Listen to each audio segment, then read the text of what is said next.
Prologue. Some people had never been in complete darkness. They never had a reason to be. There were always lights everywhere, spilling from a neighbor's home through your windows, or the glow of a nearby town lighting up the horizon.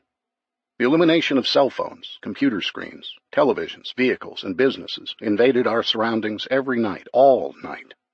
Most Americans grew up not knowing what complete darkness was. Few had experienced a total blackout. But tonight, at 0 hour, everyone was. Midnight was forever. Then there was the silence. Noise could have a harmful effect on your health and psyche. The word noise came from a Latin term meaning queasiness or pain. The body reacted immediately and powerfully to the signals transmitted through the ear to the brain. We lived in consistently loud environments, which created chronically elevated levels of stress hormones. In a world full of commotion, the sudden silence could be frightening. Once there was the hum of background electronics ranging from kitchen appliances to the fans on computers. In a city environment, the constant sounds emanating from outside, planes, trains, and automobiles, became a way of life. The stillness could be calming, until it made you uncomfortable. For some, silence wrecked the nerves. It made them uneasy, vulnerable. The quieter it became, the more you could hear. You could hear your breathing, or the beating hearts of the loved ones you held tight. The lack of external stimuli quieted your mind and allowed you to focus on what was closest to you. Chapter 1. 0 hour, 11:03 p.m., September 8th, Ryman Residence, Belmead, Tennessee. Alex shrieked at the suddenness of the blackout and the silence.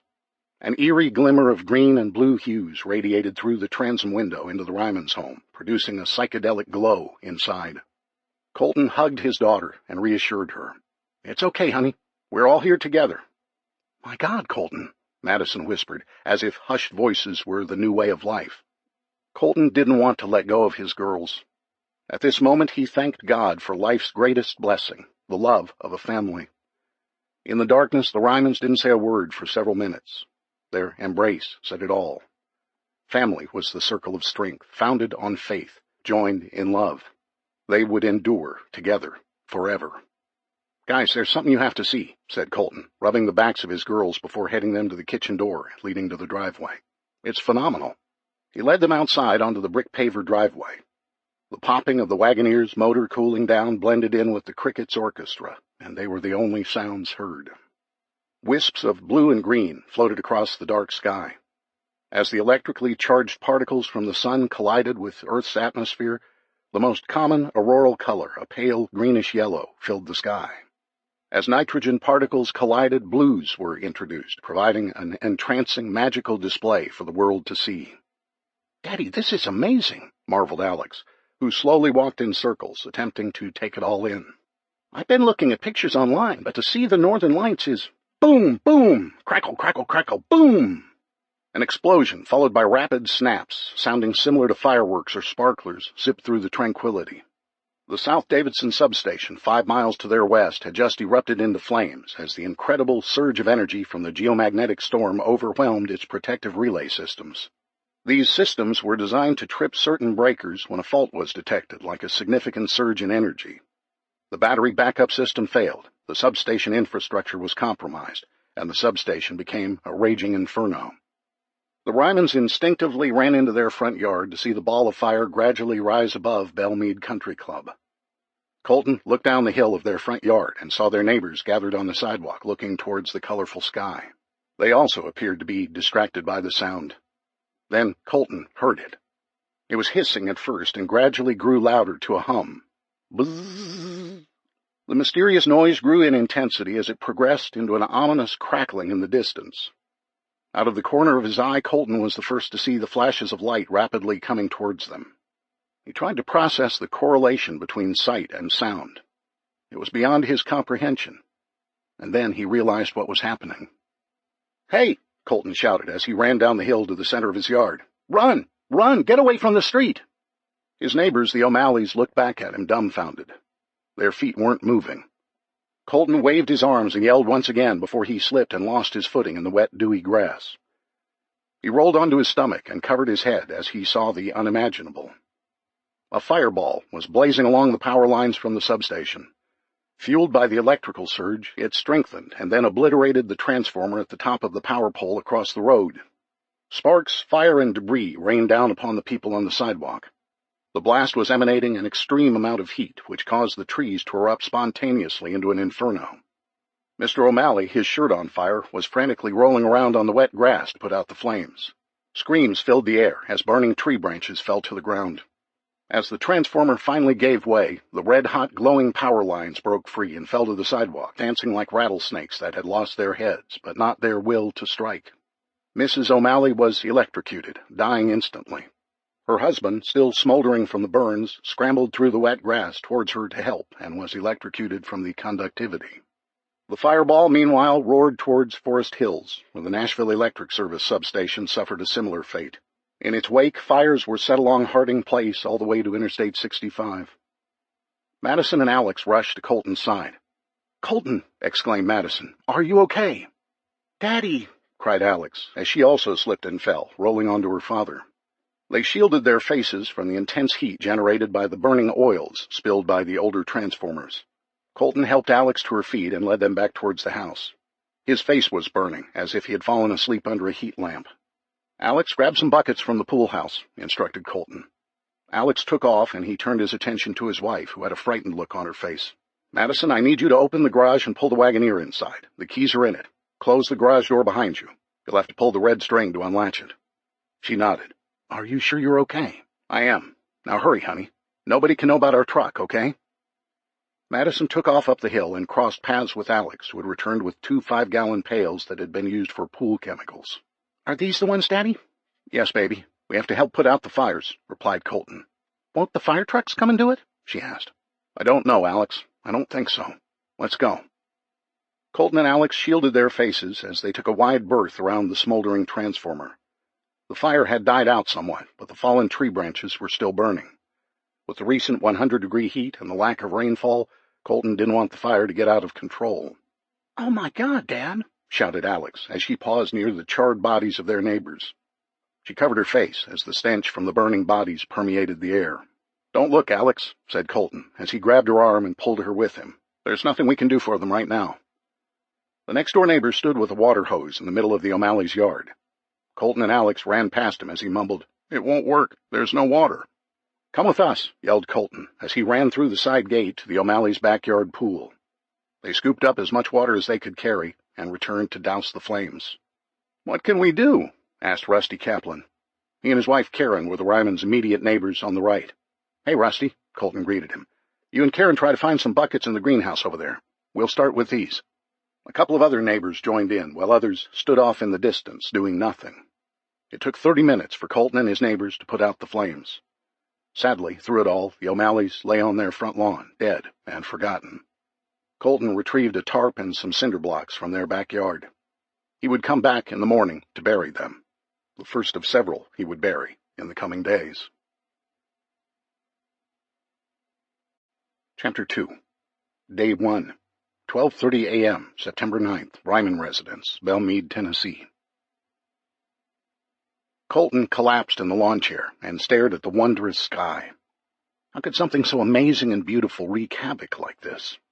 Madison brought him a Red Bull. He smiled up at her and gently reached for her hand. "Do you think I need the caffeine?" he asked as he popped the top. "No, love. Just consider it a reward for a job well done. There aren't many of these left, you know." Colton relaxed somewhat and studied Alex as she retrieved a couple more citronella candles to provide some protection against the mosquitoes. The aurora created was so bright Colton could make out the words on his Red Bull can. He expected the northern lights would last for days. Alex joined her parents and sat in the chair next to them, letting out a sigh. "I was right," said Alex. She stared upward and took it all in. She had been a real soldier as a member of the fire brigade. Her maturity amazed Colton. "Yes, you were," replied Madison, as she continued to admire the aurora. The Rymans shared the details of their day with one another into the early hours of the morning. As Colton learned of their exploits, he was astonished at the strength and determination of the Ryman women. Any concerns about their ability or desire to survive he might have entertained on the long drive from Dallas were set aside. They'd both be assets in the struggles the family faced in the coming days and weeks. After they'd talked, Colton needed to speak to Madison about Alex and their uncertain future. Alex was mature for her age, but some matters needed to be discussed between parents before bringing their child into the conversation. "It's getting late, guys, and I have a few things to do, like unload the Suburban and make sure we're secure for the evening," started Colton. He stood up and stretched his legs, rolling his shoulders to work out the stiffness. Between the full-day car ride, the slide down the hill, and the all-hands-on-deck fire brigade, his nearly 40 body was feeling the effects already. Colton regretted not being in better shape. He was not an ex-military action hero or a mild-mannered salesman turned Rambo. He would have to adapt, and quickly. "We're going to need to sleep in shifts. Until they can restore power, we'll have to keep a vigilant eye. After the things we experienced today, our safety is the first order of business." "Daddy, the power's not coming back on," interrupted Alex. "It may be like this for years." "We don't know that, honey," interjected Madison. "I'm sure the government has a plan for something like this. Surely they anticipated—" "No, Mom, they don't have a plan. They were warned. They've known for longer than I've been alive that this could happen. The government didn't want to spend the money. They're stupid." Okay, said Colton, stopping the conversation as he settled back into his chair. "We can talk about the whys and wherefores more tomorrow. For now, the most important thing is sleeping in shifts. Alex, you're the first to get some shut-eye. Come give me a kiss and hit the hay." "All right, Daddy." She succumbed to her father's orders. She leaned down and gave him a peck on the cheek. "I love you. I love you too, Mom." She gave Madison a hug and entered the dark living room through the French doors. A loud clang, followed by an "oh crap," indicated Alex had stumbled over Madison's Faraday cages in the living room. Colton chuckled. "She'll be all right. This powerless world will take some getting used to." Madison was quiet for a moment, which concerned Colton. As the neighbors hustled to put out the fire, Madison had viewed the scene across the street. She had stared at the O'Malley's charred remains for several minutes until Colton could cover them. He was concerned about Madison's emotional detachment. Colton and his wife had overcome hurdles in the past, but nobody in America had ever faced the prospect of losing all their modern conveniences as they were thrust back into the 19th century. "Maddie, what are you thinking?" asked Colton, trying to bring her out of her shell. Madison let out a deep breath and asked, "What do you really think all this means?" Colton looked up as a flickering candle in Alex's bedroom window caught his eye. He glanced around their backyard and realized no other homes were in view, but he made a mental note to talk with the girls about avoiding light in the evening hours.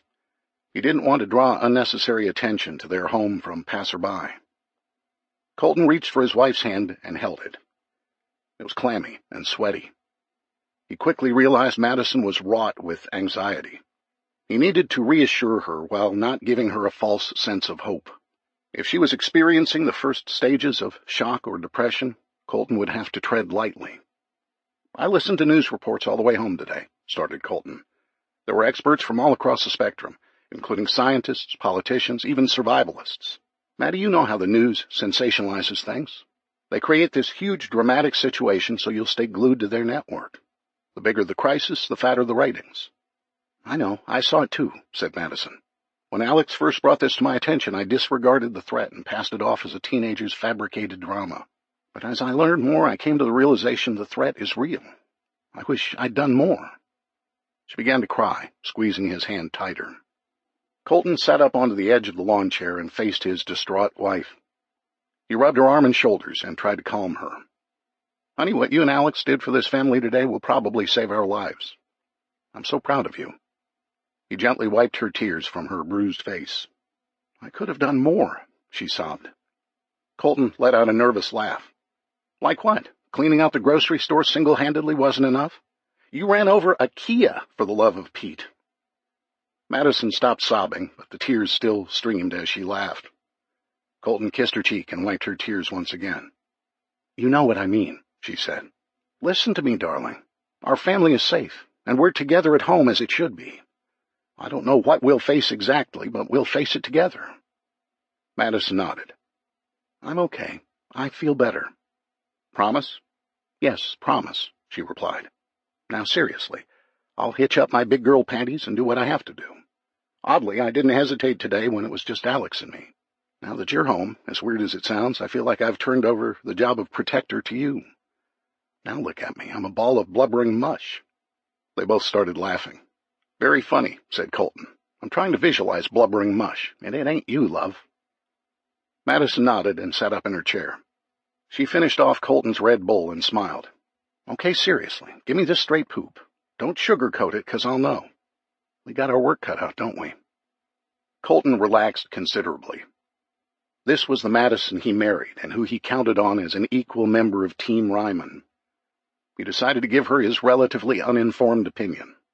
If the blackout lasts longer than a few days, the vast majority of the population will be ill-equipped to deal with the shock to their normal modern-day lives. They won't have water or sufficient food to last long. Mentally, most people are weak. They're not self-reliant. The unprepared will look to the government for help, and when that doesn't materialize, they'll look around seeking the next best alternative. "People like us," added Madison. "Exactly. I feel bad that I never anticipated anything of this magnitude. The warning signs were there. Heck, our country's been threatened by a nuclear EMP attack from China, Russia, North Korea, and Iran daily. I guess I just never thought it could happen to us." "Don't feel bad," said Madison. "I'm at home all day, usually with the news playing in the background. I was aware, probably more so than you. I chose to ignore the warnings." Colton stood up to stretch again and walked around the perimeter of their pool. He peered through the trees to see if he could see any evidence of light in other homes. The homes were pitch black. "Our world is much smaller now," started Colton. "In the past, we were capable of flying at high speeds from point A to point B. There were no boundaries, including the ability to travel through space. Now, streets, neighborhoods, and towns are our universe. For most people, their world will be only as big as they're capable of reaching on foot or a bicycle." "What happens when this reality sets in?" asked Madison. "For a couple of days, our neighbors will hold out hope for a rescue, so to speak," started Colton. "We'll know more about their attitudes as we begin to interact with them over the coming days. These will be difficult times because people won't know where to turn." Colton pulled the cell phone out of his pocket and showed it to Madison. He tried to power it on, but it was dead. "I get it," she said. "People crave information, and they won't have a means to get it. They're used to picking up the phone and calling the police or the air conditioning repairman or a doctor or whatever. Well, that's gone now." "Well, especially the police part," said Colton. "This was the reason I wanted Alex to go to bed. Madison, our fellow man's the most dangerous living creature on the planet. My grandfather taught me to never underestimate the depravity of man. I believe evil will be on full display." Madison rose to join him. She gave him a hug and a reassuring smile. He was amazed how well she knew him. Colton was genuinely concerned about their ability to protect themselves. It was just the three of them. He continued. "Granddaddy used to talk about his days in World War II. He said in any survival situation, think about what can most likely kill you and protect against that first. Mark that off your checklist and then consider the next threat, and so on." "Makes sense," said Madison. "Have you thought about it?" "I have," he replied. "Human nature encouraged me to rush around here in a panic, trying to protect our home all at once. We need to think this through logically because our supplies and resources are limited. We have to secure our home first, and that'll be the first order of business tomorrow." "Okay," said Madison. "I have some things I picked up today that will be useful." Early in the day, Colton came to the realization that an America without power was no different than a third-world country. A new range of threats would become part of their everyday lives. "Great," started Colton. He picked up the leaf skimmer for the pool and stirred the stagnant water. "Water is life. If we become dehydrated, we'll die. If we drink unpurified water, we'll get dysentery, which will cause diarrhea and nausea. This will exacerbate the dehydration process, and we'll die sooner." "Nicely put," Madison laughed. "Well, thanks," said Colton. "You said don't hold back." "Yeah, well, I thought about that today, too," said Madison proudly. "Our fresh water is pumped to us from Metro's water plants. If the power's out, the pumps won't work. I bought a few things at the sporting goods store that'll help, but I don't know for how long." "In addition to dysentery, starvation kills people in undeveloped nations as well," added Colton. "Our bodies will break down without proper nutrition. We'll need the energy to defend ourselves from others." Madison approached him and patted his slightly enlarging, soft, middle-aged belly. "I've got you covered there too, husband. You'll be glad I ran over the Kia." Colton sat on the retaining wall holding up the hill behind their home. He still wore his suit pants, complete with bloody holes in the knees and newly introduced grass stains. He repeated his grandfather's words. Never underestimate the depravity of man. We have to try to stay under the radar. Our best defense is to avoid the fight altogether. If we lie low and don't draw attention to ourselves, maybe we can avoid conflicts. Madison sat next to him and put her arm around his waist. I guess it all depends on what's going on around us. Tomorrow we'll figure it out. Yep, said Colton. Please go get some rest. I need to unpack your truck and store that stuff out of sight, and honestly, I need to enjoy this quiet time to think all this through. Cool, replied Madison. I'm so glad you're home safe. I don't care about what's ahead. I'm thankful for what I have right at this moment. I love you, Maddie, said Colton, as he kissed his wife good night. Chapter 3. Day 1, 3 a.m., September 9th. Alma, Atacama, Chile. Dr. Andrea Stanford sat alone in front of the triple-panel monitors vacated by her associate Deb Daniels. Daniels, like several other members of the JAO team, was sent home to seek shelter during the second incoming G5 geomagnetic storm. Only her assistant Jose and a skeleton maintenance crew remained.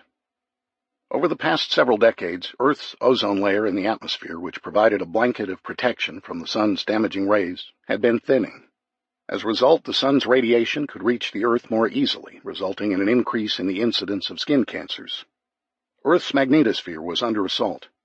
The X-58 solar flare punched the planet in the gut, and the trailing blast of heat energy from the coronal mass ejection knocked Mother Earth to her knees. Dr. Stanford rubbed her temples and studied the data. The knockout blow from the celestial body that gave us life wasn't going to be a sucker punch. It wasn't a left hook to the blind side.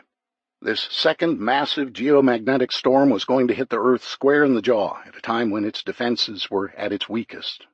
Although Alma was located fairly close to the equator, which protected its equipment from the solar electromagnetic pulse, its 8,000-foot altitude and corresponding thin atmosphere resulted in a deadly combination for this second wave of ultraviolet radiation.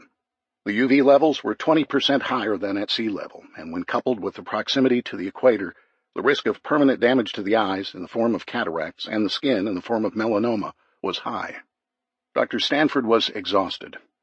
She'd just sent a message to NORAD at Cheyenne Mountain. The data was preliminary, but her conclusions were solid. A series of solar storms were likely to strike the planet 48 hours after the first one. NASA dubbed yesterday's space weather event, both the X-58 flare and the G5 geomagnetic storm, the Impactor. Impactor was the strongest solar storm known to man, easily surpassing the strength and intensity of the widely known Carrington event of 1859. In 2014, a team of physicists studied the Carrington event and every major solar storm since the early 20th century. By extrapolating the frequency of ordinary solar storms and comparing the data to the instances of extreme storms, the physicists calculated the odds of a Carrington-level storm to be 12%. Having been born in Las Vegas, the gambling mecca of the world, Dr. Stanford knew those odds weren't very good.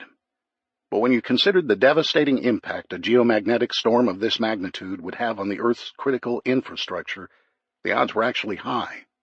It was a sobering figure. AR-3222 had erupted. It hadn't just produced the largest coronal mass ejection on record, but another and another. Impactor was just the beginning. It plowed a road through space, allowing the solar winds to soar across the void unimpeded. AR-3222 was alive, fertile, and spawning offspring. Impactor cleared the way for the stork to drop the babies to Earth in a hurry. Chapter 4. Day 1, 4 a.m., September 9th, Ryman Residence, Belmead, Tennessee. Colton fumbled his way through the darkness and found a change of clothes in the laundry room. He disposed of his ruined suit pants in the kitchen trash can. Exiting through the kitchen door allowed him to take a breath of fresh air, as the interior of the home was already filling up with stale hot air due to the lack of circulation from the HVAC system. This simple process, which he would take for granted on an ordinary day, immediately raised his awareness of how dire this situation was. Without power, how would they wash their clothes? Where would they dispose of garbage? How would they heat their home in the dead of winter? These were all everyday activities that, had he planned ahead, he could have prepared for. Instead of a large box of powdered laundry detergent, they would have purchased the liquid type, which was easily dissolved. Colton wished he had boxfuls of thick lawn and leaf bags for his garbage instead of the thin white kitchen style. A wood-burning fireplace would have been a much better option than the clean, energy-efficient natural gas burner he was convinced to install by the Piedmont gas contractor. Work with what you've got, Colton's dad would always say. With that in mind, he continued setting up their home for life with no electricity. As tempting as it was to scramble around in a frenzy and do everything before sunrise, Colton suppressed his adrenaline, stress, and fear to allow him the opportunity to assess their home. He walked onto the sidewalk leading to their front door and stood in the midst of the red double knockout roses. His lawn was impeccable, and its steep slope provided a deterrent to people or vehicles approaching from the street. He studied the driveway and decided to block it with the Suburban. Colton had no intention of pulling the Jeep Wagoneer out of the garage. He considered it their most valuable asset. If it was necessary to go, they probably wouldn't be coming back. He unpacked the Suburban and emptied out all of the compartments. Simple things like pens, paper, and a flashlight keyring all had value now. He even removed the tire-changing kit from the trunk. Take nothing for granted. After he secured the generator and the propane tanks in the garage, he set about maneuvering the Suburban down the driveway. He placed the truck in neutral and muscled the steering wheel in the proper direction. He'd miss power steering. Colton began to push, and then he leaped into the driver's seat just as the Suburban began rolling on its own. As it picked up speed rolling down the sloped driveway, Colton began to question the plan. The power brakes didn't work, and the steering was difficult to control. He held on. The passenger side of the truck careened into the flower bed and elevated itself on top of the decorative retaining wall. But it stopped nonetheless and blocked the entry to their driveway. Epic fail or mission accomplished, depending on how you looked at it. Colton walked into the middle of Harding Place. At this hour, the streets would normally be quiet, but the decorative street lanterns would be shining brightly. Tonight, the aurora was painted on a pitch-black canvas sky. It allowed him to stop and consider his priorities. Standing within a few feet of the O'Malley's dead bodies reminded him that he'd have to deal with them before sunrise. The 100-degree heat of the day would make disposing of their corpses very unpleasant. He quietly walked up and down the street for several minutes as he recalled the neighbors watching as he frantically worked to douse the fire hours ago. Why didn't they pitch in and help? With that in mind, he considered, who could he count on? On the right side of the Ryman's home lived Rusty and Karen Kaplan. They'd been his neighbors for 6 years and were scheduled to come over this evening for the party. Rusty was the local Chevy dealer who'd sold them the Suburban. Colton would have to tell him about his experience with the Corvette, but not about the trade. Karen taught preschool at the nearby Methodist church. They were good people, and Colton thought he could count on them. Doctors Bill and Diane Young lived on the left side of the Ryman home. Both psychiatrists, Colton was sure they previously mocked all of their clients who held delusional fantasies of a post-apocalyptic world. He'd have to ask them about that. The Youngs were anti-gun, pro-abortion, Subaru-driving liberals who tucked themselves into bed with the comfort of knowing the government would rescue them at first light. While their politics were the opposite of Colton's, they weren't a threat to his family's safety. Finally, an elderly woman, Mrs. Alba Abercrombie, lived on the other side of the Youngs. She was a sweet lady whose husband, a Vietnam War veteran, died back in the spring. Other than the usual wave and exchange of pleasantries on the sidewalk, Colton had very little interaction with her. He made a mental note to check up on her soon. Colton focused his attention on the homes of Harding Place and some of their features. The O'Malleys had a greenhouse and a pool, food and water. There were cable television repairs going on under the road just past the Abercrombie house, tools and hardware. Across the street from an abandoned Comcast repair van, a house was being renovated, lumber and building materials. Then he focused his attention on his own place. Their pool held over 20,000 gallons of water, but it was stagnant. With no operable pool pump, it wouldn't take long for algae bloom and mosquitoes to take over. He had granulated pool shock for his floating chlorinator, but that would quickly run out. They'd have to work pool maintenance into their routine. If they brushed twice a day, per his dentist's instructions, Colton laughed to himself, and immediately removed debris from the pool, which was a likely source of bacteria and algae, the Rymans would have an unlimited source of water. Proper hygiene was critical. Colton imagined the government would find a way to get power to area hospitals, but getting there was not an option for most. Pharmacies were closed down, and most likely the first place looted. He was sure the drug addicts of Metro Davidson County trashed the place like kids in a candy store looking for narcotics. If it were up to him, Colton would be picking up the scraps off the floor, namely antibiotics. He wondered if the fish mocks Alex used in her aquarium would be a decent substitute. As he made his way back up the hill to his house, a slight southern breeze brought the smell of burnt flesh to his nostrils, reminding him that he needed to bury the O'Malleys. As he returned from their greenhouse with a shovel, Colton contemplated death. Experiencing someone's death could be a frightening event, and the fear of dying was universal. We passed by hospitals, funeral homes, and hospices daily, allowing them to do the dirty work of dealing with death and the dying. Our cemeteries were expertly hidden behind fences, walls, and hedgerows. Most of us were unwilling to acknowledge what lay behind those visual barriers. In a post-apocalyptic world, we could no longer hide from death, and most of us would not be prepared to face the probability that 90% of Americans would die as a result of this catastrophe. Colton's lesson in dealing with the dead began now. He removed the cinder blocks and tarp covering the O'Malleys' bodies. Colton saw that Mr. O'Malley's last dying effort was to grasp his wife's charred hand. It was a loving act that allowed the O'Malleys one brief touch before their demise. It broke Colton's heart. Colton leaned on the shovel and allowed himself to cry as he prayed for their souls. The O'Malleys were missionaries once and very active in their Catholic church. They were good people and didn't deserve this. He wanted to bury them in the privacy and serenity of their backyard. The O'Malleys obviously enjoyed gardening, and the backyard setting would have been ideal. However, their bodies wouldn't survive the move. He opted instead for a raised planter bed that contained a variety of plants. Colton set about digging out the plants and carefully placing them to the side. He removed the mulch and the soft topsoil beneath. For protection, Colton put on some gardening gloves and wrapped a bandana around his face that he found in their greenhouse. He positioned the bodies onto the tarp and pulled them to the shallow grave. 30 minutes later, they were properly tucked in their resting place until they would return to dust in about 15 years. Colton carefully transplanted the plant material, and the sounds of barking dogs reminded him to place the available concrete pavers on top of their graves. His gravedigger duties over, Colton crossed the street to his home as the sun rose in the east over Forest Hills. It was only the beginning of day one.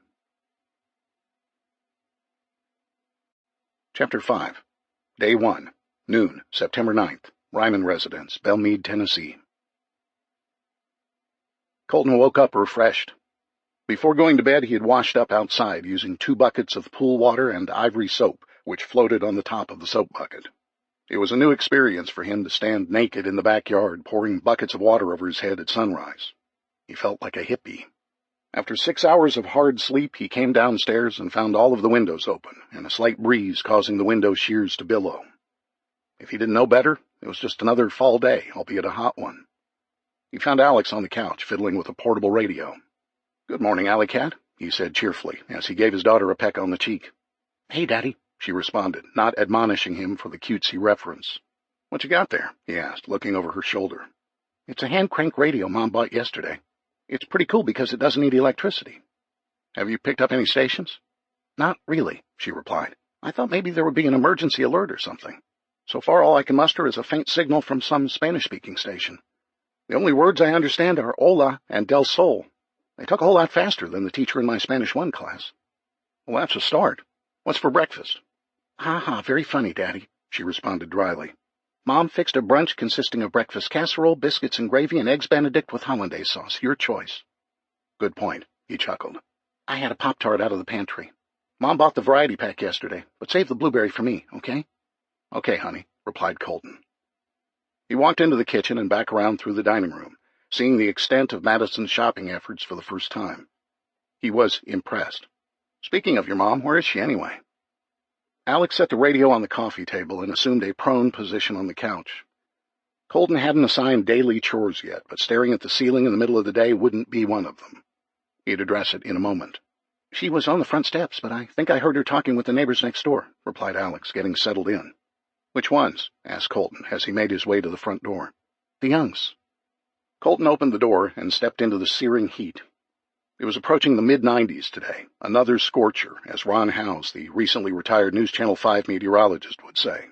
Madison was returning from her chat and ran to Colton when she saw him. "I missed you," she whispered in his ear as they hugged. In that moment, the two quietly realized how precious their lives were together, and they would never take for granted the opportunity to hold one another. "I missed you more," said Colton, as he glanced at the graves of the O'Malleys. Madison caught him looking down the hill toward the road. "You buried them this morning." "I did. Maddie, they were holding hands when they died. It was heart-wrenching."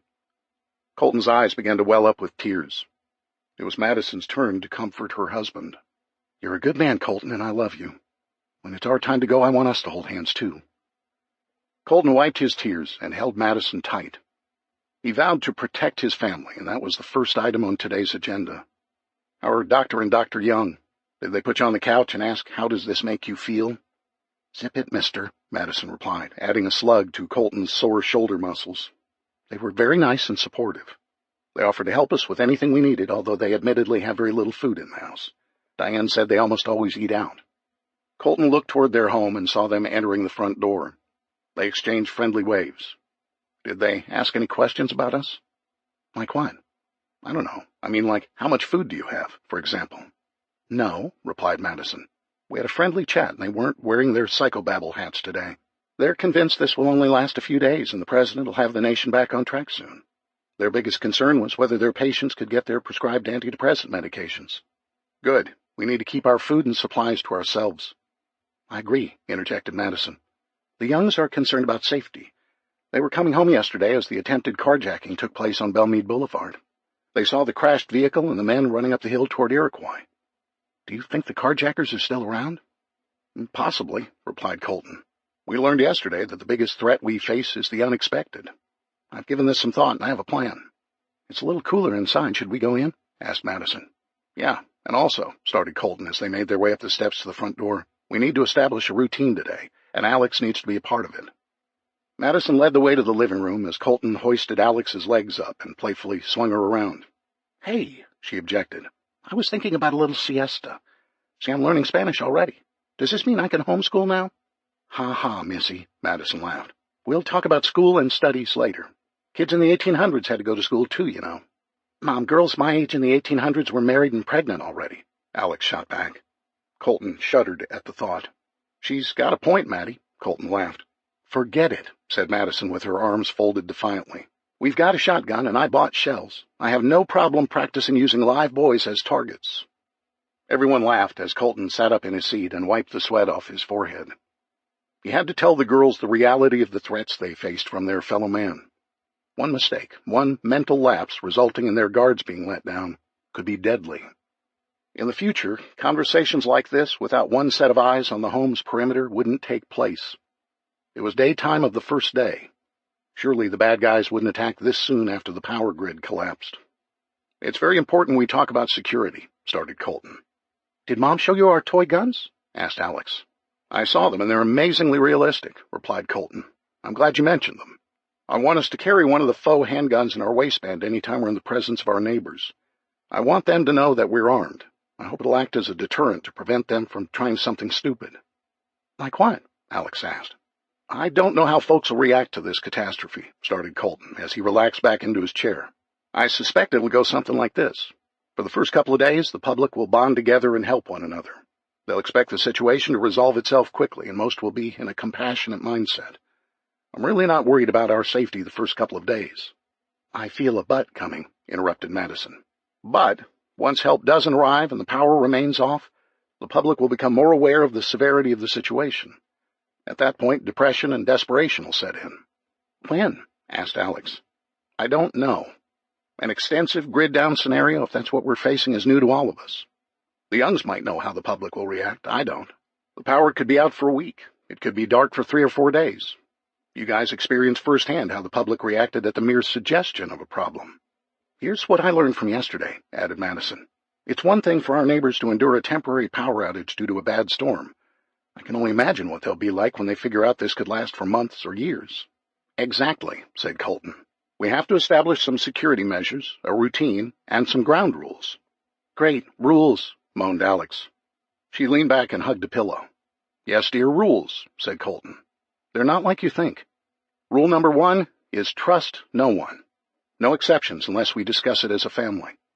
As we get deeper into this catastrophe, our friends and neighbors will become potentially hostile, and will use anything they learn about our situation to harm us. Remember, loose lips sink ships, so trust no one. Very important. Got it, said Alex. What's rule number 2? Maintain mental discipline and a level head under pressure, replied Colton. You guys did a great job of that last night when the Wrens came over unexpectedly. I'm sure that conversation's not over. Regardless, it would have been easy for Mom to give him a good blasting, but she didn't. You also managed to shield all of our food supplies from their view. Good work. Thanks, said Madison, smiling. Do you think they'll be back? Count on it, replied Colton. This leads me to the 3rd rule. We must continually be aware of our surroundings. If we maintain a heightened state of awareness by keeping an eye on our yard and things going on up and down our street, we'll be able to react quickly to a potential threat. Paranoid, but not quite, added Madison. Yes, said Colton. Above all, every decision that's made is going to be in the best interest of this family. Our choices may seem harsh or crass at times, but the same standard will always apply. What will keep us alive? Alex hung her head and appeared to be dejected. She picked up the radio and mindlessly fiddled with the dials. Colton looked at Madison, who noticed it as well. She went over to their daughter and sat on the coffee table across from her. She took the radio out of her hands like she would take a toy from a dejected child. Madison knew just what to say. Alex, listen to me, started Madison as she wiped a tear away from Alex's cheek. Just because it's the end of the world as we know it doesn't mean it's the end of the world. Chapter 6, Day 1, 4 p.m., September 9th, Ryman Residence, Belmead, Tennessee. The most important thing for us to remember is that we want to give people the appearance that we'll put up a fight, said Colton, as he walked around the outside of the house with Madison and Alex. Alex started laughing as she pointed at the Suburban. They'll certainly be afraid of your driving, Daddy. That is scary looking, said Madison. Maybe we should shoot it full of bullets and paint on the side, Looters Beware. Colton actually thought about this for a minute. Not a bad idea. If we catch a looter, maybe we should string them up by their toes and hang them from one of the oak trees. At some point in time, started Colton, stopping in the middle of the front yard, we'll have to deal with people who want to take what we have. The strong will band together and prey on the weak. Rather than clashing with a bunch of armed thugs, the idea is to make them move on to easier targets. Madison put her hands on her hips and surveyed the burnt landscape across the street. She looked up and down and was still digesting the lack of activity. Several neighbors to their east had congregated in the middle of the road for a cookout. Strange times. Colton continued. We're not living in some fictional reality with stockpiles of weapons and ammo. Our reality consists of a family with one shotgun that none of us have fired. We have several dozen shells of various types, only one of which I can identify, birdshot. For birds, right? Asked Alex. Ding, ding, ding, we have a winner, said Colton. I'm guessing buckshot is for deer. Slugs must be for slugging it out. Who knows? There's a manual, and we could always ask someone, replied Madison. I think Rusty has a gun of some kind. In the meantime, our goal is deterrence, not defeat, said Colton. We don't know how to fight, yet. If negotiation is an option, we'll try that first. If that doesn't work, a warning shot will be next. We can't take any chances. Alex grasped the concept immediately. It seems to me anybody, including thugs, would find another house to steal from if they're getting shot at, right? I hope so, said Colton. The idea is to avoid a gun battle and encourage the bad guys to move on to easier targets. There will always be easier targets. Madison reached down and plucked a rose near the front entry. She handed it to Alex. I'm worried about our windows. Look how big they are and near the ground. Anyone could easily break them out and climb into the former living room. I've thought about this as well, said Colton. Tonight, right after dark, Alex and I are going to run and make a couple stops. Alex stopped dead in her tracks. Hold up, she started, raising her hands. The last time I went on a run with one of you guys, Mom and I had to run for our lives. They all laughed. Honey, I promise we won't be out long and most likely won't encounter any thugs or Kias. Very funny, said Madison. Why do you have to go after dark? I don't want the neighbors watching us enter the yards of other people's homes. There are resources up and down this street that we can take advantage of. Like?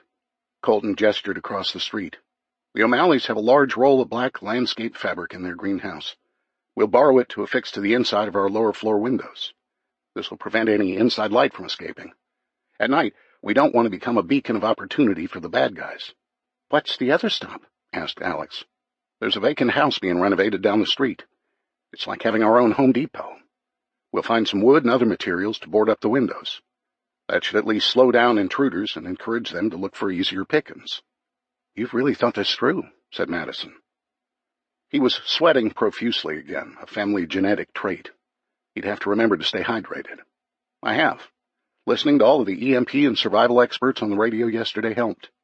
We'll go right after dusk when most of our neighbors are inside and before the bad dudes, if any, hit the streets at midnight, the witching hour." "Let's go inside, Daddy, and get out of the sun," said Alex, apparently concerned about her father's sweltering under the hot sun. Colton nodded and led them around to the side gate, which entered into the pool area. "One more thing before we go inside. The rear is our most vulnerable part of the property. If I were a burglar, this would be an ideal point of entry." The Ryman's backyard consisted of the pool house and the pool contained within a short retaining wall structure. A 6-foot-tall wooden privacy fence blocked out the surrounding neighbors and connected the house to the other structures. Heading north up an embankment away from the Ryman home was a wooded, heavily landscaped area that would provide any intruder perfect cover as they approached the back of the house. In the dark of the night, a looter could be right on top of them easily without being detected. Alex recalled a similar situation. "Mom, do you remember last year when some of the neighborhood boys snuck up on me when I was lying out in the sun? They scared me to death." "Yeah, I remember," replied Madison. "I also remember them running for their lives when you started pelting them with pea gravel. I was listening to my iPod, which allowed them to sneak up on me." Colton interrupted. "Exactly, Alex. You couldn't hear them coming. We can remedy that. You notice how quiet it is now, right?" Both of the Ryman women nodded their heads. Colton walked over to the garbage cans and pulled out an empty Red Bull can. He poured some pea gravel in it and gave it a shake. Rattle, rattle, rattle. "We'll take some of the fishing line from the gear you found and string it through the pop-tops of these Red Bull cans. We'll wind it through the trees to create a triple arm. I also have some other barriers and booby traps in mind." Madison took the can from Colton and shook it. "Won't that use up a lot of fishing line?" "It can. My thought is to create an easy path down the hill for the bad guys." "What?" asked Alex. "I thought the idea is to make it harder for them to come down the hill." Colton hopped up on the wall and walked up into the trees about 20 yards. "They have this entire stretch to make their way to the house. I don't think we can block it all, nor can we set triple arms this far apart." He started spreading the mulch with his feet between 2 oak trees. "You look like the guy on HGTV, Daddy," said Alex. Colton nodded and continued. "We'll create a path that encourages them to enter this 6-foot-wide entry point. We'll set up our triple arms a few yards above this, which will give us time to react. If they come at us in a group, they'll get congested here in a bunch, and we can shoot them all at once. The landscaping and the slope creates a natural spot for them to clump together." "We'll have to act fast," said Madison, "but knowing this is the most logical part of the yard a burglar would use allows us to focus on it." "Plus Alex's bedroom windows right there," said Colton, pointing above their heads. "She'll hear them coming through the woods before they reach the makeshift alarms." "If I had a gun up there, I could shoot them as they try to run away," said Alex. Colton knew they were woefully short of weapons to defend their home. He thought of ways to obtain more guns. Making deals was what came to mind first, but it seemed foolish to trade food, the most valued commodity at the moment. An opportunity would present itself. He was sure of it. Chapter 7. Day 1, 6 p.m. Mountain Time, September 9th. NORAD, Cheyenne Mountain, Colorado. There were 4 aircraft available to the President at all times. Air Force One was primarily used during peacetime when the President traveled around the country or overseas. However, one aircraft was always on alert with a full battle staff. Known as the National Airborne Operations Center, or NAOC, it was a militarized Boeing 747 based in Omaha, Nebraska. The NAOC was ready for takeoff on 15 minutes' notice to be available to the President for commanding the military forces during a crisis. As nuclear weapons proliferated among the world's superpowers, past administrations began to assess the threats to the United States. Plans were initiated under the Carter administration and fortified by President Ronald Reagan that envisioned a protracted nuclear war lasting days or weeks. The key concern of the Reagan administration was continuity of government, a series of defined procedures to follow to continue the essential functions of government in case of nuclear war or another catastrophic event. After the September 11 attacks in 2001, the Bush administration initiated the Continuity of Operations Plan for the first time. Nearly 150 senior government officials and staff from every federal department were escorted to secure bunkers located on the East Coast at Raven Rock, Pennsylvania, and Berryville, Virginia. The second time the plan was commenced occurred 6 hours before the impact of the coronal mass ejection. The President declared a national state of emergency under National Security Presidential Directive 51, NSPD 51. This executive order, initially executed by President Bush in 2007, gave the President broad powers to ensure the continuity of government in the event of any catastrophic event that resulted in mass casualties, damage, or the severe disruption of the nation's critical infrastructure. The President had the option to remain in the President's Emergency Operations Center, PEOC, located beneath the east wing of the White House. It served as a secure shelter and communication center during a catastrophic event, an invasion, or nuclear attack. However, after an assessment was made regarding the duration of the repairs necessary to bring back a portion of the nation's power grid, the President opted for Cheyenne Mountain. She said remaining in the cramped PEOC for over a year was unacceptable. While en route to Colorado Springs, the President signed a series of executive orders pursuant to her authority under NSPD 51. She placed the Department of Homeland Security in firm control of all national policing and recovery efforts. American troops from abroad were recalled to coordinate with the National Guard to maintain order. FEMA's role was expanded to include the takeover of food production and distribution, as well as all medical facilities nationwide. Aboard the NAOC, she instructed the White House Legal Counsel to prepare the declaration of martial law as being necessary to protect the citizenry and ensure continuity of government.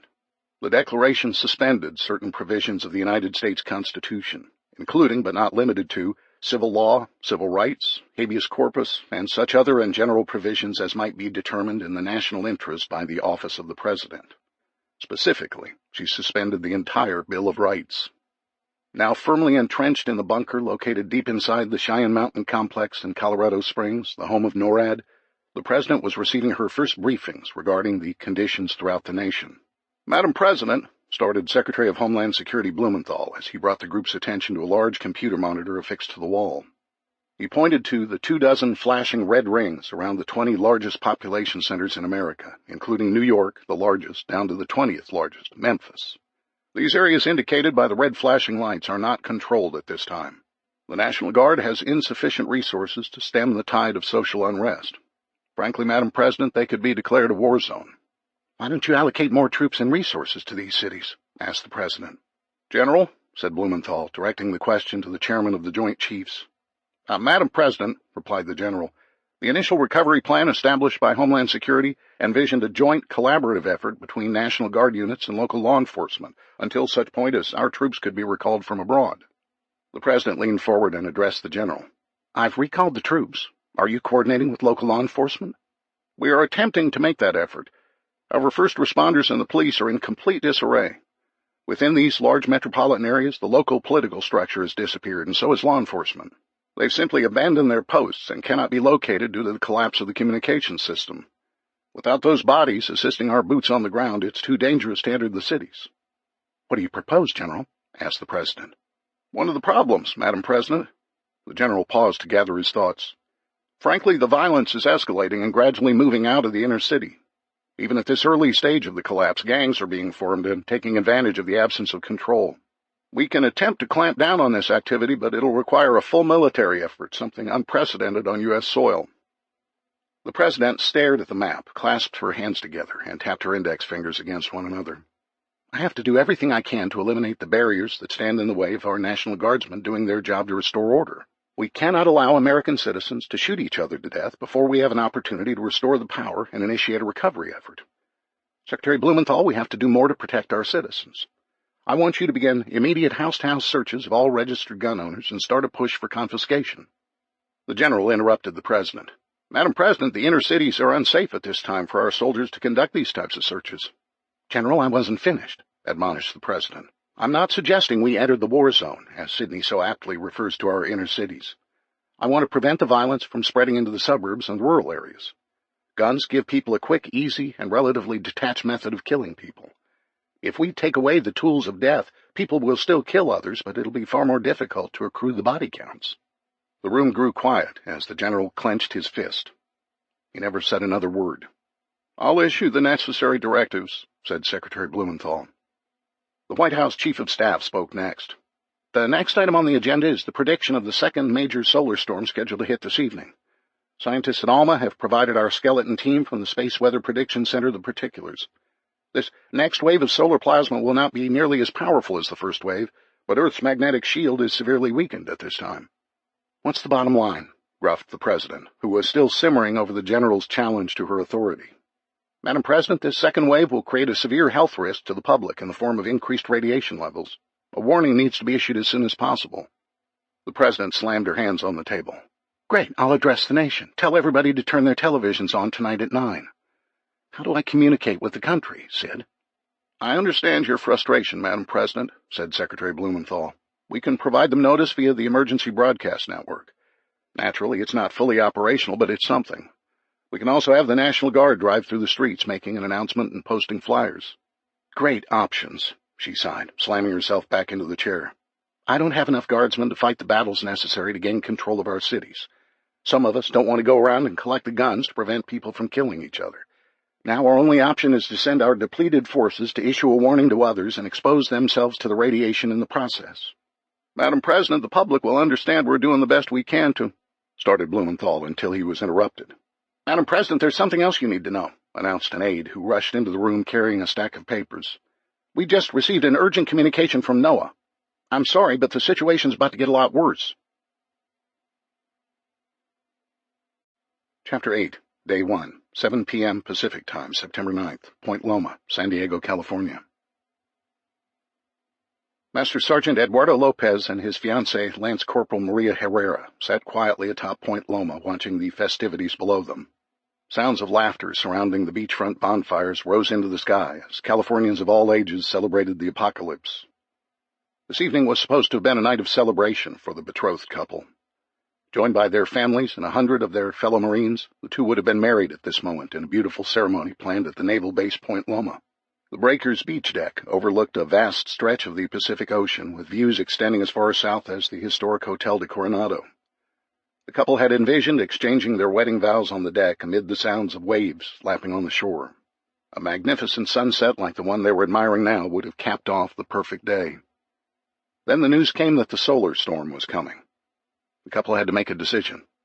Do we ignore the warnings or send our families to safety? Guests had come from as far away as Mexico City. It would have been impossible for them to return and reach their destination 1,500 miles away before the storm was expected to hit. It was the presidential order for all active-duty personnel to go back to their base that provided the answer. The wedding was canceled. The attendees scrambled for their appointed destinations, and 7 members of the couple's families from Mexico crowded into their rented 3-bedroom home in the nearby Sunset Cliffs area. The couple needed to get away and reflect on what might have been and their future. When the power grid collapsed, Lopez and Herrera were torn between their duty to country and obligations to loved ones. Returning to Camp Pendleton meant their families, who spoke little English, would have to fend for themselves. They chose family and themselves over the Marines. They tried not to second-guess their decision, but loyalty to a country that had provided the 2 dedicated Marines so much tore at their hearts. Their decision was clouded by emotion. Now their view of San Diego to the east and Tijuana, Mexico to their south was disappearing into early nightfall. Their view across San Diego Bay was spectacular as the sun was setting. Looking to the west across the massive Pacific Ocean, the scene was picture-perfect, something only God could have created. The question in their mind was similar to millions of others. How could something so beautiful take away life as we knew it? This was just one of many questions the couple would ask themselves as the mood on the beach suddenly changed. The joyous laughter turned to shouts of alarm. In the dimming daylight, the beach partiers could be seen scrambling for higher ground. They were fleeing something. The collision of the International Space Station and Tiandong-1 screamed through Earth's atmosphere at nearly 40,000 miles per hour. When the large, dense hunk of molten metal struck the Pacific Ocean 1,200 miles to their west, the impact was equivalent to 2,000 kilotons of TNT, 100 times more powerful than the atomic bomb detonated at Hiroshima. When the asteroid-sized wreckage hit the water, the blast created a crater in the ocean. The displaced water piled up around this crater and formed a ring. As the ring moved out and away from the center of the impact point, the water began to oscillate up and down, forming ringlets that spread outward from the crater. The series of loops and crimps in the water created a tsunami wave train. Initially, the ringlets produced by the impact were 20 feet high. 50 miles later, the tsunami wave train doubled in height. 200 miles later, it doubled again as it spread in all directions across the Pacific. Shouts of, "Help! Run! And hurry!" filled the air. That was when the couple saw the reason for the panic. The ocean was rising. At first, the beaches of the shoreline below slowly disappeared. Lopez and Herrera held hands as they looked up and down the pristine coast, which was gradually swallowed by the sea. The Marines didn't panic because they were over 400 feet above the beach, but the ocean rose, and their concerns grew with the rising waters. The tsunami wave train didn't take the lives of Eddie and Maria that night. The waves lapped up just 20 feet from where they stood at the top of Point Loma. However, the rest of the 400-foot-tall wall of water stretched inland across Mexico and into parts of Arizona. It consumed the entire Southern California region from San Diego to Los Angeles and washed away nearly 20 million people when the water finally receded back into the Pacific 20 hours later. Chapter 9. Day 2, 10 a.m., September 10th, Ryman Residence, Belmead, Tennessee.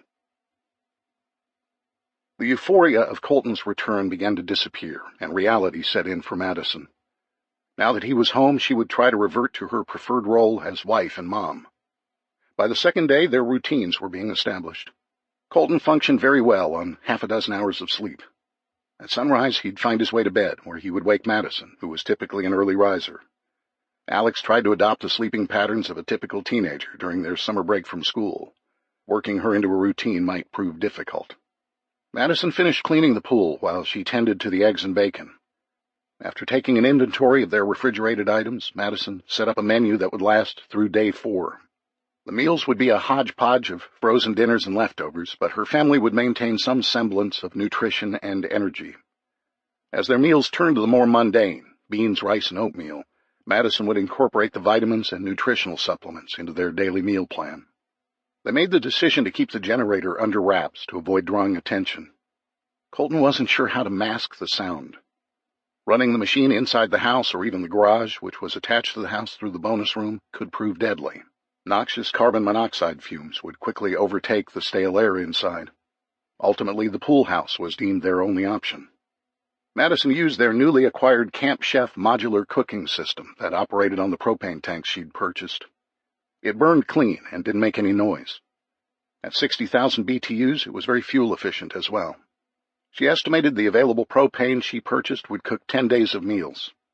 Propane was high on her wish list, which she'd started after last night's foray into the O'Malley's backyard and the construction site. Colton and Alex had run back and forth finding useful items, sneaking them home, and with each trip asking Madison to make a note of this or that.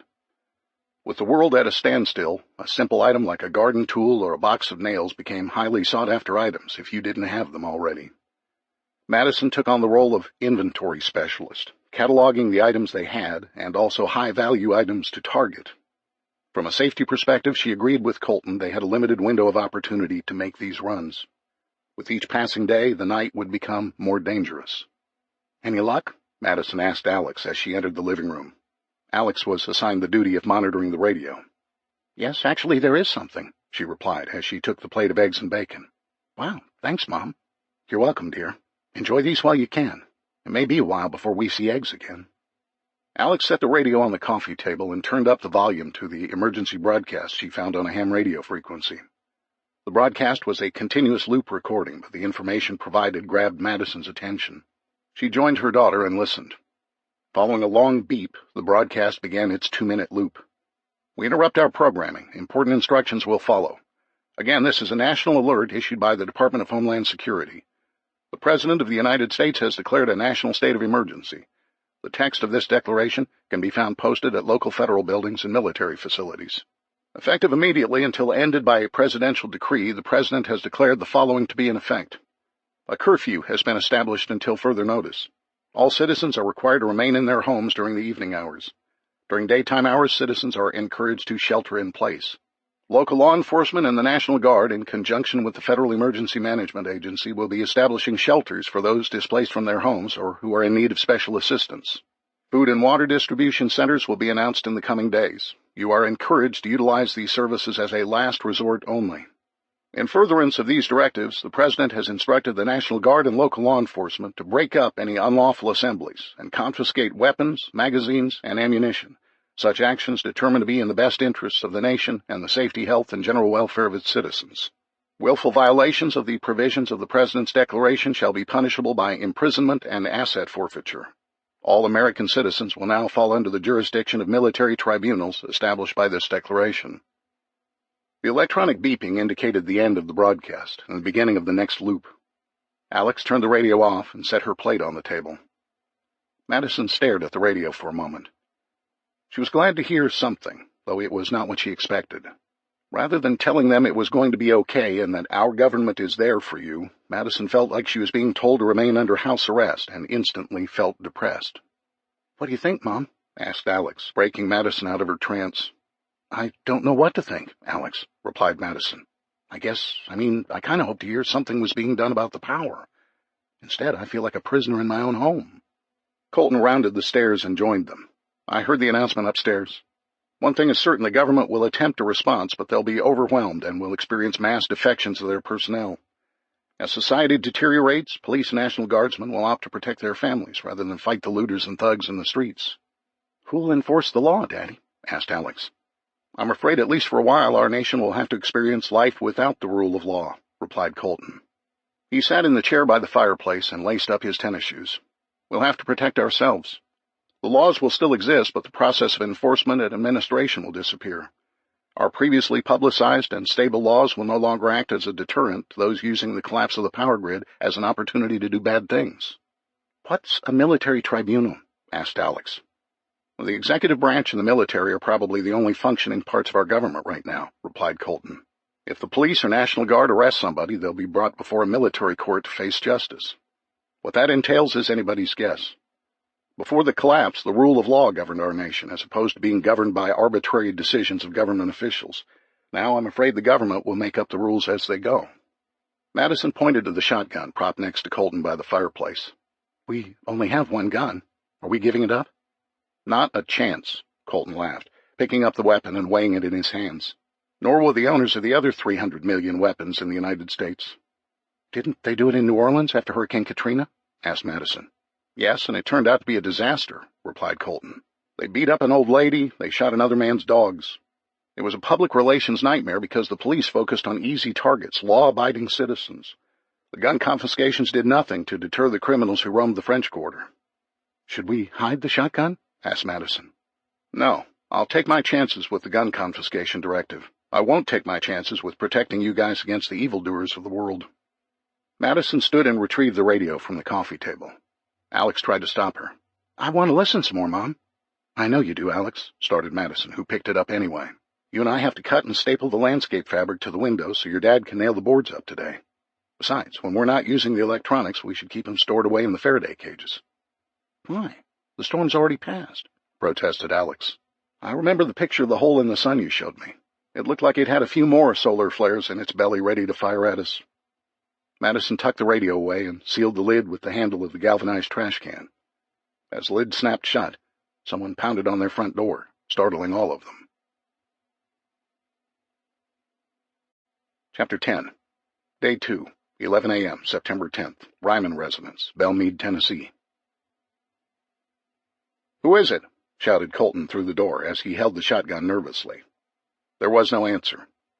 He repeated his question, only louder this time. "Who's out there?" Still no answer. He turned to Madison and Alex, gesturing for them to look out the back door and the kitchen door. They ran at a low crouch and reached their appointed doors. The sound of clicking deadbolts reminded Colton they weren't following their protocols for keeping entryways locked. He moved to the living room and peered through the curtains. There wasn't anyone there. Rather than opening the front door to a possible ambush, he left through the kitchen door and moved along the outside wall of the house. Many things went through his mind. Am I prepared to shoot someone? How does this gun work? He immediately chastised himself for not learning the basics of the operation of the Remington shotgun. He took a deep breath and channeled a character on the Walking Dead television show. He pumped the forend, which generated a loud metallic clack-clack. That would scare me away, he thought to himself. Colton, the adrenaline pumping through his body, steadied his nerves to confront the intruder and swung into view, Nobody was there. He pointed the gun in all directions, swinging it towards the garage and back to the front door. Nothing. He relaxed and approached the porch, where a rock was placed on top of a handwritten piece of copy paper. "Colton?" yelled Madison through the window. "It's okay," he announced. "You can open the front door." Madison slowly opened the door, and the girls cautiously peeked out. "Seriously, y'all," said Colton. "It's safe. We've got mail." Madison and Alex joined him, nervously looking around the yard. Colton read the note aloud.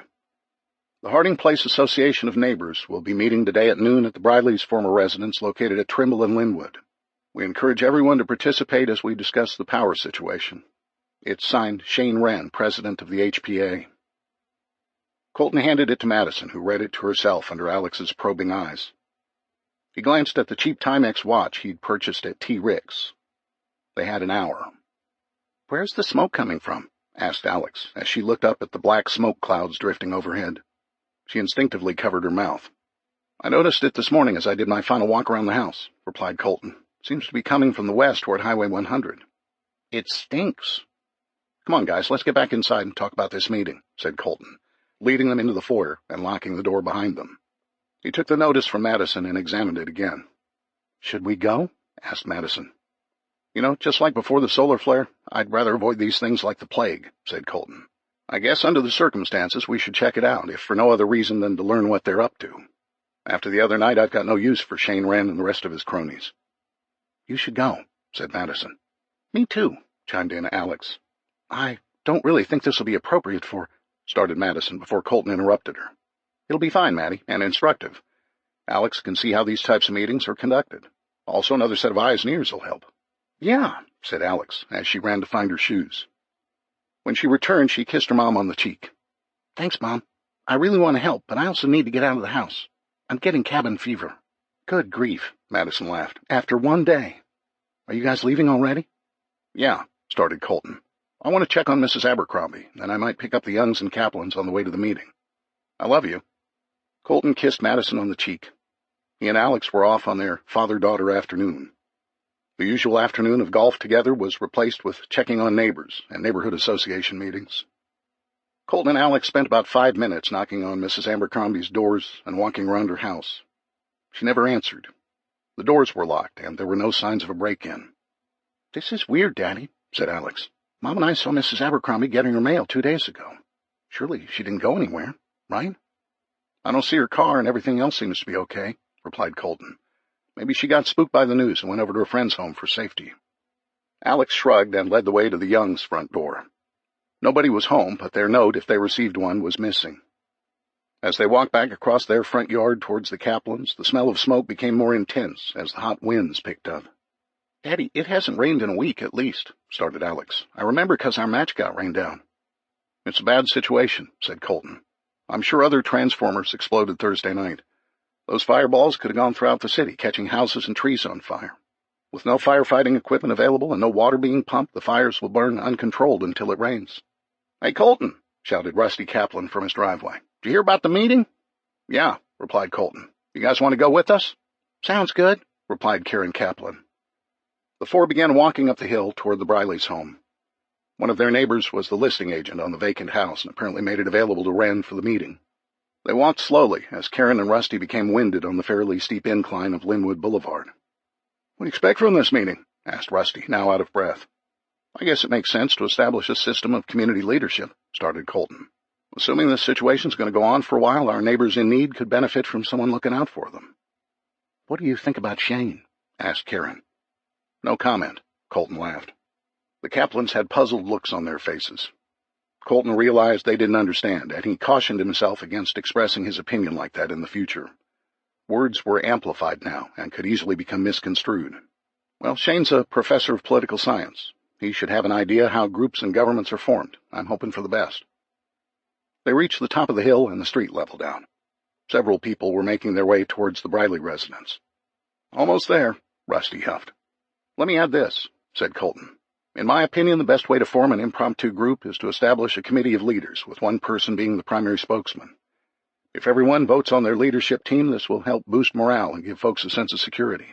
The team would also gain respect through legitimacy. Under the circumstances, a little structure may lend some normalcy to everyone who's used to functioning with the government in our lives."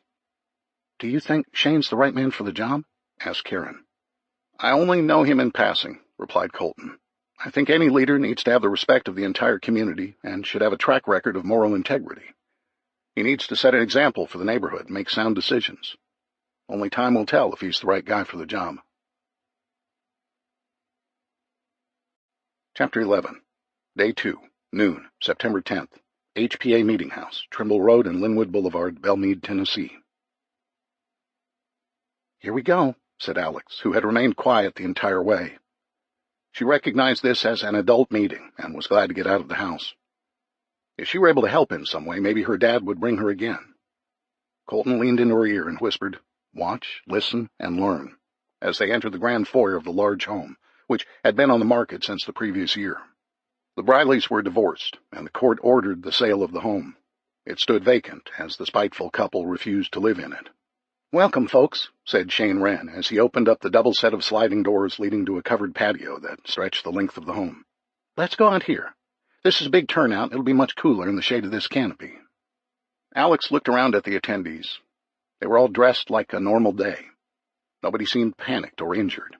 A couple of parents had brought their young children who attempted to squirm out of their parents' control. All of the neighbors appeared overheated. As everyone found a spot, Alex noted there was only one other teenager who was standing alone at the back of the enclosed patio. She tugged on her dad's arm and whispered, "I'm going to hang out with the kid on the back wall, okay?" "Sure, but don't wander off," replied Colton. "Got it," she replied. Alex nonchalantly walked toward the back of the patio and leaned against the wall. The boy immediately noticed her, but shyly looked away when she caught his glance. He appeared to be a year or two younger than Alex. Alex turned her attention to Wren as he started the meeting. "Thank you, everyone, for coming this afternoon. I see a lot of familiar faces, but for those who don't know me, my name's Shane Wren, and I live through the backyard behind us on Westview. My wife Christy's at home with our 2 young daughters. In my prior life, which was, a couple days ago, I was a professor at Vandy." The group laughed with Wren. Alex didn't, and she noticed that her dad wasn't laughing either. "I've been the president of the Harding Place Association, or the HPA as we like to call it, for almost 2 years. In the past, my job was to organize activities and deal with issues surrounding our restrictions. Today, we face an uncertain future and a crisis never before experienced in our country." Several people mumbled their acknowledgement of the situation and nodded as Wren continued. A few attendees carried notepads and used them as fans to cool their faces. "I would like to introduce a couple of your neighbors. This is Adam Holder, who used to work for First Tennessee Bank." Holder stepped forward. "Hello, everyone." "Adam lives down the cul-de-sac at Shepherd Place," started Wren. "And please meet Gene Andrews, who lives right up the street. Gene has an announcement to make, don't you, Gene?" "I do," said Andrews. "I was formerly Director of Compliance at the IRS office here in Nashville. I'm pleased to announce that we won't be collecting taxes for a while." The 3 men laughed, and several in the crowd joined in. "Our life is over, and they want to spew a bunch of jokes," said the teenage boy into Alex's ear, startling her. She jumped and turned toward him. "You scared me," she exclaimed. "Sorry, dude," said the boy. "I didn't mean to." He cut himself off and hung his head. Alex picked up on the fact that he was sensitive to being scolded. "It's okay," she started. "I'm a little jumpy, you know. My name's Alex. Hi, my name's Jimmy." He hesitated for a moment. "Jimmy Holder, that's my stepdad up there, the one with the sport coat on." "It's a little hot for a jacket, isn't it?" asked Alex as Wren continued. "He's a banker. What do you expect?" Jimmy replied, drawing a laugh from Alex. Jimmy kicked a small rock and chuckled under his breath. Wren spoke a little louder. "Make room for these new folks who've just arrived, if you don't mind." The outdoor room became more crowded as a few more joined the group. Alex estimated 40 people were crammed into the small space. Wren continued. "Until the government gets things squared away, we've decided to meet here every day at noon. Of course, attendance isn't mandatory, but we hope all of you will play an active role in binding our community together. We have every confidence that FEMA will be reaching out to all of our neighborhoods." Spontaneous applause erupted from much of the room. Alex smirked and shook her head. "They don't know that for certain." Jimmy must have noticed her reaction and quietly spoke to Alex. "They're blowing sunshine," he started. "My stepdad says the power may not come on for years. He's worried about the fact we don't have much food." "You don't?" asked Alex. "He'd usually eat out after work while at the bar," said Jimmy. "He'd make me fend for myself when Mom was traveling." "Where is she?" asked Alex. D.C., he replied. She's a bank lobbyist. Oh, said Alex. She studied Jimmy. He seemed troubled and distant. Alex had met kids like him in the past. Broken homes often didn't work out for the children. Parents couldn't get along, split up, and then remarried. Some kids took it in stride. Many couldn't cope. Jimmy seemed to fall into the latter category. Wren continued speaking. Our president wants us to band together, pool our resources, and help one another through this crisis. In the spirit of cooperation, we're asking our neighbors, all of you and those who couldn't attend today, to bring extra food, water, and supplies to our daily meetings. Alex asked, Does he drink a lot? Jimmy nodded his head as he looked down. I don't think my stepdad ever wanted to be a father. He liked my mom and they got married. I was part of the package deal. His priorities are my mom, a full liquor cabinet, and his big gun collection. I don't think I even rate in the top 10 on the list. Wren was winding up the meeting. Also, please check on your immediate neighbors. Make sure they're safe. If they're not home, make a note of their address and bring it with you to the next meeting. We'll pay particular attention to their homes while they're away. Alex looked up from the rock Jimmy was rolling around under his black Converse sneaker. She studied his clothes. Black frayed shorts, an AC/DC t-shirt, black hair, and an earring. His appearance screamed rebellious teen. Alex, like her father, was a type A personality. If she weren't a girl, she'd be an alpha male. She sensed weakness in Jimmy. His mentioning a big gun collection presented an opportunity for the Rymans. Apparently, Jimmy didn't know the loose lips sink ships rule. Chapter 12. Day 3, 10 a.m., September 11th. Ryman residence, Belmead, Tennessee. Mom, there are wildfires burning out of control all over the country, said Alex as her mother walked into the living room. The Rymans were settling into their routine by the start of day 3. Like most families, their previous life was full of activities, work, school, and household chores. Entertainment in the form of television, music, and computer browsing would take up hours of a typical day. Without power, these regular pursuits no longer existed. Security was most important, followed by information gathering. How'd you find that out? Asked Madison. Alex wound the crank handle of the Eton FRX-3 radio made to the specifications of the American Red Cross. The rechargeable weather alert radio with a solar panel and hand turbine power generator not only provided information, but it had a USB connection to charge other devices. Emergency alerts are being broadcast continuously now. The message from yesterday is still being repeated, but NOAA is also issuing warnings for specific areas of the country. The wildfires are everywhere because of the heat. When the power grid collapsed, cell phone service and normal broadcast networks crashed with it. However, the military had its own parallel intranet and secured closed satellite communication systems. The National Oceanic and Atmospheric Administration, NOAA, and several other dedicated radio stations across the AM band operated within the same shielded wiring system as the military. When the airwaves weren't cluttered with cell phone calls and radio station broadcasts, a signal could travel much farther. By retuning the frequency calibration of a radio, it was possible to pick up ham radio operators near the AM frequencies. Here, grab a bucket, said Madison. She and Alex walked outside to the pool, scooped up a 5-gallon bucket of pool water, and carried them into the bathrooms. Although the power outage prevented the toilets from refilling on their own, the tank lid could be removed and refilled manually, enabling the toilet to function. Can I go with Dad to the meeting again? Asked Alex. Sure, replied Madison. Is it because of the boy you met? No, not really, replied Alex. She had an idea but didn't want to mention it to her parents yet. They'd probably overreact and make her stay at home. I don't know. He's younger than me and not at all cute. Different is a better word. It's just nice to talk to someone else. Do you know what I mean? They parted ways and refilled the tanks of the 4-bathroom home. Afterwards, they reconvened in the living room. I understand, dear, said Madison, stacking the buckets for later use. She wiped the sweat off her brow. It gets pretty boring around here, but I suppose that's a good thing under the circumstances. Colton entered the room, dripping in sweat. Do you think a dip in the pool's out of the question? Duh, Dad, replied Alex. That's our drinking water. How about a shower? Asked Madison. It'll be cool, but we can easily make it hot. All right, let's see, said Colton. Madison led them to the back patio, where she had hung the 5-gallon camp shower purchased the other day at the sporting goods store. Made of black PVC material, it was solar-heated and portable. She had hung it from the roof overhang at the pool house. Madison reached up and squeezed the bulb, allowing water to pour through a flexible hose. Voila! Now we can clean up here instead of the pool, she announced. Here's a bucket to be used for soapy water, and you can always douse yourself with a 5-gallon bucket for a final rinse. I love it, said Colton, who immediately stripped down to his shorts and poured water over his head.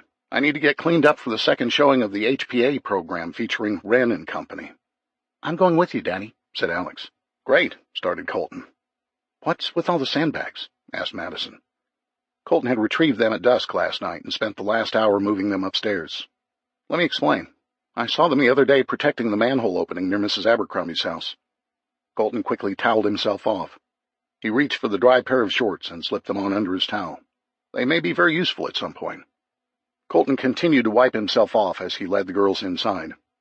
They followed him to the top of the stairs, where several sandbags were stacked along the banister. He continued. When somebody kicks in our doors, you can be pretty sure the people coming in are not here to make friendly conversation or to borrow a cup of sugar. We need to be prepared to defend ourselves and to greet them with a sufficient amount of deterring force. Are we going to drop the sandbags on their heads like in the Home Alone movie, Danny? Colton laughed. I hadn't thought of that, Alex, but it's a possibility. I've tried to think of as many scenarios as possible so that we can maximize our defenses against bad guys. If we get overrun, we need a rallying point and methods to delay our attackers while everybody gets together. You've placed sandbags near the dormer windows, too, noticed Madison. Colton patted a stack of sandbags. These are solid and will help deflect or absorb any bullets shot at us. Whether we're shooting from the windows or keeping them from coming up the stairs, the goal is to delay, then defend against the intruders. Makes sense, said Alex. What about the dressers? Colton easily pushed one of the dressers to block the stairs. He tilted the dresser and retrieved one of the felt easy slides from beneath the furniture leg. I found these in the utility room, said Colton. The movers use them to push the heavy pieces of furniture around the house. If our attackers are pursuing us up the stairs, blocking their way with a heavy piece of furniture should slow them down. Won't we get trapped up here? Asked Madison. I have a plan for that, replied Colton. This is a fallback position if we can't get to the rally point through the downstairs exits. Where's the rally point? Asked Alex. The garage, where our most valuable asset is located. Colton led them past the bedroom toward the double-entry door to the bonus room, a 600-square-foot space located above the garage, which was built into the roof truss system. The family once used it to shoot pool and play video games. More sandbags were stacked in front of the pool table. Under the pool table was an area rug. Colton dropped onto his hands and knees, pulled aside the rug, and revealed a 2-foot by 3-foot opening in the floor between the trusses. Madison and Alex crawled under the pool table to look as well. A hidey hole, exclaimed Alex. The three of them looked into the garage, where the roof of the Jeep Wagoneer was parked a few feet below them. We're going to practice this until it becomes easy, said Colton. But the plan would be to lure them up the stairs, delay their access to the second floor, and then drop ourselves through this hole and into the Wagoneer. You mean we'll leave everything behind? Asked Madison. Not entirely, replied Colton. We need to pack the truck with clothing, supplies, and food. Use every available suitcase, duffel bag, and backpack. I should also put the camping supplies and fishing gear in the back, added Madison. We don't need them here.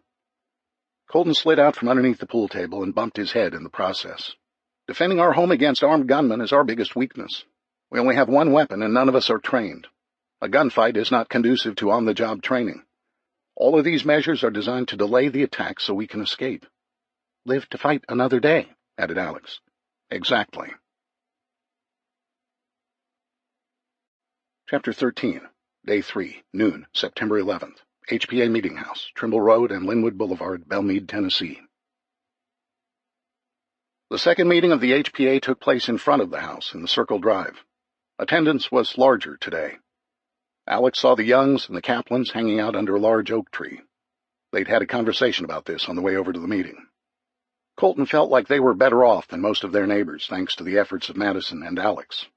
The acquisition of the Jeep Wagoneer in a world full of the latest and greatest but now inoperable vehicle transportation was very fortunate. In the past 72 hours, they'd not heard any generators running. This could be because no one in the vicinity owned one, or because they didn't have the fuel to run it. Either way, the Rymans had both, and would shield these assets from others as well. With this in mind, the Rymans decided to blend in and not stick out. The plan was to dress normal and move and act in a way that was forgettable. They agreed to use their best efforts not to draw unnecessary attention to themselves.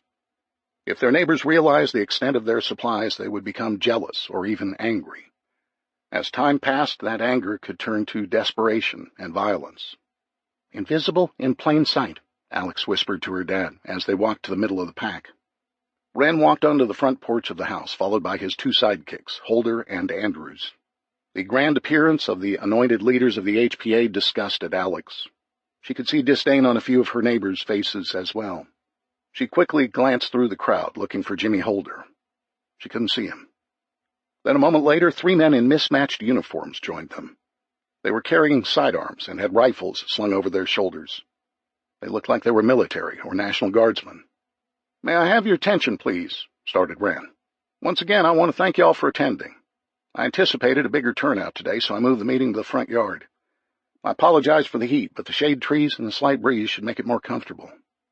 Wren turned and received a clipboard from Holder with a pen tied to it by a string. Wren continued. "I'd like everyone present today to sign in with your name and address, if you don't mind. In order to help one another, we need to know who's here. Also, if you have any special requirements, like medications, please note them on the notepad or see Jean, Adam, or myself after the meeting. We'll begin to pool our limited resources and distribute them to those who are in need." Wren walked to the front of the crowd and began to pass the clipboard around. As it circulated, one of the uniformed men leaned into Wren and whispered into his ear. Colton shifted uneasily as he fixed his eyes on the 3 men.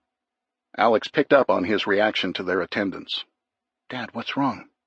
"I don't like the looks of those guys," he replied. Alex studied them further. Their uniforms didn't match, but there might be an explanation for that under the circumstances. Then she looked at their shoes. They weren't military-style leather boots. The men were wearing hunting boots like you buy at Walmart.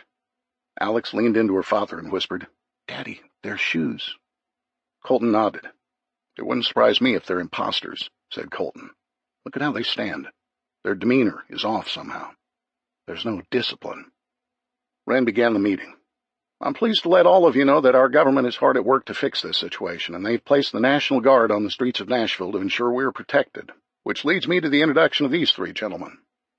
Wren explained the men were part of the National Guard contingent assigned to their area. They would be checking on missing neighbors and helping the sick get to hospitals. As he spoke, the clipboard made its way to Colton, and he immediately passed it on to a person behind him. "Aren't you going to sign it?" asked Alex.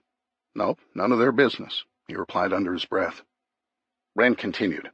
"These men will spearhead the recovery effort in the Belmead area and keep us informed of newsworthy events and further emergency alerts."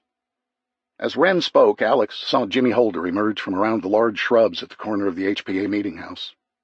He seemed disinterested in Wren's presentation, opting instead to break off a piece of a boxwood and pick off its leaves.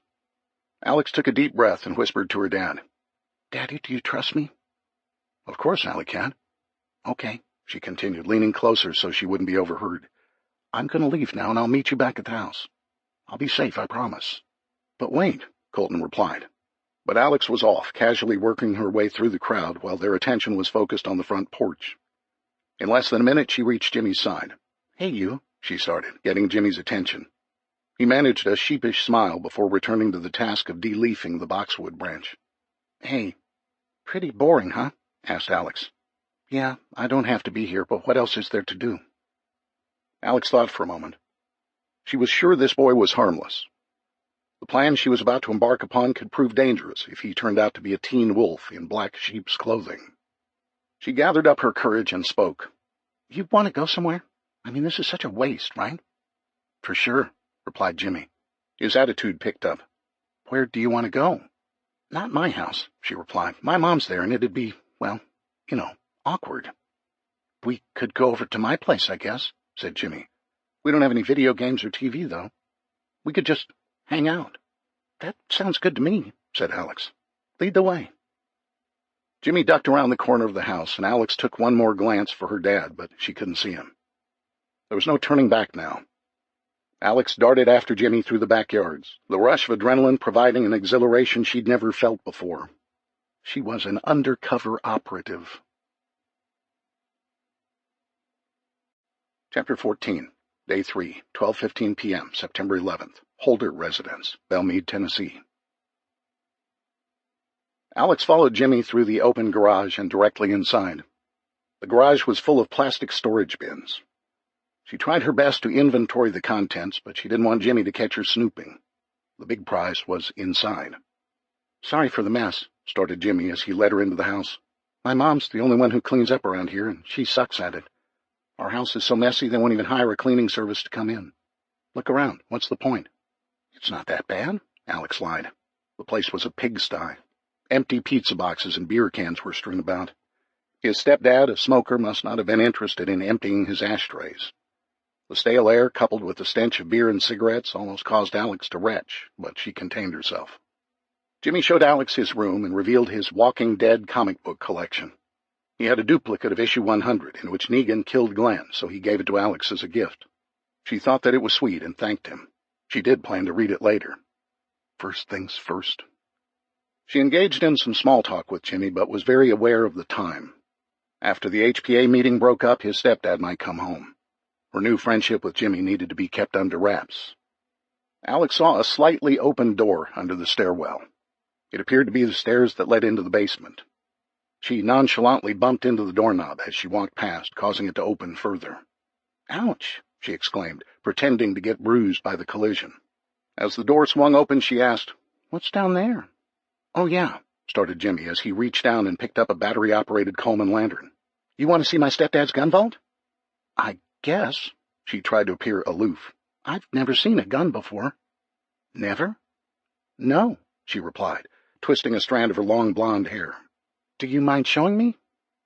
Jimmy shrugged and turned on the light. The two reached the bottom of the stairs, which opened to a large, unfinished basement. Once downstairs, he turned on 3 other Coleman lanterns, revealing a series of workbenches and pegboards. There were several gun safes, but 2 of them were open. Several dozen green military-issue ammo cans were stacked neatly under the benches. Alex was genuinely amazed. "Wow," she uttered. "He's ready for a war." "I guess," said Jimmy. "He's always going to gun shows. He buys and sells, then brags about the great deals he made. I've been with him when he buys guns from online sellers." Alex walked through the room and nonchalantly picked up some of the weapons. This was a gold mine. "I didn't know you could buy guns on the internet," said Alex, appearing to be interested while she took a mental inventory. She didn't know what these guns were called, but she knew how to count. There were 24 pistols, more than a dozen rifles, and several that looked like machine guns. "He went on these 2 websites several times a day looking for new listings," said Jimmy. "One's called Arms List, and the other's called Tennessee Gun Owners. He was obsessed with buying and selling, but as you can see, he mostly bought." "Do you know how to shoot?" asked Alex. "Of course. Would you teach me?" Alex was going to appear weak and vulnerable in order to appeal to Jimmy's man-as-protector side, if he was old enough to have one. "Because, well, I'm kind of afraid of everything. Do you know what I mean?" "Sure," he replied. Alex glanced back at him and noticed that he was studying her long legs. He was just 14 years old, but he was still a boy. She'd have to keep an eye on him. For the moment, he aimed to please, and she intended to take advantage. That was when she saw it. A real Taurus PT-111, like the replica her mother had purchased at Phillips Toy Mart. It was stuck in a holster that would slide into the waistband of her jean shorts. She debated whether to take it or ask Jimmy for it. She decided to ask. Alex picked up the gun and held it in her hands. She walked toward Jimmy and got close enough to him so he would feel slightly uncomfortable. "This one," she said. "I think this one would be perfect for me. Don't you agree, Jimmy?" "Yeah, sure," he replied nervously. "That's a great choice. You can have it. My stepdad won't, no. Here's a box of ammo, too." Jimmy handed her a box of 9mm ammunition. She took the box, and the weight pulled her arm down. "Whoa," she laughed. "That's heavy." "There's 50 rounds in each box. We can start training tomorrow." Suddenly their attention was drawn to the stairs. A noise was coming from outside the house. A voice. Alex immediately became nervous and looked around. With Jimmy preoccupied, she slid the paddle holster into her waistband and snatched another box of ammo off the bench. Jimmy sprinted up the stairs, and she followed him. She ran after him, almost tripping over an empty liquor bottle on the floor. As he opened the front door, the sound became clear. Down the street, a green military Humvee was driving slowly. A soldier stood outside the turret, resting his arms on a .50 caliber machine gun. The passenger repeated the message. "This is an alert. All residents are advised to shelter in place. I repeat, stay in your homes. The National Weather Service has advised us of another solar storm which will take place in the next 12 hours. The storm will contain a high radiation index. You are advised to remain in your homes for the next 12 hours. Alex watched the Humvee disappear down the street as the message was read again. She tucked the 2 boxes of ammo against her left side and held the gun against her right. She leaned down and gave Jimmy a kiss on the cheek. "Thank you, Jimmy," she said. "This was fun. Can I come over tomorrow at noon?" A smitten Jimmy Holder touched his cheek and nodded, having no idea he'd just been played. Chapter 15. Day 4. Morning, September 12th. Ryman Residence, Nashville, Tennessee. Madison and Colton had become like 2 ships passing in the night. By the 4th day, their sleeping routines were established. Colton's body gradually adjusted to staying awake until dawn, and Madison reset her internal clock to wake up early enough to fix them something to eat. Breakfast gave them some quiet time together before she took over the security patrols while Colton slept. It was time for the morning debrief, and the first item on the agenda was Alex's new friend. "Maddie, I understand your concern," started Colton. "While I stood watch last night, I considered all the ramifications of Alex's actions. First, I'm glad we've got a great relationship with her, so she wouldn't hide what she did. Second, I trust her judgment. It was a risky, apparently unplanned move." "Impulsive is more like it," interrupted Madison, who sat back in the dining chair and folded her arms. Madison's body language delivered her opinion of Alex's acquisition of the gun loud and clear. "Maybe, but I like quick thinking better. Even when the kids heard the military vehicle driving through the neighborhood and the boy bolted outside ahead of her, Alex had the presence of mind to grab another box of bullets. You can't teach that cleverness in school, Maddie. It's ingrained in her DNA." "Oh, of course, she's a full-blooded Ryman without a doubt," said Madison. "Don't forget, Mrs. Ryman," Colton said sarcastically. "As part of her ruse, she used her power of feminine persuasion over the boy. I seem to remember a young woman who exerted a similar influence over the master negotiator in this family many years ago." "Okay," Madison laughed and wiped a couple tears off her face. Colton reached across the table and held her hand. In the candlelight of the early dawn of the apocalypse, she was more beautiful than ever. "Here's the other thing," said Colton. "Over the years, I've learned that before I enter any negotiation session, I like to clarify my goals and gather information about the other side before I sit at the table. Alex gleaned some important information yesterday. We have a neighbor who's armed to the hilt." "And he's got a screw loose," interjected Madison. "What if he finds out about this?" "It's risky, but our goal shouldn't be to clean out his basement, only to get what we really need. Remember, his son offered the gun and ammo to Alex as a gift. I'm only suggesting that she ask for 1 or 2 more weapons for her parents." "Fair enough," said Madison. "But if we only need a couple more guns, why don't we just trade him some food? Jimmy told Alex they don't have any food, right?" "I thought about that, but here's my concern. If Holder thinks we have extra expendable food, with his arsenal he might just take it from us. It's better to keep him out of the loop and keep our food storage to ourselves." "So what's the plan?" asked Madison. "I'll talk with her on the way to the meeting today," replied Colton. 2 more guns. Another handgun similar to the one she obtained yesterday, and one of those machine gun-type rifles she told us about. Common sense tells me the high-capacity magazines would help repel anyone trying to attack us in our home." Madison relented. "Alex is very level-headed and won't take a chance if the risk is too great. She plans on going over there at noon today. Maybe you can stall Holder if the meeting breaks up early. Give her more time." Colton scooped up the paper plates and forks from breakfast and placed them into the garbage bag. Monday was usually garbage pickup day, except not anymore. He needed to talk to Madison about scavenging. Colton was aware the topic would concern Madison because it involved taking Alex with him after dark into the homes of strangers. With each passing day, Madison seemed to accept the reality of this catastrophic event. Her lingering denial was passing, and fear seemed to be on her mind the most. Without putting her on edge, Colton had to find the words to explain why he was using her only child as an undercover operative by day and now a cat burglar by night. Both activities had inherent risks, but in a post-apocalyptic world, children learn to grow up fast. "Can we talk about one more thing before I get some sleep?" he asked. "Yes, but you need to get your rest. The evil sun is rising for another day, just like always." Colton sat back down and fiddled nervously with the salt and pepper mills on the kitchen table. He was convinced this collapsed grid situation was going to be prolonged and have a severe impact on the entire country for weeks or months. While he was relieved to have the additional food and supplies stacked around their dining room, he knew it wouldn't be enough to last them. "You guys did great the other day, Maddie," started Colton. "You risked your lives for our family, our survival." "Aw, shucks, 'twa'n't nothing," Madison chuckled as she subconsciously touched her cheek, which was finally returning to its normal color. "It was a lot," said Colton. But it may not be enough. As our food and supplies dwindle, or if something happens, God forbid, and everything gets destroyed or stolen, we might run out. I think we need to get more. What are you suggesting? I don't believe the government has enough food and supplies to go around. Even if they do, how will they be rationed, and for how long? We have to look at alternative resources. Looting, said Madison. I prefer the term scavenging. Stealing, Madison shot back, once again assuming a defiant position.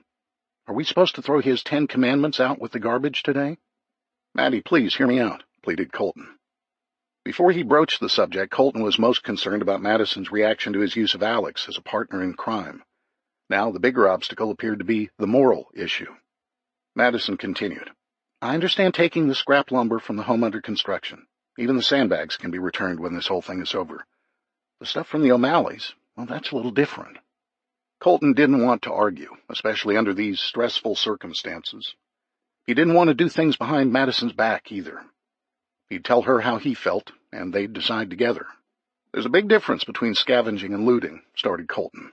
Searching for food or salvaging supplies from abandoned homes is much different than taking something by force. Word games. Maybe. But my point is there can be extenuating circumstances that allow an exception to the rule of thou shalt not steal. Many of these homes are abandoned. It's just a matter of time before our neighbors or outsiders break into them. If we wait until we are almost out of food, there won't be any opportunities to scavenge left. Madison stared at him for a moment. What if the people come back? These are our neighbors we're talking about. Then we will gladly reimburse them somehow for the supplies we used, he replied. Listen, we're in a survival situation. I'm not advocating loading up on mink coats, stereos, or valuable family heirlooms. In my opinion, anything that does not fulfill our basic human needs, water, food, shelter, security, and energy, stays behind. Otherwise, it would be looting. The law of necessity. That's a good way of looking at it, said Colton. Taking the highest social morality may not always be achieved by adherence to the laws of God or man. There is no greater goal than the survival of our family. In doing so, if I technically violate those laws, including the 8th commandment, then I will be judged at some point. But my family will be alive. Chapter 16. Day 4. Dusk, September 12th, Ryman Residence, Belmead, Tennessee. The noon meeting of the HPA had been canceled due to the second solar storm announced by the National Guardsmen the day before. Colton was able to get some extra sleep for the big night ahead. His goal was to make 2 stops. One would be the O'Malley's home. The second on the list was a little further down the street next to the home under construction. He'd studied the surroundings of both homes during his prior outings. Alex, all I know is what I've seen on television and by applying common sense, explained Colton. He pulled the grocery totes out of the pantry and set them on the counter next to their backpacks. These are going to fill up very quickly and get heavy even faster. If all goes well, we'll be able to make several trips without detection. After the second solar storm, the northern lights will be bright again tonight, so we'll have to stay concealed. Fortunately, we don't have far to go. Okay, Daddy, said Alex. Tell me what to focus on before we leave. Also, what if something happens and we split up? Do I wait on you or head back to the house? Good question, Alex. If we're discovered and threatened, then drop everything. Run through the yards, but not directly home. We don't need to draw them to our front door. Your mom will be patrolling the front yard, watching for signs of trouble. She'll help if possible. Madison lifted the shotgun off the kitchen counter. The family had spent the day practicing. They emptied the shotgun and pistol of ammunition. They practiced loading and reloading. Then they moved on to dry-fire drills. Throughout the day, each of them took turns. With the paddle holster firmly in place, they repeatedly drew their pistols until the practice created muscle memory and conditioned their reflexes. If they had to challenge someone or draw to shoot, they could ready their weapon as if it was second nature. As Alex pointed out, it was no different than practicing her golf swing. Grip, stance, tempo, and concentration. They learned trigger control and aim. Using a small picture hanging on the wall as a target, they drew the weapon and pointed it at the target. As the shooter pulled the trigger, if the gun made a click with the sights still sitting on their point of aim, then that was considered a hit. If the sights moved off their target before the click, that would be a miss. Using the toy versions of the Taurus, they practiced working through the house, looking for a hidden attacker. They emulated television shows they'd watched. Alex would hide while Madison and Colton hunted for her. They had to clear a room before they could move on to the next one. This exercise taught them how to work in pairs and watch each other's backs. It also enabled them to look at their home from a different perspective, as their fortress.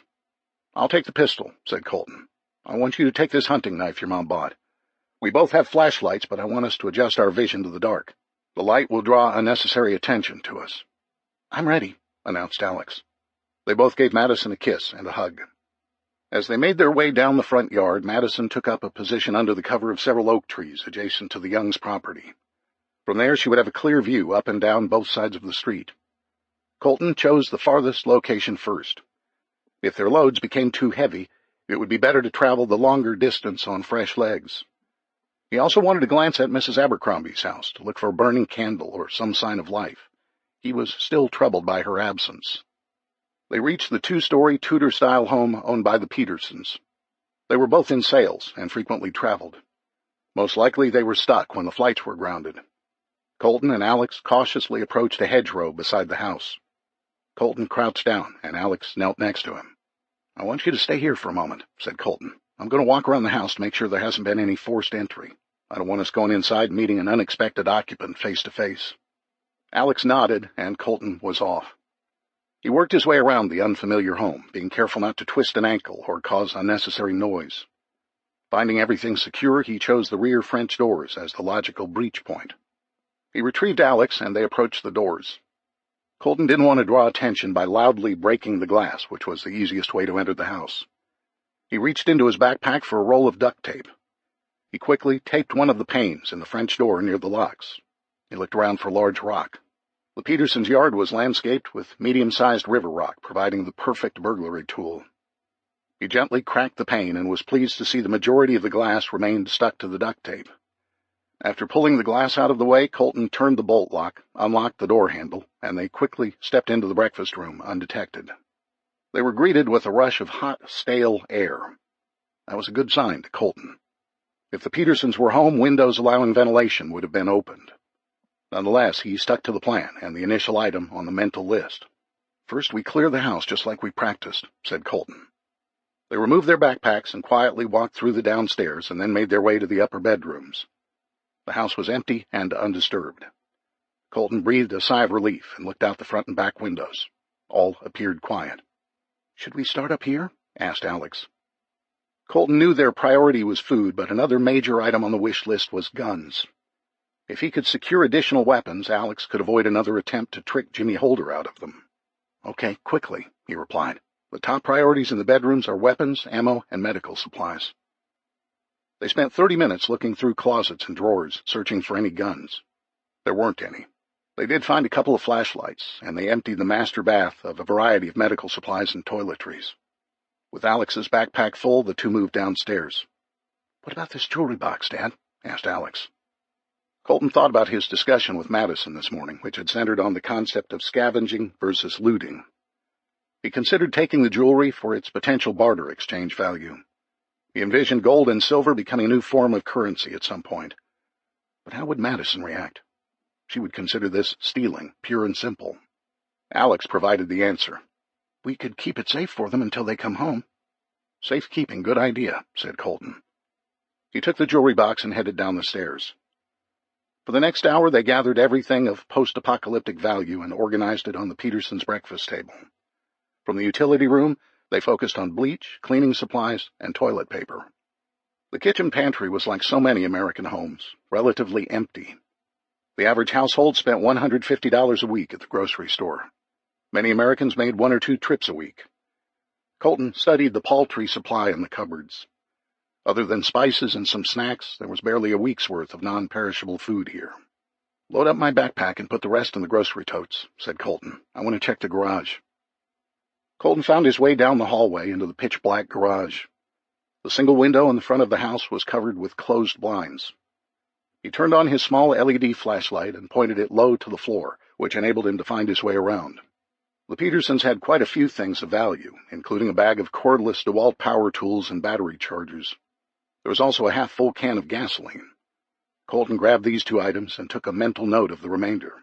"Daddy, I'm ready," said Alex from the darkness of the kitchen. "There are dogs barking outside somewhere. I think we should go." Colton picked up the pace and immediately chastised himself for lollygagging. He donned his backpack and slowly opened the back door. The dogs were barking loudly now. They appeared to be in the backyard of the home under construction. Wham! Shatter! The sound of breaking glass came from the home to their west, causing the dogs to be whipped into a hollering frenzy. Then he heard the voices. "Come on, man, now listen to them dogs." "Sorry, bro, I didn't see the 2x4s. Let's go. Ain't nothing here, no way." "I'm gonna shut them dogs up, man." The dogs were coming closer and becoming more agitated. Colton had to make a decision. Should they hide out here in the house until the looters left, which might risk a confrontation? Or should they leave everything behind and run for home? The next thing that caught his eye helped him make a decision. The illumination of a flashlight was swinging wildly from the home behind the house next door. "Who's out there? Go away!" shouted an elderly man. "Shh." Colton heard the sound coming from between the houses. A shadow moved across the Petersons' back lawn. He felt for his weapon and almost drew it. Think. Options? The sounds of the dogs barking were much closer. "Alex," instructed Colton, "they'll be distracted for a moment. Let's go out the front door. Run and take cover behind the cable repair truck. From there, we'll cross over into Mrs. Abercrombie's yard and make our way home under the tree canopy." "Got it," said Alex over the close sound of a snarling dog from the backyard. "Get away from me, dog!" "Hey, let's go in this house," said one of the looters, heading straight for Colton. Colton turned and dashed toward the front door and quietly closed it as he heard the voice again. "Hey, man, somebody beat us to it." Chapter 17. Day 5, 11 a.m., September 13th, Ryman Residence, Belmead, Tennessee. Colton opened the doors to the pool house and allowed the fumes from the generator to escape. This was the best of a lot of bad options to maintain some type of sound discipline. The world was very quiet now. There were no planes flying overhead. The thousands of cars traveling Harding Place each day were sidelined. The roar of air conditioning units had ceased. Occasionally a dog would bark in the distance, or a voice would carry through the woods. But these ambient noises were insufficient to drown out the hum of his generator. By closing it up within the pool house, Colton trapped the noise, but the gas fumes reached deadly levels. After a couple of minutes, he covered his face and immediately shut the generator off. He ran it for 2 hours a day to maintain the temperatures in the refrigerator and freezer and to allow Madison the opportunity to cook the day's meals. He also charged the flashlight batteries and the newly acquired DeWalt lithium-ion batteries. He wasn't sure when he'd need the circular saw, drill, or reciprocating saw, but he was sure the portable shop light would come in handy. "Daddy, there are people coming. Come quick," shouted Alex from the French door. Colton looked around frantically and closed the pool house door. He ran through the back door, feeling for his gun, but it wasn't there. He must have left it on the kitchen counter. "Who is it?" asked Colton, as he wiped his sweaty palms and sunscreen-covered arms on his T-shirt. Madison came down the stairs and held her finger up to her lips. She mouthed the name, Shane Wren. Colton initially felt relieved. At least it wasn't the National Guard or a band of marauders, as Alex called the thugs and looters who roamed the streets. Then on the other hand, a contingent of do-gooders operating under the pretense of being anointed the neighborhood watch was just as frightening. Colton recalled the quote from President Ronald Reagan, "The most terrifying words in the English language are, 'I'm from the government and I'm here to help.'" He decided nothing good was going to come out of this visit and immediately put his guard up. He walked toward the kitchen door. He would surprise them from the side of the house and throw them off their game from the beginning. "Do you want the gun?" whispered Madison. "No, I don't think that'll be necessary," replied Colton. "I'm going to keep this to a friendly, neighborly chat." "There are 7 people out there," said Madison. "At least one man has a rifle over his shoulder, and another man has a gun tucked in front of his jeans. They're here for a purpose." "I'm sure they are. Maddie, go upstairs and monitor things from the window, but try not to be seen. Alex, wait by the front door and be prepared to open it. Everybody good?" Colton held the door handle as the girls ran to get in their positions. He took a deep breath and drew upon the confidence that had elevated him to the top of his field. He grabbed a screwdriver for a prop and exited into the sun. His exposed skin was drenched in sunscreen after the radiation warnings the other day. Wren was approaching the front door as Colton walked around the corner of the house. Colton counted 4 men and 3 women. Wren was joined by Andrews, who was armed with a pistol, and Holder, who carried what Colton recognized as an AR-15. Even one of the women was armed. This was the new normal, he surmised. "I guess you folks are here to fix our air conditioning unit," said Colton, attempting to break the ice. "You're a little late, but I'm glad you're here."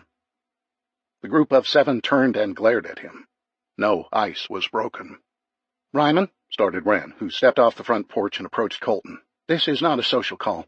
May we come in? We need to have a conversation." Colton wasn't going to let peer pressure compromise their safety. "Nah," he drawled. "I think we can talk right here." "Where's Madison?" asked one woman.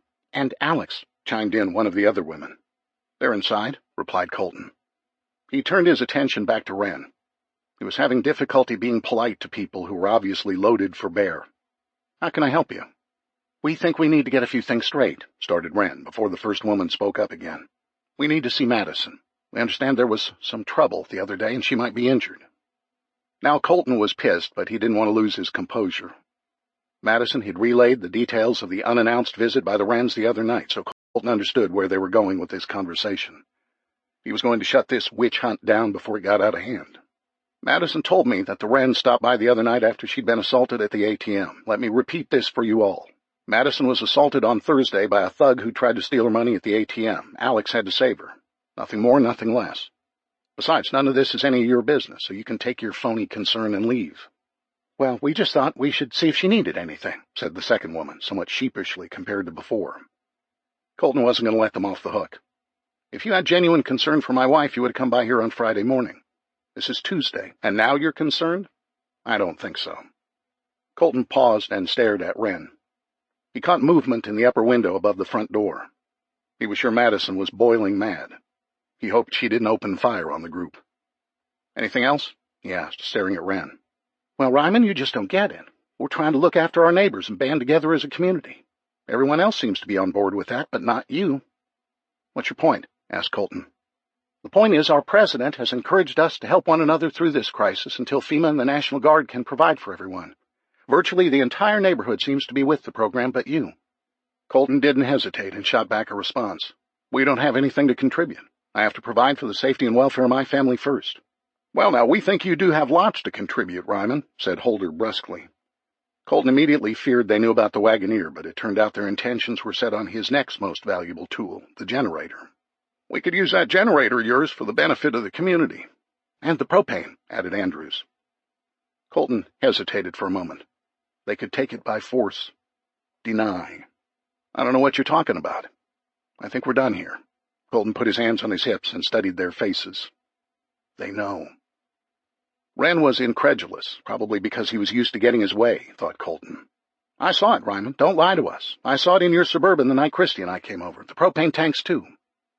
Well, crap. Last option. Feigned outrage. "Are you kidding me?" he shouted. "You show up at my home unannounced. You accuse me of beating my wife, and now I learn you've been snooping around my property and peering inside my vehicle? Hey, anything else I can do for you people?" Wren tried to interrupt by raising both hands. "Listen, Ryman, the president has urged us to—" "I don't give a crap. I'm urging you to get off my property. I'm done. You hear me? Go." Clack, clack. As if it was scripted, the distinctive sound of a shotgun racking around came from the upper window. Everyone's attention was drawn upward, and Madison simply said, "You heard the man. We're done here." Holder struggled to pull his AR-15 off his shoulder. Madison quickly pointed her shotgun directly at him.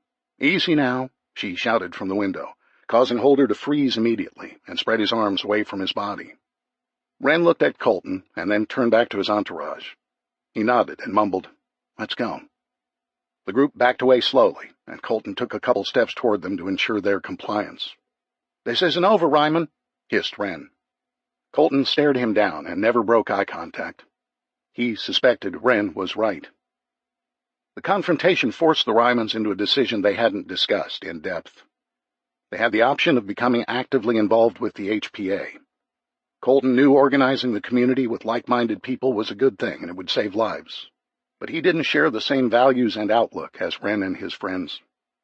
Granted, the Ryman family wasn't as prepared as they could have been before this catastrophic event, but they were better off than most. Colton's job was to safeguard his family's safety and well-being. The day the solar storm was coming, Alex and Madison weren't fooling around riding bicycles on the sidewalk like Christy Wren and her kids. They had hustled to prepare. Why should he risk running out of food or give up vital supplies to those who didn't try to help themselves? Chapter 18. Day 5, 6 p.m., September 13th. Young residents, Belmead, Tennessee. Madison hesitated to leave Alex at home, but Colton assured her they wouldn't be long. He wanted to touch base with the Youngs regarding the confrontation on the front lawn that morning and check on Mrs. Abercrombie once again.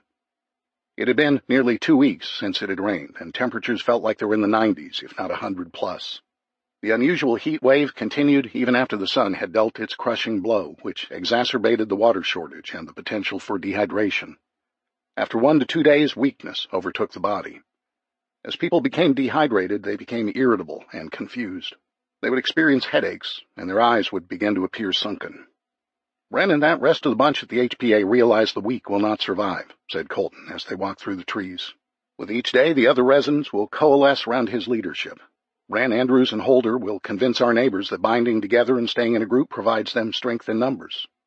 "We don't have any numbers," added Madison. "I know, which is part of the reason for this social call," said Colton. As they stepped onto the Youngs' brick doorstep, the door opened and Diane Young appeared. "Hey, neighbors," she greeted them. "I was just coming out to check the mail." The three laughed. "We are creatures of habit," said Colton. "More than you realize. If you'll indulge me for a moment," said Diane. "We're creatures and we have needs. We need to eat, so we eat. As intelligent and social animals, we like to chat with one another, so we do. We have dozens and dozens of other behaviors that are just as complicated." "You and Bill would know," said Madison, referring to their profession as psychologists. "Habits are one of those behaviors," said Diane. Her husband emerged from the foyer wearing his customary khaki pants and blue button-down shirt. They were hanging on him. Madison wondered how much weight he'd lost. She continued, "Customs and practices help us make it through the day. This disaster has upset our normal lives, but our habits are still part of our psyche." "Which is why you're on your way to check the mail?" asked Madison, trying to psychoanalyze the psychologist. "No," she laughed. "I was coming out here because I saw you coming through the trees. My goal is to provide you a reason to be careful. Every human deals with change differently. When a calamity strikes, turning one's habits, routines, and life inside out, people react differently. Some become afraid. Others become angry at the rude intrusion upon their otherwise orderly lives. Those who are both fearful and angry will become dangerous due to their unpredictability." "The human reaction we're describing was on full display today on your front lawn," added Bill. "Diane and I watched the confrontation from under the oaks. Colton, I don't wish to frighten you, but my observations of Wren and the HPA raise genuine concern for the safety of anyone who might oppose them." "Physical harm?" asked Madison. "Maybe," replied Bill. "Following a tragedy, and after reality sets in, an individual may exhibit anger over their condition. A person undergoing this phase might say, 'Why me?' or 'It's not fair.' Others will be looking for someone to blame," added Diane. "When a logical target for their fear-induced anger is unavailable, they'll seek out others. They'll lash out in frustration at those around them."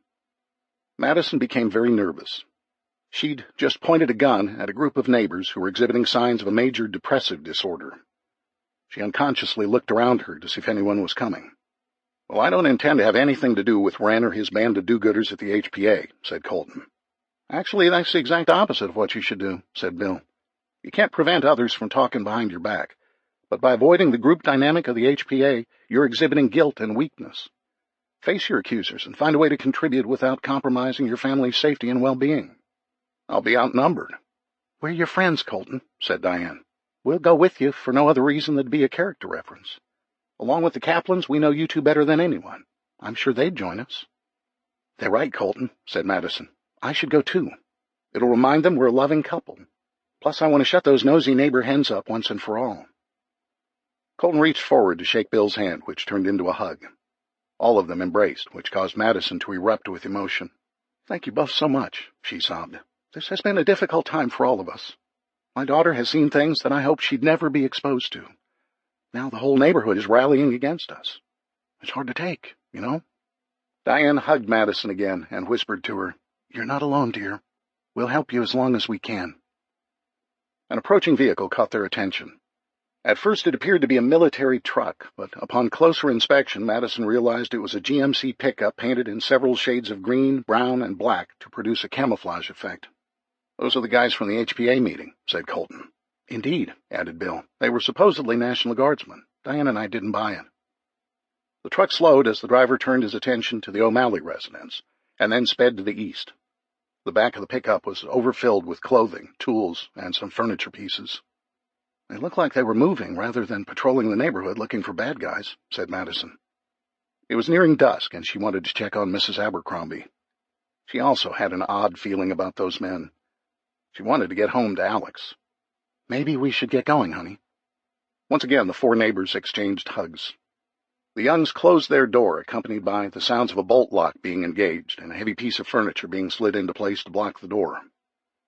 Diane's words replayed in Madison's mind. "We'll help you as long as we can." What did she mean by that? Chapter 19. Day 5, 6:45 p.m., September 13th, Abercrombie residence, Belmead, Tennessee. Colton took a chair from Mrs. Abercrombie's patio set and placed it under the utility room window. He unclipped the small LED flashlight that accompanied him everywhere now, as did the Taurus, tucked safely in the paddle holster. After today's confrontation, Colton vowed to remain armed at all times.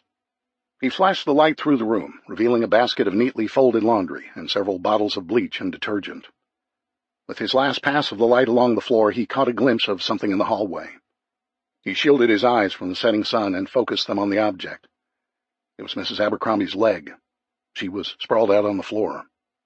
Colton, dejected and frustrated, knocked his head against the glass window several times. "I should have known." "Colton, what's wrong?" asked Madison, who had just returned from checking on Alex. "We have to go inside. I've got a bad feeling about her." Colton lost his balance, getting off the chair, and landed in the grass on all fours. "You okay?" asked Madison. "Yeah," said Colton, wiping the grass off his still battered knees.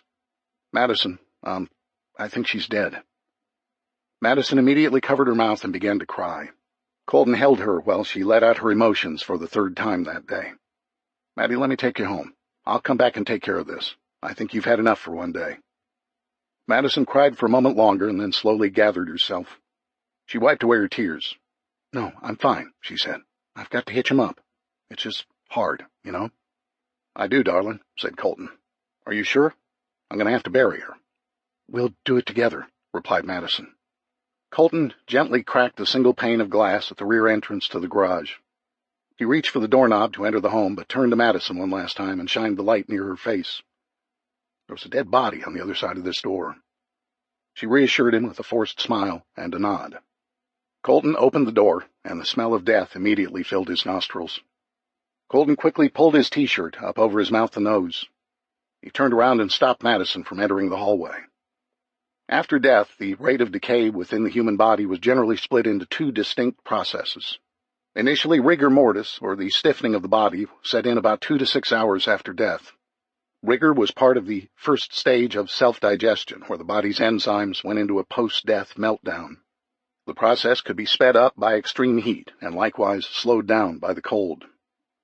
The next stage was known as putrefaction, or decomposition, in which the body literally began the process of melting down.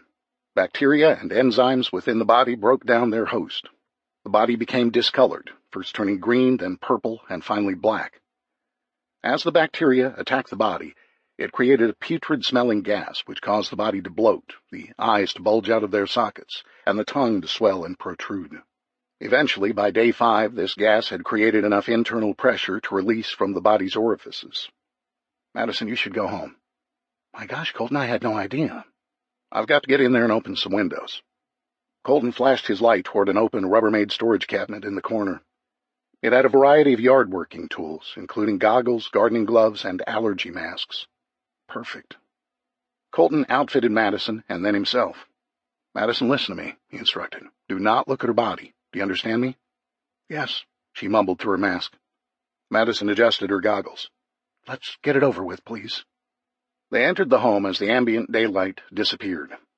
Within 5 minutes, all of the ground floor windows were raised and the patio doors were propped open as well. Colton rummaged through a utility closet in the laundry room and found a set of sheets.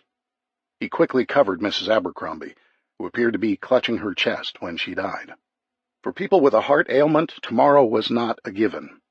For those who lived with a pacemaker, the EMP blast from the solar flare resulted in certain death. These small, electronically sophisticated devices were placed in the chest to help control abnormal heart rhythms. They emitted low-energy electrical pulses to prompt the heart to beat at a normal rate. They were not made to withstand the incredible surge of energy created by an electromagnetic pulse. The destruction of the pacemaker itself did not kill Mrs. Abercrombie. The combination of her slowed heart rate and the extreme heat wave they were experiencing probably made her weak, tired, and faint. She most likely lost consciousness and suffered a heart attack. "Madison, would you mind finding a shovel? Then meet me in the backyard." Let's give her a proper burial." An hour later, Colton and Madison were soaked in sweat, but Mrs. Abercrombie was provided a caring burial and eulogy by the Rymans. They both sat quietly for a moment before Madison broke the silence. "Now what?" Colton spotted a garden watering can placed under the drain pipe of the air conditioning unit and decided to see if it contained water. It was half full and didn't appear to be contaminated, so he poured some over his hands to wipe away the soil. Madison did the same. Colton wasn't stalling, but he wasn't sure how Madison would react to his response. Colton had adopted a survival mindset. His will to survive had become tantamount, which meant he removed emotions from his decision-making. He needed to make sure Madison was thinking that way also. "With her home vacant, it's a prime target for others to rummage through," replied Colton. "Mrs. Abercrombie has departed, but she can still help us survive." Madison looked at the grave and back towards the house. She was apparently wrestling with the notion of going through Mrs. Abercrombie's belongings. "You're right," said Madison. "I don't like this, Colton. I don't know if I can ever get used to taking other people's things. But if we don't, somebody else will, which might make them stronger and our family more vulnerable." "Unfortunately, that's the way we have to look at it," said Colton as he embraced Madison. "We're doing this for Alex and us." They entered the den and adjusted their eyes to the darkness. The opening of the windows helped ventilate the house, but the air remained barely breathable. Using their flashlights pointed toward the floor, they each went their separate ways. Madison was assigned the kitchen and pantry area, while Colton started upstairs. After opening the windows to allow further ventilation, Colton began to search the bedrooms. He emptied a basket full of books and filled it with medications and toiletries. There were several medical devices, including a blood pressure kit, an arm sling, and 2 mercury and glass thermometers. In Mrs. Abercrombie's bedroom, Colton paused to study the photographs of her deceased husband on the wall. He was a decorated Vietnam War veteran. The pictures showed him in his dress uniform, as well as various candid images with his platoon. A folded United States flag was respectfully placed on a small table under the wall display. Colton took it and muttered, "I'll find a good spot for this, sir." On her dresser stood a vintage radio which operated on vacuum tubes. Colton shined his light on the back and found an identification plate that read Emerson Model 126. He decided to give it a try. It worked. He scrolled through the dial and eventually found the AM band that was broadcasting the continuous loop of information disseminated by the government. He turned it off and set the flag next to it. "Colton, was that a radio?" Madison asked in a loud whisper from downstairs. "Yeah, an antique radio that still works," he replied. "I'm almost done up here." He looked through a nightstand drawer and found a loaded handgun and a box of 9mm bullets. He illuminated the weapon and studied it. He immediately went back to the images and studied one of Mr. Abercrombie's photos. It was the same weapon. This was Mr. Abercrombie's sidearm from his days in the service over 40 years ago. "Thank you, sir." Colton and Madison finished going through the home and only took what they needed. In addition to the significant amount of canned vegetables, soups, and meats, Mrs. Abercrombie had a lot of baking ingredients and spices. Her kitchen cupboards were stocked like someone who only ate out once a month. As Colton and Madison left, they thanked Mrs. Abercrombie for adding a week's worth of food to the Rymans' survival pantry, and said one more prayer for her. Chapter 20. Day 6, 11 a.m., September 14th, Ryman residence, Belmead, Tennessee. Colton stared down Harding Place, the usually busy thoroughfare that was now deserted. He contemplated whether people were hiding behind locked doors, occasionally peering through their curtains in fear of every unusual sound. Oddly, yet fortunately, he hadn't heard gunfire the last few nights. With the darkness came silence, and sound carried easily now. Despite this new normal, except for the occasional raised voices and barking dogs, it was eerily quiet. In his gut, Colton felt things were about to change. For the worse. As Americans began to accept the permanency of the loss of power, citizens around the country began to demand answers and protested to exhibit their displeasure. Shock and disbelief had been replaced with anger and frustration. Alex had successfully found 2 ham radio operators who were broadcasting news from around the country. At first, people found their way to the FEMA and National Guard installations and protested. After a few days of ineffectual demands, the protesters realized demonstrations were not the answer. Their government had failed them, and they knew it. The citizens began to take the recovery process into their own hands. Riots were breaking out in the large population areas, and looting was rampant. Most population centers, in excess of 10,000 people, became a war zone. Nashville was no different, which accounted for the lack of a military presence in their neighborhood. Colton did not think the Guard had the personnel to enforce the president's martial law directives, but he was concerned that the pounding on the front door could come at any time. In the name of fairness and equality, the government could sentence his family to death by taking their food. This weighed on him all the time. "Hey, mister, I'd offer a penny for your thoughts, but a penny's truly worthless now, I suspect." Madison laughed as she joined Colton on the sidewalk. She knocked him on the noggin. "Everything okay in there? Sounds hollow to me." "Ha ha," Colton laughed. He turned and hugged his wife a little tighter than normal. "You don't seem too concerned about this HPA meeting." "We've got nothing to be ashamed of," she responded. "I'm glad the Kaplans and Youngs are going with us. So what were you thinking about?" "Knock on wood, but the apocalypse has been too quiet." "I don't know if I'd agree with that necessarily," said Madison. "Let me see. We've buried 3 of our neighbors. We've been confronted by the HPA, resulting in an armed standoff. My husband and daughter sneak out of the house at night to rummage through the neighbors' kitchen pantries. That doesn't sound quiet to me." Colton laughed and looked for their escorts to the HPA meeting. Glancing at his watch, he realized it was still early, which also gave them a few more minutes to talk. With their newly acquired weapons, Colton needed to broach the subject of using them. "I need to talk with you about something without Alex around," started Colton. "We've tried to fly under the radar here, but that's never been our forte. Despite our best efforts, we'll draw the attention of people with ill intent. Unfortunately, I'm afraid the fight will come to us. I think you've done a great job of fortifying our home and setting up an around-the-clock patrol as part of our routine." "That's only part of the issue," continued Colton. "We have to be prepared to defend our family with force, if necessary. Where do you draw the line on violence?" "This far you may come and no farther," replied Madison, quoting Job. "The sea has its limits, and so should we." "Okay, but we should agree on how far we'll let someone push us before we decide that action, in the form of shooting them, is appropriate. The time to decide is not in the heat of the moment." Colton turned to Madison and placed her hands on the Taurus tucked in his waistband. "Look at me. I'm carrying a gun, in the open, in the middle of Harding Place, and it doesn't even seem abnormal. It's necessary now." "I agree," replied Colton. "But how do we decide if it's necessary to use it?" Madison abruptly turned as she realized Alex was coming out of the house. She finished her thought. "Here's what I think. Look at a gun as a car horn. You don't use it out of anger to express displeasure with another's actions. You use it to warn of the consequences of their actions. Someone shoots at us, we shoot back. If they point their gun at us, we may shoot first because we can't take any chances.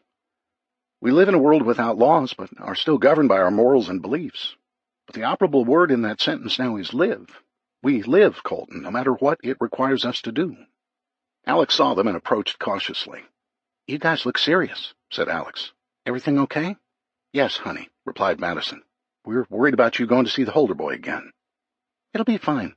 He's harmless, and you guys will have your hands full with his stepdad. I should be worried about y'all." "Don't take any chances, Alex," said Colton. "I don't trust those people. Holder is potentially dangerous. Jimmy sounds like a good kid, clearly the opposite of his stepdad. But tell him you can only stay for an hour, and then you have to come home. Got it?" "Yes, Daddy," she replied, and then gave them both a kiss on the cheek. Colton was a positive influence in Alex's life. He provided her a consistent presence and level demeanor. The emotions of an adolescent girl could result in ups and downs. Colton saw the effect this had on Alex and Madison's relationship. Alex treated her mother differently. Their conversations were sometimes complicated by the delicate relationships that often existed between mothers and teenage daughters. Madison looked at Alex as an extension of herself. Alex, on the other hand, strived for individuality and independence. Like any human relationship, there was compromise required. She and Colton agreed that if Madison were to fight Alex on every issue, there would never be peace. They learned the heated conflicts of one day would become insignificant the next.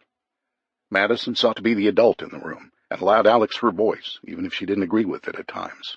Colton wondered if he could apply that same reasoning to the first time someone pointed a gun at him. Chapter 21. Day 6, noon, September 14th, HPA Meeting House, Trimble Road and Linwood Boulevard, Belmead, Tennessee. As their group of 6 walked onto the vacant lot across from the HPA meeting house, the whispers began. She waited till the bruises went away to show her face. Look, she can't even walk next to him. He's scowling, typical abusive husband. Madison noticed it first and mentioned it to Karen Kaplan. Their women's intuition seemed to take over, probably from years of experience in dealing with complicated social situations. Ostracism caused real pain because it thwarted our basic needs for belonging, self-esteem, and control. It had become the #1 tool of bullies and cowards. The ability to physically lash out at one another was against the law, so people found a way to torture each other mentally. It was part of school life for children and social media for people of all ages. Madison perceived it to be on full display today, but she was ready for them. "Welcome, everyone," said Rand to a consistently dwindling crowd. "I want to start out today's meeting with some good news. We've learned FEMA will be setting up a temporary food and water distribution center at Belmead Country Club. It'll open up at 8 in the morning. I'd like to encourage everyone to be there bright and early to get your share of the supplies. I also suspect our government officials will be there to provide us an update regarding the restoration of power." A woman in the crowd shouted a question. "What about that fire that's been burning to our west near the interstate? Isn't the country club a little close to that?" "Great question," responded Rand. "I haven't confirmed this. Thus my answer is clearly speculative, but I believe the Nashville Electric substation caught on fire. Without a functioning fire department, it's been burning out of control and spreading throughout the area near the interstate. I'll try to get more on that tomorrow." "What about the looting in our neighborhood?" asked a woman, who Madison recognized as living a half-mile down Harding Place toward 100 Oaks. "The Moultrie's home was broken into last night. I made a point to put it on the list at the first HPA meeting, and it was still looted. How could this happen?" "Let me take that one, Shane," said Jean Andrews. "Ma'am, we've tried to organize patrols to canvass the entire area, but we're short on volunteers. I'm sorry about what happened to their home, but without the warm bodies, it's impossible to protect every vacant property." The neighbor persisted. "I don't understand. We volunteered to help out. We've given you extra food. Shouldn't that entitle us to be watched over first?" Wren took the lead in the conversation and began to answer, but glared at the Ryman contingent first. "Again, ma'am, I'm sorry. Of course, we appreciate the sacrifices that you and so many of our neighbors have made. The president asked us to help one another until help arrived or power was restored. Some good people, like yourself, have complied. But sadly, there are a selfish few who choose to reap the benefits of our good deeds and not contribute to the well-being of all of us." Madison cringed as the angry shouts came from all around them. People were frustrated with the lack of action on the part of FEMA and the HPA, and they were looking to find a target. "That's not fair." "Why not? If they're not putting in something, why should we?" "Yeah, they've got a lot of nerve. Who are they?" Wren raised his hand to calm the crowd. He set his jaw and spoke. "As a matter of fact, there's someone among us today who has the ability to power the appliances we need to store and cook food. He could help charge the batteries we need to power our critical medical devices. But he's determined that his needs are more important than helping all of us." "Who is it?" "Step forward, you selfish bastard." "Enough!" shouted Colton. Madison had known Colton for most of her adult life, and she'd never seen him approach a situation like this angrily. "It's true. I do have a—" "Of course, it's the wife-beater," shouted one woman. "You're the guy. You got a lot of nerve showing up here." "Christy told us what you did. You should be ashamed," shouted another woman. Rusty Kaplan stepped up to defend Colton. "You people are all wrong and need to pipe down. I've been the Ryman's next-door neighbor for many years and know for a fact he'd never raise a hand to Madison or their daughter. In fact, he was out of town when this—" "Who can believe you?" "You're his friend. Of course you'd lie. Did he bribe you with the generator to lie for him?" The crowd was becoming hostile, and they were closing around Madison and the others. She hooked her arm under Colton's and noticed he had his hand on the gun. Rusty continued, "It's not a lie. I saw the whole thing on the news. She was attacked." The crowd burst out in spontaneous laughter as they mocked Kaplan's statement. "Very funny. The whole thing happened to be on the 6 o'clock news." "Yeah, none of us can confirm it now, can we?" The crowd pressed closer, and Madison became frightened, then angry. She'd hoped this wasn't necessary. "Shut up, all of you, shut up. My husband didn't hit me. He loves me. This was a nasty, vicious rumor started by Christy Wren and her husband. I have proof." Madison reached into her jeans pocket and pulled out Alex's fully charged iPhone, which had been stored in the Faraday cage. She had the downloaded video queued up and pushed play. The crowd became quiet in amazement at the functioning telephone. The video played the news report, and the images of her being beaten were seen by nearly everyone in the crowd. Madison had vindicated her husband, but he was cleared of only one charge, as she quickly learned. "Okay, big deal. How'd you get your cell phone to work?" "Can you make a call?" Do you have internet access? Madison was shocked. She looked at Colton and her friends. She thought this would put an end to the whole ordeal. As a result, she wasn't surprised to see Wren take advantage of the situation. You see, this is what I'm talking about. Ryman has valuable resources that he refuses to share with his neighbors in need. Do any of you have a functioning cell phone? No, the crowd roared its displeasure. It doesn't function, it simply— Madison's attempt at an explanation was drowned out by Wren's bellowing. I ask you, fellow neighbors, is this fair? No. I agree, continued Wren. Ryman, I'm calling on you to do the right thing and share the wealth. Provide us access to the things that'll help this community survive. If you won't, then don't attend our meetings, and don't look to us for help. Chapter 22, Day 6, 5 p.m., September 14th, Ryman Residence, Belmead, Tennessee. Alex cleared the table of the paper plates and plastic cutlery. The sound of clanking dishes being piled into the sink following a meal was replaced with a quick, easy cleanup into a lawn and leaf bag in the corner of the kitchen. The vase of freshly picked flowers, normally in the center of the table, was replaced with 3 handguns, one for each of the Rymans. Did Jimmy give you a hard time about requesting another gun? Asked Colton. No, but sorry, Mom, I had to throw you under the bus a little bit, replied Alex. What? How? I told Jimmy you didn't approve of the gun and took it away from me, she replied. He gave me this one just like it. More ammo, too. Okay, are we done with this undercover operation now? Asked Madison. Just one more, Mom. I want to get one of those AR-15s. Jimmy showed me how it works. They're really neat. Great, neat, said Madison sarcastically. Plus, it gives me time just to talk, said Alex. Today he told me about his real dad who lives in Antioch. Does he spend time with his father? Asked Colton.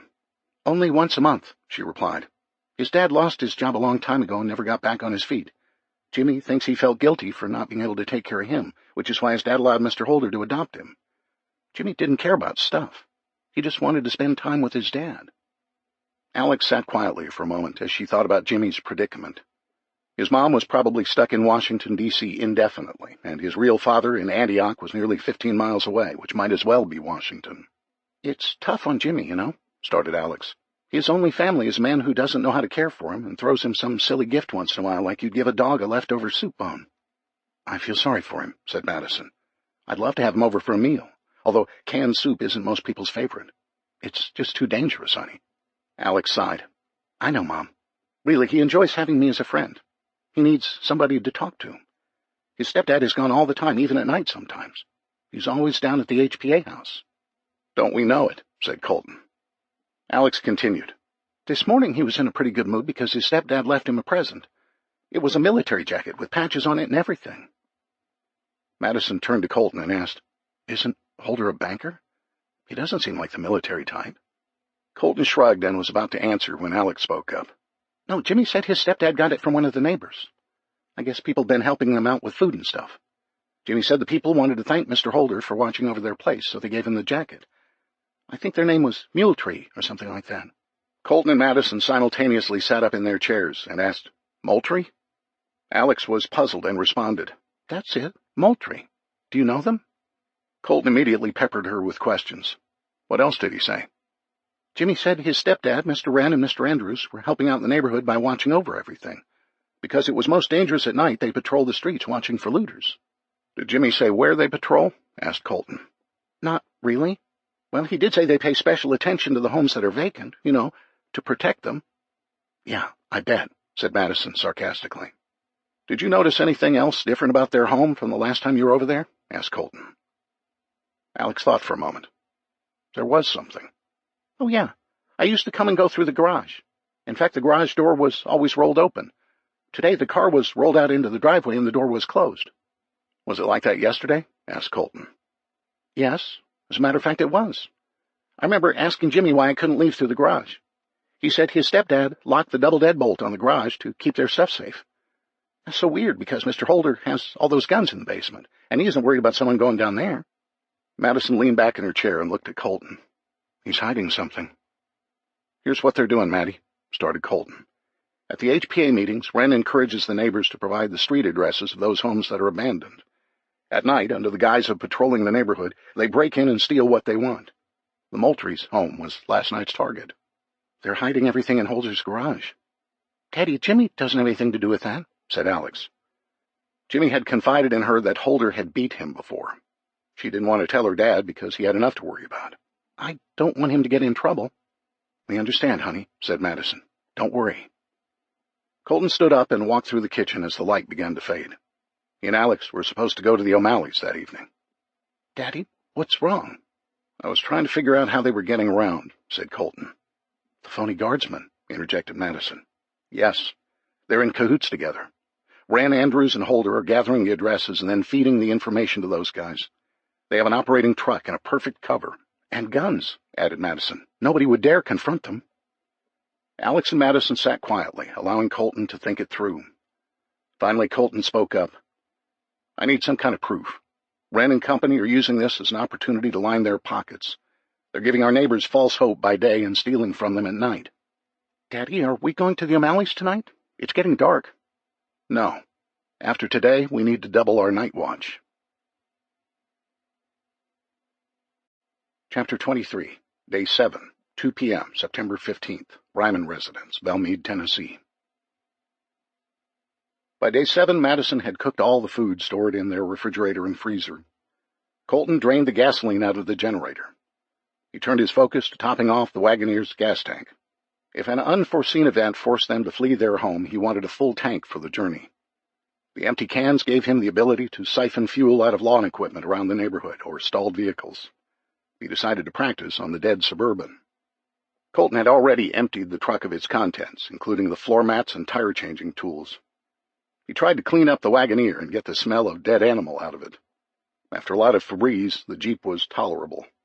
The O'Malleys had a rack that slid into the trailer hitch receiver. It was large enough to hold the generator and 4 gas cans. Colton attached it to the hitch and loaded up the generator. Now he planned on filling the 4 5-gallon cans with available gasoline. The Suburban was perfectly positioned from its crash landing the first day. By running up on the retaining wall, it created plenty of room for Colton to crawl under it. He checked for a drain plug in the fuel tank. Older vehicles had them, but it had been nearly 20 years since he'd worked on a car. There wasn't one. The next option was to siphon out the gas. The newer gas tanks had protective screens or metal blocking devices to prevent gasoline spillage during an accident. He'd come up with a workaround. While he was loading sandbags from the cable repair site down the street, he'd grabbed several sizes of rigid underground cable housing to be used for this purpose. First, he crammed a 6-foot, 1/4-inch plastic line into the gas tank until it hit the blockade. He twisted and pushed, eventually forcing the tube around the metal valve blocking entry to the tank. Colton removed the flexible hose from their small sump pump, which was used to remove standing water from their pool cover in the winter. He forced it down into the tank until it reached the bottom. This was an extremely slow method of siphoning gas. Colton estimated it took about 10 minutes to pull out a gallon of gas. Colton always said time was only worth what you were getting paid for it, and with the value of a gallon of gas being astronomical, it was worth the effort. While he supervised the siphoning process, several of the residents returned from Belmead Country Club, where the water and food distribution trucks were set up. Colton slowly felt for his weapon, which had become a habit now. Every human contact was a potential threat. They were all empty-handed. He didn't recognize any of the faces as being from around his neighborhood. The first 2 men and a woman passed by without glancing in his direction. They looked defeated. Shuffling their feet as they walked, their heads hung down, and one even appeared to be disoriented. It was hot as blazes again, and the trip to the FEMA trailers was not worth the effort. Colton was curious, so he forced the conversation. He stepped into the street and stopped 2 men who were bloodied. "What happened, guys?" "It was a bust," replied one of the men. "We got there around midnight last night to get in line. We didn't care about the curfew. We need food and water." Colton studied their faces. He'd never seen the look of despair before, but now it was looking back at him. "Were there a lot of people there?"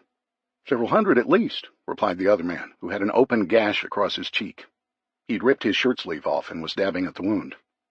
"The first thing that made people mad is they had this roped-off area that we had to walk through to get into the parking lot where the trucks were parked. We were handed this." Colton took the paper from the man. It read, "Declaration of Martial Law." He glanced over it and then tried to hand it back to the man. "You keep it," he said.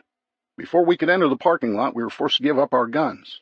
"Yeah," started the other man. "They kept shouting at us to give up all weapons so there wouldn't be any food distributed. This really made people mad. Some tried to leave, but there were plenty of National Guardsmen there. They were taken down and their guns were confiscated. One guy tried to hide his rifle by stuffing it down his pants leg, but another person in line told on him. This caused a fight, and both of them were thrown out of line. Other than that, everything was orderly until they opened the trailers up, said the other man. That's when all heck broke loose. For one thing, they were almost an hour late, said the gassed cheekbone man. People were angry before the distribution even started. Military guys were standing around and plenty of folks in neatly pressed FEMA uniforms, but they weren't doing anything except talking and drinking coffee, interrupted the other man. What? Asked Colton. You heard us. The FEMA people were standing around the trailers, guarded by men with guns, drinking coffee right in front of us while we waited for the trailers to open. Colton shook his head. The government bureaucrats who were part of the FEMA relief effort weren't suffering, apparently. What happened when they opened the trailers? Asked Colton. One trailer had bottled water and the other trailer had boxes of food. Each person was allowed 12 pint-sized water bottles and a box of 12 freeze-dried meals. I've got my wife and 2 kids. That'd only last us one day. Colton once again looked at the dozens of people headed their way from the club. They were all empty-handed. Why didn't you get at least that? Asked Colton. As the trailer doors opened, first thing we noticed was they weren't full. There were big military rigs pulling trailers labeled Cisco. They could have held enough food for everybody, but the trailers were only half full. Yeah, that made folks mad from the get-go. The people to the rear of us started pushing forward. Others noticed the surge and then bum-rushed the trailers. It was a mass of people trampling and crushing everyone in their path. My gosh, exclaimed Colton. A family of 4 stopped to join the conversation. The children seemed to be very weak. The military guys tried to get things under control, and a few folks got some supplies. Then the FEMA people made it worse. How so? Asked Colton. They treated us like school kids, said the woman who had joined the conversation. The head FEMA guy grabbed one of those megaphones and began to yell for us to get into a single-file line, or they were going to close the doors and leave. Yeah, that's exactly what he said. Made it worse because then people panicked. I never seen anything like it. People had no regard for their fellow human being. The woman started crying. My kids were being trampled. The army guys pulled out those black batons and started beating people down. There was blood everywhere. She was sobbing at this point, and her husband tried to comfort her, but she just pushed him away. Did it ever get under control? Asked Colton. No, they closed up the doors just like the FEMA guy said, and then they all left. People chased them for a while. Some were throwing rocks. Looked like a scene from Iraq. You want to know the worst part? Asked the woman. Then she answered herself. We didn't learn anything. The FEMA people wouldn't answer our questions. There was no announcement of when the power would be restored. They didn't say when they would be back. All we got was that piece of paper with a list of new rules and the location of FEMA camps. The woman took her kids by the hands and began to walk away. Her husband followed them, as did the other 2 men. Colton looked westward, down Harding Place. Dozens more were headed his way. Colton pondered and realized how lucky his family was. It had only been 7 days since the solar flare, and people were growing more desperate. Respect for others was gone. His neighbors were impoverished, having burned through the contents of their kitchen cupboards already. With no place to turn, these people put all of their hopes in FEMA and the National Guard. Their government, however, left them bloodied and mentally broken. Chapter 24, Day 8, 1 a.m., September 16th, Ryman Residence, Belmead, Tennessee. Sitting on the front porch with the shotgun laid across his lap, Colton couldn't get the scene from that afternoon out of his mind.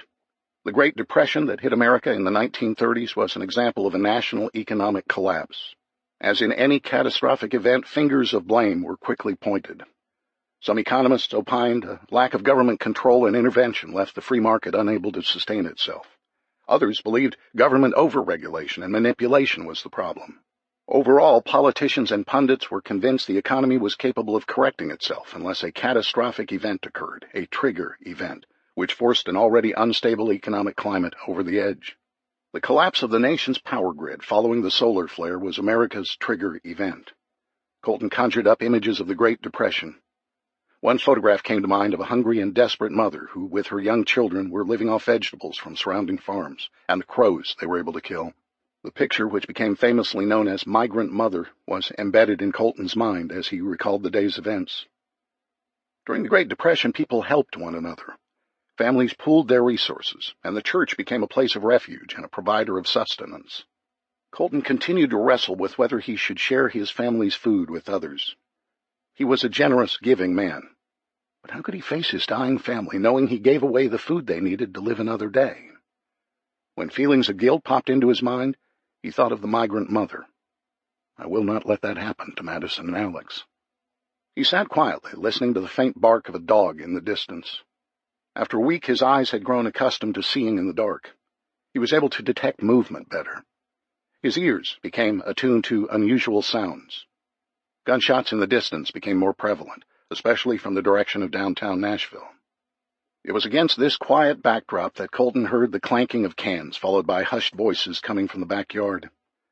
He bolted off the porch, adrenaline rushing through his body, preparing him for a fight-or-flight reaction to a potential threat. His eyes darted in every direction. Did he hear correctly? Was he too deep in thought to comprehend the noise? Colton cautiously rounded the corner of the house and approached the gate entering the pool area, trying to stay low to the ground. He'd left it open during his evening rounds and immediately got upset with himself for providing intruders easy access to his backyard. Crack. Colton heard the crunch of a twig in the trees behind the house. Someone was sneaking through the woods. Shh. More than one person. Colton moved into the patio area, remaining in a low crouch. He glanced up at his daughter's window. Had she heard it too? He had no way to warn Madison and Alex without being discovered. The people who were approaching his home through the backyard had tripped one of the makeshift alarms farthest from the house. Colton had set it up as a deterrent. He hoped any potential marauder would hear the alarm they stumbled upon, realize they were detected, and then leave. They were still coming, bold, unafraid, and thus dangerous. Colton immediately ran 1,000 things through his head. How many are there? Will the girls be safe? Do I yell and warn them away? This didn't appear to be a time for negotiation. These people were up to no good. Do I shoot first and ask questions later? This last thought forced Colton to think about the readiness and use of his weapon. He was unsure how to use the various shotgun shells purchased by Madison. He'd studied the 3 options and determined that the birdshot held the most pellets and would be the most forgiving if his aim was off. Then the buckshot only held 9 pellets and would be more lethal. Finally, he decided the slugs could be used for hunting or when he became a better shot.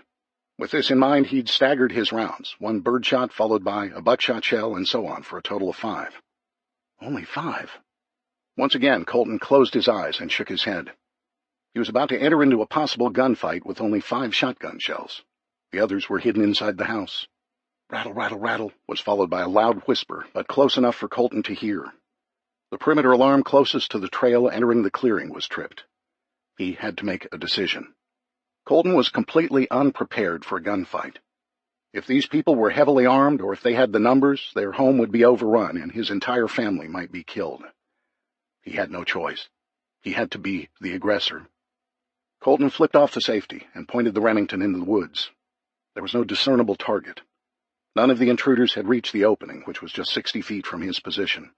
He quickly glanced up at Alex's window to see if there was any sign of her or Madison. They must be sleeping, but not for long. He took aim at the funnel point he'd created where the trail emptied into their yard and gently squeezed the trigger. Boom! The retort of the Remington 870 rang in his ears and reverberated off the walls of the pool house and garage.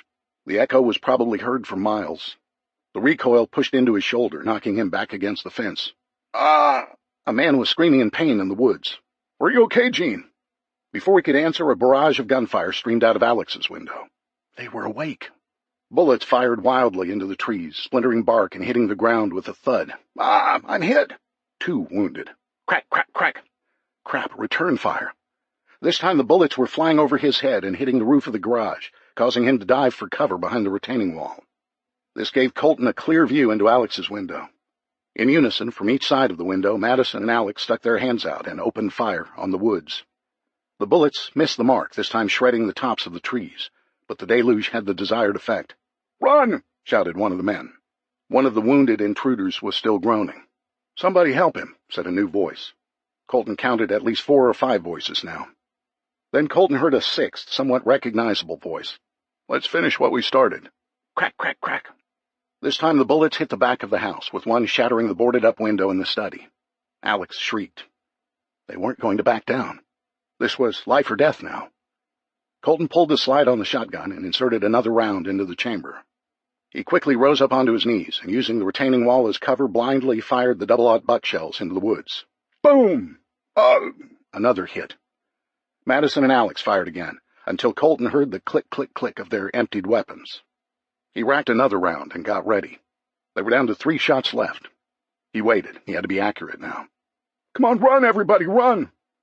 The shouts of retreat streamed from the dark woods. The alarms were tripped once again. Cracking twigs and screams of pain filled the air. Within 30 seconds, everything was quiet. But is it over? Chapter 25, Day 8, noon, September 16th, HPA Meeting House, Trimble Road and Linwood Boulevard, Belmead, Tennessee. Colton hadn't slept. After the gunfight, he ran upstairs to check on Madison and Alex. He positioned them on opposite sides of the house and warned them to stay still. He had been unsure whether the attack was over, and vowed not to be surprised again. "Colton, did you not sleep?" asked Bill Young as he approached Colton on the sidewalk. He was carrying a suitcase, as was his wife. Colton was puzzled. "Well, as you guys undoubtedly heard, it was a busy night," replied Colton. Diane spoke up. "Colton, we're not cut out for this, and frankly, we're amazed we made it this long. What happened last night was eye-opening for us." "I'm sorry, you guys," said Colton. "There were at least 5 or 6 men coming to rob us, or worse." Hey, interrupted Bill, trying to reassure Colton. "It's not just about last night, although what happened was the impetus for our decision. We're almost out of food and things to drink. We've been out of fresh water for days, and we've resorted to drinking sodas and fruit juices. Our meals consist of canned peaches and the juice that it contains," said Diane. As if to drive the point home, Bill hitched up his pants to keep them from falling off him. He reached into his pocket and handed Colton his keys. "What's this?" asked Colton. "We're walking to the FEMA camp at 100 Oaks Mall," replied Bill.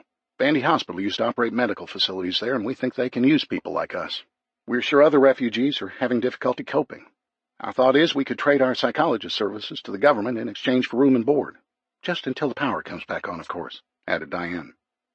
Colton looked at the Youngs and realized they'd resigned their fate to FEMA. Bill and Diane always espoused the cradle-to-grave approach of the U.S. government. It appeared the Youngs were turning over the final stretch of their lives to the benefactor who, despite warnings, failed to prepare for this catastrophe. "Colton, if you don't mind, please watch over our home for us," said Bill. "You're welcome to anything we have that might be useful. Help yourself." "Yes, by all means," added Diane. "There isn't much food left, but Madison might be able to work with some of my other things." The Kaplans joined them on the sidewalk and chatted for a moment. They finally said their goodbyes, and the Youngs held hands as they wheeled their suitcases down the street toward the east. If it were an airport, they'd resemble a loving couple heading toward their departure gate for a vacation. Today, they were just departing. Colton tried to steady his nerves as he entered the HPA meeting house. Because of the continuously shrinking crowds, Wren had moved the meeting back inside the sunroom. The combination of adrenaline, instant coffee, and anger put Colton on edge. Another confrontation was coming, and he was ready. Wren and Holder took their customary positions at the front of the room. Colton, however, did not attempt to blend into the middle of the crowd this time. He stood front and center, immediately staring down the leaders of the HPA. Wren made an opening statement about the FEMA camp at 100 Oaks and encouraged people to consider this option if their supplies were running out. Wren asked them to make a note of their decision to leave on today's clipboard being circulated. Naturally, thought Colton. Colton continued to stare a hole through Wren and Holder. Holder finally picked up on this and nudged Wren while whispering into his ear. "Ryman, nice of you to join us," started Wren sarcastically. "You got something on your mind?" "Yeah, I do," Colton said with a raised voice. "I want to know who attacked my house last night." The people in the room began to whisper among themselves, but Colton waited patiently for a reaction from Holder in particular. Holder returned the glare and stood stoic. "How would we know, Ryman?" replied Wren. "But it should come as no surprise to anyone in this room. We asked you to contribute to the well-being of your neighborhood, and you refused. You are the type of hoarder the president has condemned, and you're lucky it wasn't the National Guard knocking on your door." "At least they'd come in the daylight and to our front door," Colton shot back. He directed his attention at Holder now. "I mean, what kind of coward lurks through the woods to attack a man, his wife, and young daughter? The same type of coward who brings 4 or 5 men with him, firing guns at us." "If they did, Ryman, it was your own selfishness that brought this on," said Wren. "You should have put the needs of everyone on an equal footing with your own." "Shut up," screamed Colton. "You're not going to blame me for someone trying to attack my family." The entire room was talking among themselves, and Colton saw Rusty Kaplan move to his side. Rusty whispered to Colton, attempting to defuse the situation, but Colton was not interested. He continued. "Where's Gene Andrews today?" Colton was shouting. "Is he pulling shotgun pellets out of his cowardly—" "You need to calm down, Ryman," said Holder, the veins popping out of his red face and forehead. "Calm down or else." "Or else what, Holder?" asked Colton. "You going to finish off the job? Where were you last night around 1 a.m.? Holder didn't respond, but his body language said it all. He was now nervous because he was implicated. The crowd began to mumble louder. "What about it, Holder?" questioned Colton. He took a step closer to Holder and placed his hand on his hip next to his 9mm. "Do me a favor, would you? Repeat these words for me so everyone in this room can hear. Let's finish what we started." A hush came over the room as Holder broke eye contact and looked into the backyard. Was he eyeing an escape route? "Say it, Holder," shouted Colton. "Say the words. Let's finish what we started." Nobody spoke a word while Colton waited for his answer. He wasn't going to let them off the hook. Finally, Wren spoke first. "Listen, Ryman, everyone here is sorry for what you went through. We're all glad your family wasn't hurt, and I'm sure it won't happen again. This is a time for all of us to pull together, not make accusations that'll tear us apart." Colton thought for a moment, but he wasn't naive. Wren's hollow words weren't going to deter him from the task at hand. He was going to blow this whole thing up. "That's a load of crap, Wren, and you know it," yelled Colton. He turned to the rest of the homeowners, many of whom stepped back in fear. "Good. By a show of hands, how many of you have received food from Wren and the HPA?" 2 people raised their hands out of 40. "Again, by a show of hands, how many of your friends' vacant homes have been broken into?" A third of the room raised their hands this time. The attendees looked at one another and erupted into chatter. "Ryman," shouted Wren, attempting to regain control of the meeting. "That's enough. Everybody please settle down." Colton ignored Wren and continued, this time louder. "All of you who raised your hands, did this happen before or after you notified the HPA that the homes were vacant?" "After. After." People began to look at each other. The response was repeated. "After. After. After. Definitely after." Colton nodded his head and smiled. Now his neighbors saw the pattern. He made his closing argument. "You've been doing their job for them," said Colton, pointing with his thumb over his shoulder toward Wren and Holder. "You tell them which homes are vacant and therefore safe to break into. They or their friends, the phony National Guardsmen who were here the other day, break in and steal valuables and food from the people they promised to protect." "What do you mean, phony?" asked Rusty. "They're not guardsmen," replied Colton. "I suspected something the day they attended the meeting out front. Their uniforms were mismatched. Their boots were not military issue, and their demeanor was undisciplined. They're opportunists posing as our military. Nobody would suspect them of looting." "How do you know for sure?" asked a man in the rear of the room. "I saw them leaving a house down the street from me in broad daylight," replied Colton. "Their old pickup truck was full of clothing, furniture, and paintings. Wren, Andrews, and Holder gave them the perfect cover. They probably meet up here at night and divide up the stolen property. They hoard the food and medicine for themselves while all of you suffer." Colton saw it in their faces. They were with him now. He swung around to confront Wren and Holder, but he didn't have to. The shouts from the room were full of hostility. "What do you have to say for yourselves? How could you do this to us? We trusted you. Did you really attack this man and his family in the middle of the night?" Colton and the others were now silent, as all eyes were on Wren and Holder. Holder reacted first. He threw his arms up in the air and pushed his way through the crowd toward the screen door leading to the backyard. "I don't need this. I'm out of here." "Wait, answer the man's questions." A couple of people reached for his arm as he pushed open the door, but Holder evaded their grasp and stormed off. All the attention turned to Wren. "What about this, Shane?" asked a woman from the back of the room. "Are you a part of this?" Wren held his hands up and attempted to provide a response. Wren was being bombarded with questions, and he tried to lie his way through it or avoid answering altogether. He was squirming, and there was no way out. Colton had had enough, and he was tired. He gradually slid backward through the crowd. As he did, a few people patted him on the back and thanked him. They wished his family well. All Colton could do was smile and nod. His work was done here, for today. Chapter 26, Day 9, noon, September 17th, Holder Residence, Belmead, Tennessee. "Colton, are you sure this is a good idea?" asked Madison. She tucked her handgun into her waistband. Alex realized for the first time that her entire family was armed as they started their day. "Not only did you knock down the proverbial hornet's nest, but you also kicked it several times as well." "Now more than ever," replied Colton. "We've got to keep a finger on the pulse of the community. We've got to appear unfazed by yesterday's events. Not being shy of another fight is the best way to exude strength and confidence." "What do you think will happen?" asked Alex. "I don't know for sure, honey," replied Colton. "Our biggest priority is protecting ourselves and our home. Keeping apprised of the neighbors' attitudes will allow us to make adjustments when it comes to our security. If the situation is hostile, we may have to consider our alternatives to staying here." "Leave?" asked Madison. "But I just thought we could make it work here." Alex instantly became concerned as well. "Daddy, where would we go?" "I'm not saying we have to go anywhere. I really don't know. But we have to consider the possibility, especially with the change in the demeanor of our neighbors. Desperation has reached a fever pitch. Families are showing signs of dehydration. Some have dysentery, which expedites the dehydration process." Madison interrupted. "Yesterday I stopped a man and his wife from coming on our property. They asked if we had a pool because they needed water and wanted to take a bath. They didn't beg for food. They wanted to go swimming. Daddy, how would we survive on the road? Isn't it dangerous out there?"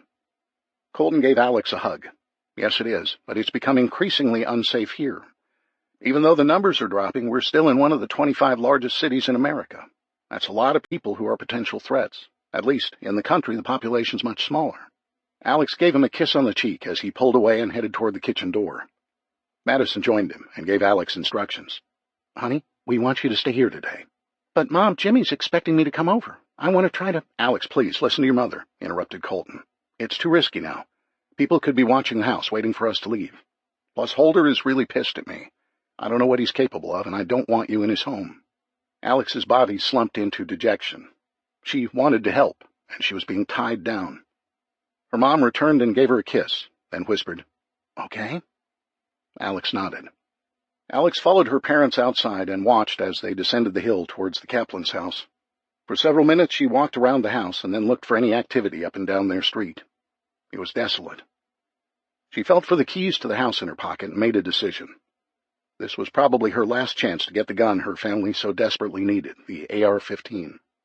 She would beg Jimmy. She would turn on the waterworks in feigned distress. She would even kiss him if she had to. She was going to get that gun. Alex quickly locked the door and made her way through the backwoods to Jimmy's. The garage door was closed, as always, but the sliding glass doors entering the den were open. She cautiously approached them and entered the house from the backyard. Something felt wrong. She didn't call out Jimmy's name as she had during her past visits. Today was different. She might not be welcome. She stuck her head around the corner and looked into the kitchen. Empty. Then she heard muffled voices and a crash that sounded like a box hitting the floor. The door to the basement was open. Then she heard Jimmy's pleading voice. "Please, I didn't mean anything by it. Just leave me alone. If you hate me so much, why don't you just let me go?" "Shut up, you snot-nosed little whack." Alex couldn't hear the rest because of Jimmy's wails. He was crying in pain. What's happening down there? Alex started to back away from the stairwell to return home. Whack! Oh! Thump! "Please, no more. I'm sorry. Please don't hit me again." Jimmy was begging for mercy. Whack! Holder was beating Jimmy downstairs. The hackles rose up on Alex's neck, and she pulled her gun. She bounded downstairs, fearless. What she found in the dimly lit room sickened her. Jimmy was huddled in the far corner of the room, naked except for a pair of boxer shorts. He was curled up in the fetal position with huge bloody welts on his back. Holder reached back with all his might and swung a studded leather belt down on Jimmy's back again, drawing more blood. Whack! Alex stood motionless for a moment, unsure of what to do. Jimmy was sobbing and defenseless. Her trembling hands raised the gun and pointed it at Holder. Jimmy saw Alex and moaned, "Run!" Holder spun around and stared at Alex. She tried to steady her nerves. "Who are you?" he bellowed. "What are you doing here?" "Wait, I know you. You're the Ryman kid. Great, another brat that needs to be taught a lesson." He started towards her. "Stop!" shouted Alex. Holder hesitated when he was 20 feet away, and then charged at her. Law enforcement officers were taught that a suspect armed with a knife or other non-gun weapon and within 21 feet presented a deadly threat. The average man could close that 21-foot gap in less than 2 seconds. In those same 2 seconds, an officer must recognize the threat, draw, point their weapon, and then pull the trigger. Alex didn't have law enforcement training, but she did have survival instincts. Her physiological reaction to the threat Holder posed was to stand her ground, squeeze the trigger, and fire. Boom! The sound of the gunshot within the confined space of the basement was deafening. The muzzle blast bounced back at Alex off the 4 walls. Her ears began to ring as she exhibited the concussive effect from the shot. Alex tried to focus. Did she shoot Holder? She was partially blinded by the muzzle flash. "Ugh," groaned Holder. She could hear him on the floor, clawing his way toward her. She couldn't see, but she could feel him. Through the fog that had consumed her senses, she saw him lunge toward her. "You filthy little—" he shouted as he grabbed for her ankles. Alex quickly backed away from him and shot downward. The momentum of the pistol forced her backward, and she fell hard onto the concrete floor. Her head was pounding now, and she couldn't hear. Alex quickly became disoriented. She barely remembered Jimmy streaking past her and running up the stairs. He didn't stop to help her. He just ran away. Alex sat there, still pointing the weapon in Holder's direction. He wasn't moving. A rush of air entered the room as Jimmy apparently opened the front door, creating cross-ventilation through the house. Is he going for help? Did he leave me here alone with Holder? Why isn't he moving? Alex's entire body was shaking as she stood, still pointing the gun at Holder's body. She was afraid to get too close, so she picked up a box of ammunition off the workbench and threw it at the body. It hit Holder in the back with an audible squish as the bullets splashed into a gaping wound. No movement or reaction. She grabbed another box, throwing it harder this time and with a little anger attached. Squish, followed by the sound of brass rolling around on the floor. Alex was mad as she shouted at Holder's dead body. "You made me kill you! What's wrong with you? Oh, God!" Alex collapsed against the workbench for a moment and stared at the body. She began to sob and shake uncontrollably. She tortured herself as she wailed in pain, grief, and anger. Her head was pounding. Her ears were ringing. Her eyes were blurred from the flashes of light and the unbridled tears. She'd taken a man's life. She'd taken what God had given to every man and woman. Then 15-year-old Alex Ryman asked God for forgiveness and thanked him for keeping her alive. Chapter 27. Day 9, 1 p.m., September 17th. Holder residence, Belmead, Tennessee. Colton and Madison felt like two kids again as the raindrops began to pelt their faces. It was a welcome relief after 2 weeks of drought and searing heat. The meeting at the HPA went well. Wren, whose attitude had changed dramatically, was conciliatory and apologetic. The transformation was remarkable in the absence of his cohorts, Andrews and Holder. As they began to trudge up the driveway, the rain came down harder. Colton actually laughed as they became drenched. The joyous mood quickly ended, however, when he saw his daughter. It was actually Madison who first noticed that something was wrong with Alex. She let go of his hand and ran in a full sprint to the front porch. Alex sat with her elbows propped on her knees. Her handgun was barely dangling from her fingers.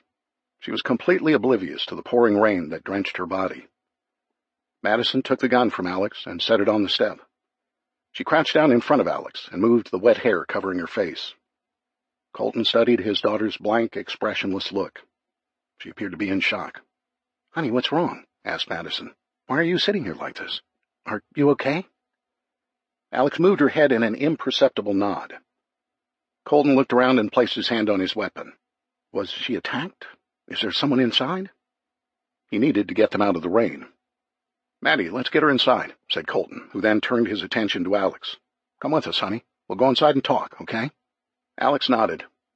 Colton led them to the kitchen door, eyes darting in all directions for a sign of a threat. He wasn't sure what was wrong with Alex, but he needed to assess their surroundings because she clearly was troubled by something. Madison led Alex to the sofa, and Colton gave her a bottle of water. After a few sips, Alex broke down in tears. Her emotions poured out as she recounted the events of an hour ago. Madison comforted her daughter, while Colton cursed anything and everyone for putting his innocent child into this vicious world. After Alex calmed down, Colton decided to go to Holder's house. Alex claimed no one heard the shots, but he had to be sure. If there was going to be retribution by Jimmy or the surrounding neighbors, he needed to know about it now so they could plan accordingly. "I'll be back in a little while," started Colton. "Alex, get some rest. Madison, please be aware that the neighbors may have seen something. Jimmy may show up here. I want you to be vigilant, okay?" Madison nodded, wiping away her own tears over the anguish her daughter was suffering. Then Alex stood and adjusted her holster. She picked up the handgun off the table and tucked it into her waistband. "I'm going with you," Alex announced. "What? No way," said Colton. "You've been through enough. I won't be—" "Daddy, it's not safe for you to go alone," said Alex. Besides, I know my way around the house. It'll be quicker if we go together. Alex, please don't relive this whole ordeal, pleaded Madison. Alex gave her mother a comforting hug. I'll be fine. Come on, Daddy, let's get this over with. Alex turned and exited the living room through the patio doors. Colton shrugged and kissed his wife. He whispered, I love you, as he pulled away. Madison stood with her arms folded as they left. The rain had lessened somewhat as the father and daughter wound their way through the wooded trails that connected the backyards of the neighborhood.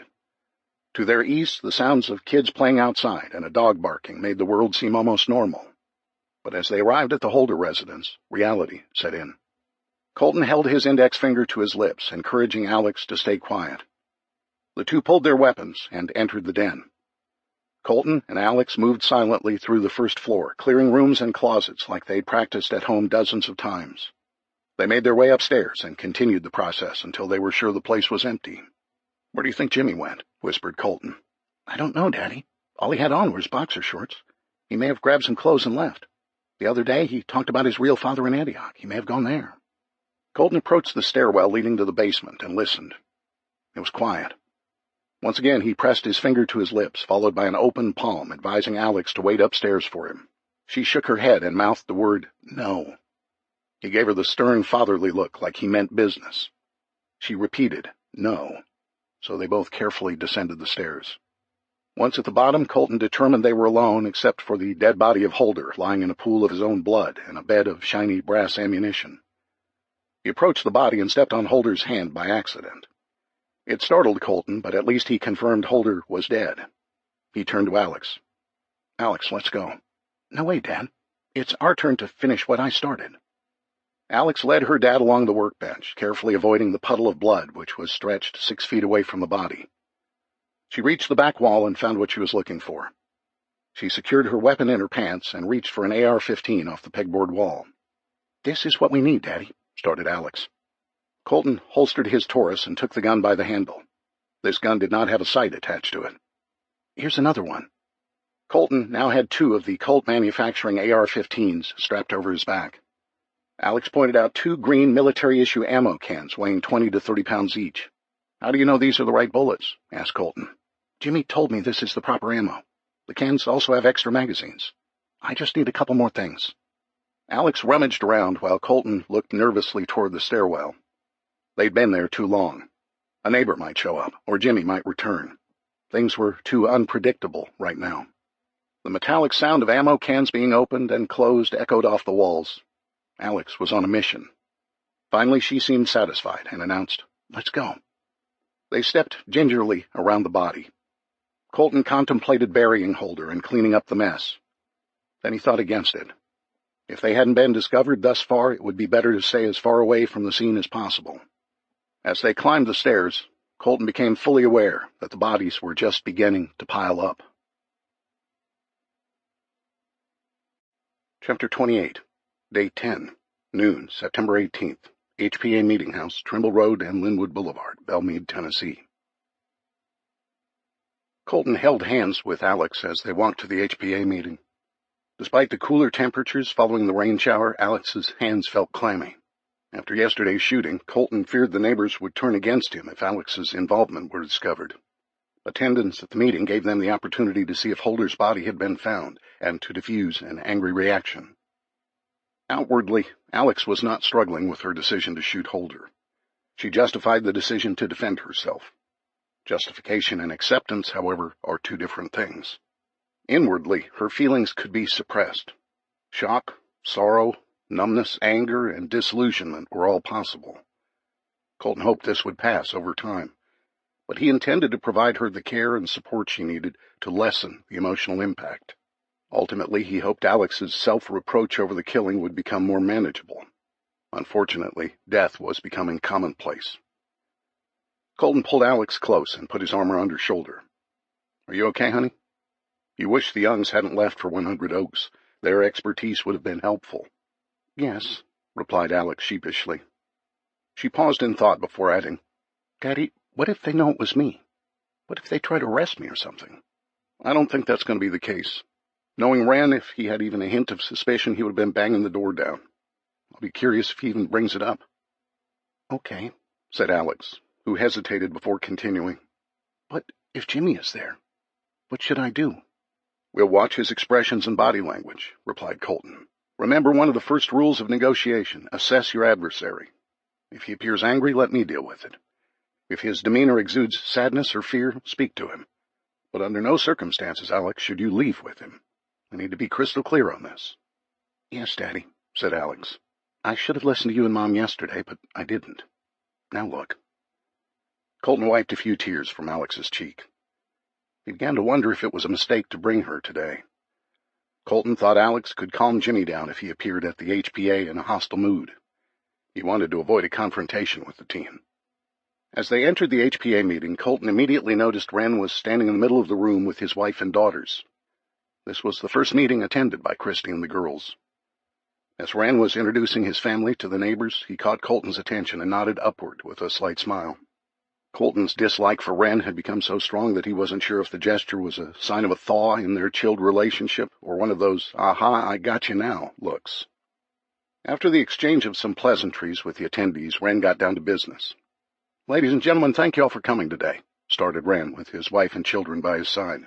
"First, let me thank you for making Christine and the girls feel welcome. Circumstances have changed, and I feel better having them with me at all times."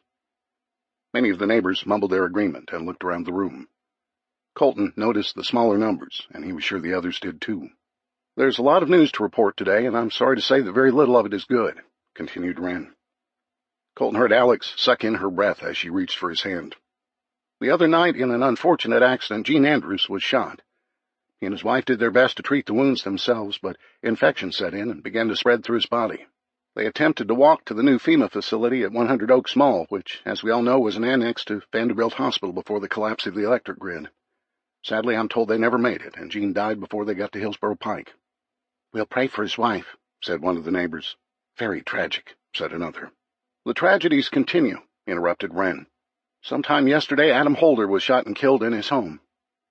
Unconsciously, Colton pulled Alex into his side with his arm around her, shielding her from any threats. People in the room gasped, and then the room erupted in conversation. Husbands and wives hugged one another. Mothers brought children closer to them. But Colton immediately looked around the room for Jimmy Holder. He wasn't there. "What about the boy?" asked one of the neighbors. "I discovered Adam's body yesterday afternoon," replied Wren. "The back door was open and there wasn't any sign of a forced entry. Jimmy was missing. Other than Adam's body, there was no other evidence of looting or theft." One of the female neighbors spoke up from the rear of the room. "Didn't he and Jimmy have a strained relationship? His wife confided in me once about this. Apparently, Jimmy was never comfortable being adopted by Adam." "I've been told this as well," said another neighbor. Alex rose on her toes to whisper to Colton, but he knew what she was going to say. It was best to remain passive at this moment and allow the speculation to run its course. These neighbors were developing a narrative that placed the blame for the killing on Jimmy Holder, unwilling, troubled, adopted stepson. "What's done is done," interrupted Wren. "I felt it was my obligation to look through their home, as we don't have any active law enforcement, much less crime scene investigators. I did find some indication that Jimmy favored his real father, who lives in Antioch. Adam has mentioned to me that their relationship was troubled. At this point, there's no reason to speculate further. A couple of us removed Adam's body and buried him in the backyard. The house is locked and secure." Colton gave Alex a squeeze of reassurance, who immediately relaxed against him. Wren handed his wife a printed flyer, and she gave it to a woman standing near the front. "These flyers have been circulating around the neighborhood. If you haven't seen it, here's the gist. FEMA and the National Guard, per the President's martial law declaration, have begun to enforce compliance on a house-to-house basis. At this time, their efforts are concentrated to our west, where the fires have threatened homes on the other side of Belmead Boulevard near Highway 100. The flyer was passed around the room, and the general reaction of most residents was to shake their heads. Colton knew what the declaration provided, and he knew what the President's intentions were: level the playing field to make everyone equally weak, vulnerable, and dependent. "Are you saying we should comply with this?" asked a neighbor in the front of the room. "Not necessarily," replied Wren. "That's a personal decision you'll have to make. I just wanted to give everyone a heads up to be aware of the potential increased military activity in our neighborhood soon. If you have weapons or excess food and supplies, you might want to conceal them from discovery." The man in the rear of the room challenged Wren. "Shane, with all due respect, how do we know they'll be real military?" It was a logical question in light of the confrontation the other day between Colton and Wren. Colton decided to help out. You'll know because they're more apt to be polite before they take your food. What about this requirement that we evacuate to a FEMA camp? Asked another resident. Here's what I've heard, replied Wren.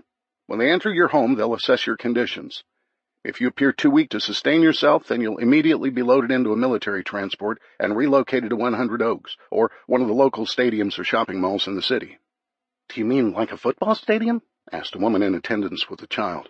How would that work? You'll probably sleep in a FEMA tent like after Superstorm Sandy, replied a resident standing next to her. You're kidding, right? Replied the young woman. No. Do you remember all those refugees at the Superdome in New Orleans after Katrina? The man asked. Within 48 hours, the dome was packed with 30,000 people with no power and not nearly enough supplies to take care of them. The only thing FEMA got right during that fiasco was the massive 18-wheeler refrigerated trucks used as makeshift morgues. The group attending the HPA meeting broke out in conversation among themselves. Colton saw the reality settling in for all of them. They were struggling to survive in their homes, but the thought of becoming a refugee scared them more. Some didn't want to leave their homes only to die in a FEMA camp. Others argued that the government would find a way to take care of them, like always. Okay, everybody, started Wren. Once again, this is a decision that you have to make that's best for you and your family. But there's something else I need to bring to your attention that might influence your options. What is it? I've had a few of you approach me about a situation taking place just to the north of us at Glen Eden Drive and Hobbs Road, replied Wren. Apparently there's a well-organized group of criminals going street to street and looting. They're very methodical, and their procedures leave no doubt about their penchant for ruthlessness. It is a potentially dangerous situation for all of us if they're moving this way. Once again, more murmurs flared up between the neighbors. Colton heard one man exclaim, "I'm out of here," as he left the building. Most of the residents questioned why the National Guard didn't do something. Wren continued, I need a couple of you folks who live on the north end of the neighborhood to scout their activities and report back to me at my home as soon as possible. We need to ascertain their intentions. If they're moving in an organized fashion toward us, we'll face a dangerous situation very soon. Wren finished up the meeting by recruiting his scouts and saying goodbye to a few residents who said they were going to the FEMA camps after hearing today's update. Colton took Alex by the hand and began to lead her out of the HPA house when he heard Wren's voice. Mr. Ryman, may I speak with you before you leave? Asked Wren. Mr. Ryman? Oh boy, here we go. Chapter 29, Day 10, 4 p.m., September 18th, Ryman residence, Nashville, Tennessee.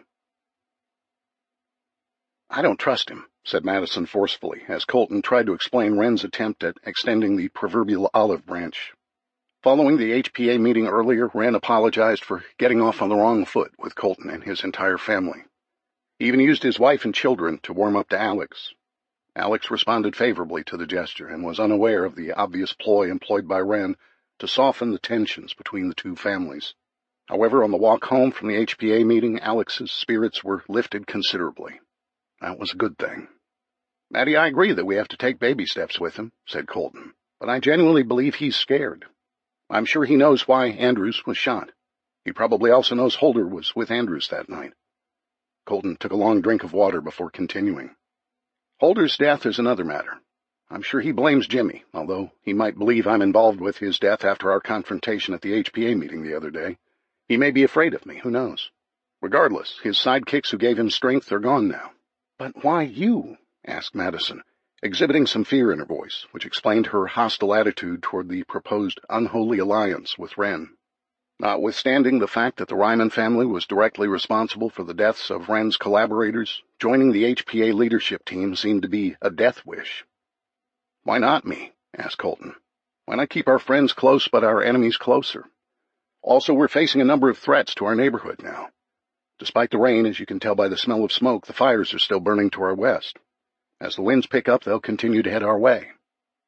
The Rymans, sitting on the front steps together, were momentarily distracted by a group of people walking in the middle of the street.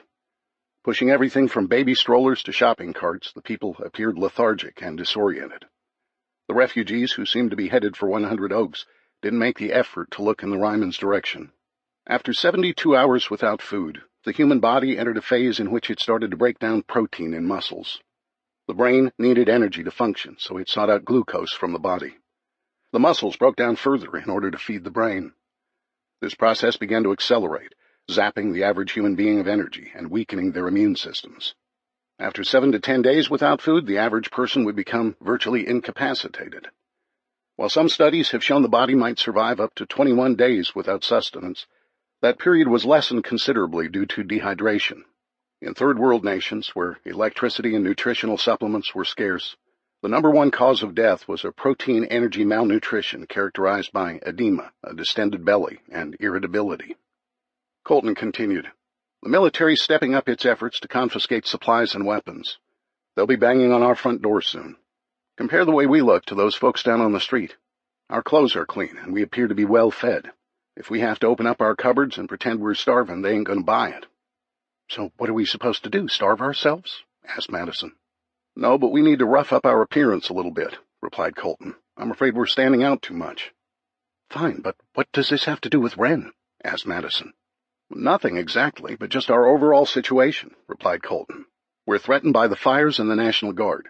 Now there's this new gang of looters to the north who are systematically moving through the neighborhoods toward us." Madison squirmed on the hard brick pavers. The subject matter also made her uncomfortable. Colton didn't want to scare his wife, but she needed to understand why he felt compelled to join forces with Wren and the neighbors. Initially, Colton felt a lone wolf strategy was the best approach to surviving. They had more food and supplies than others. The bulk of the unrest was still in the city, although it was now getting closer based on the increasing number of residents opting for the nearby FEMA camps.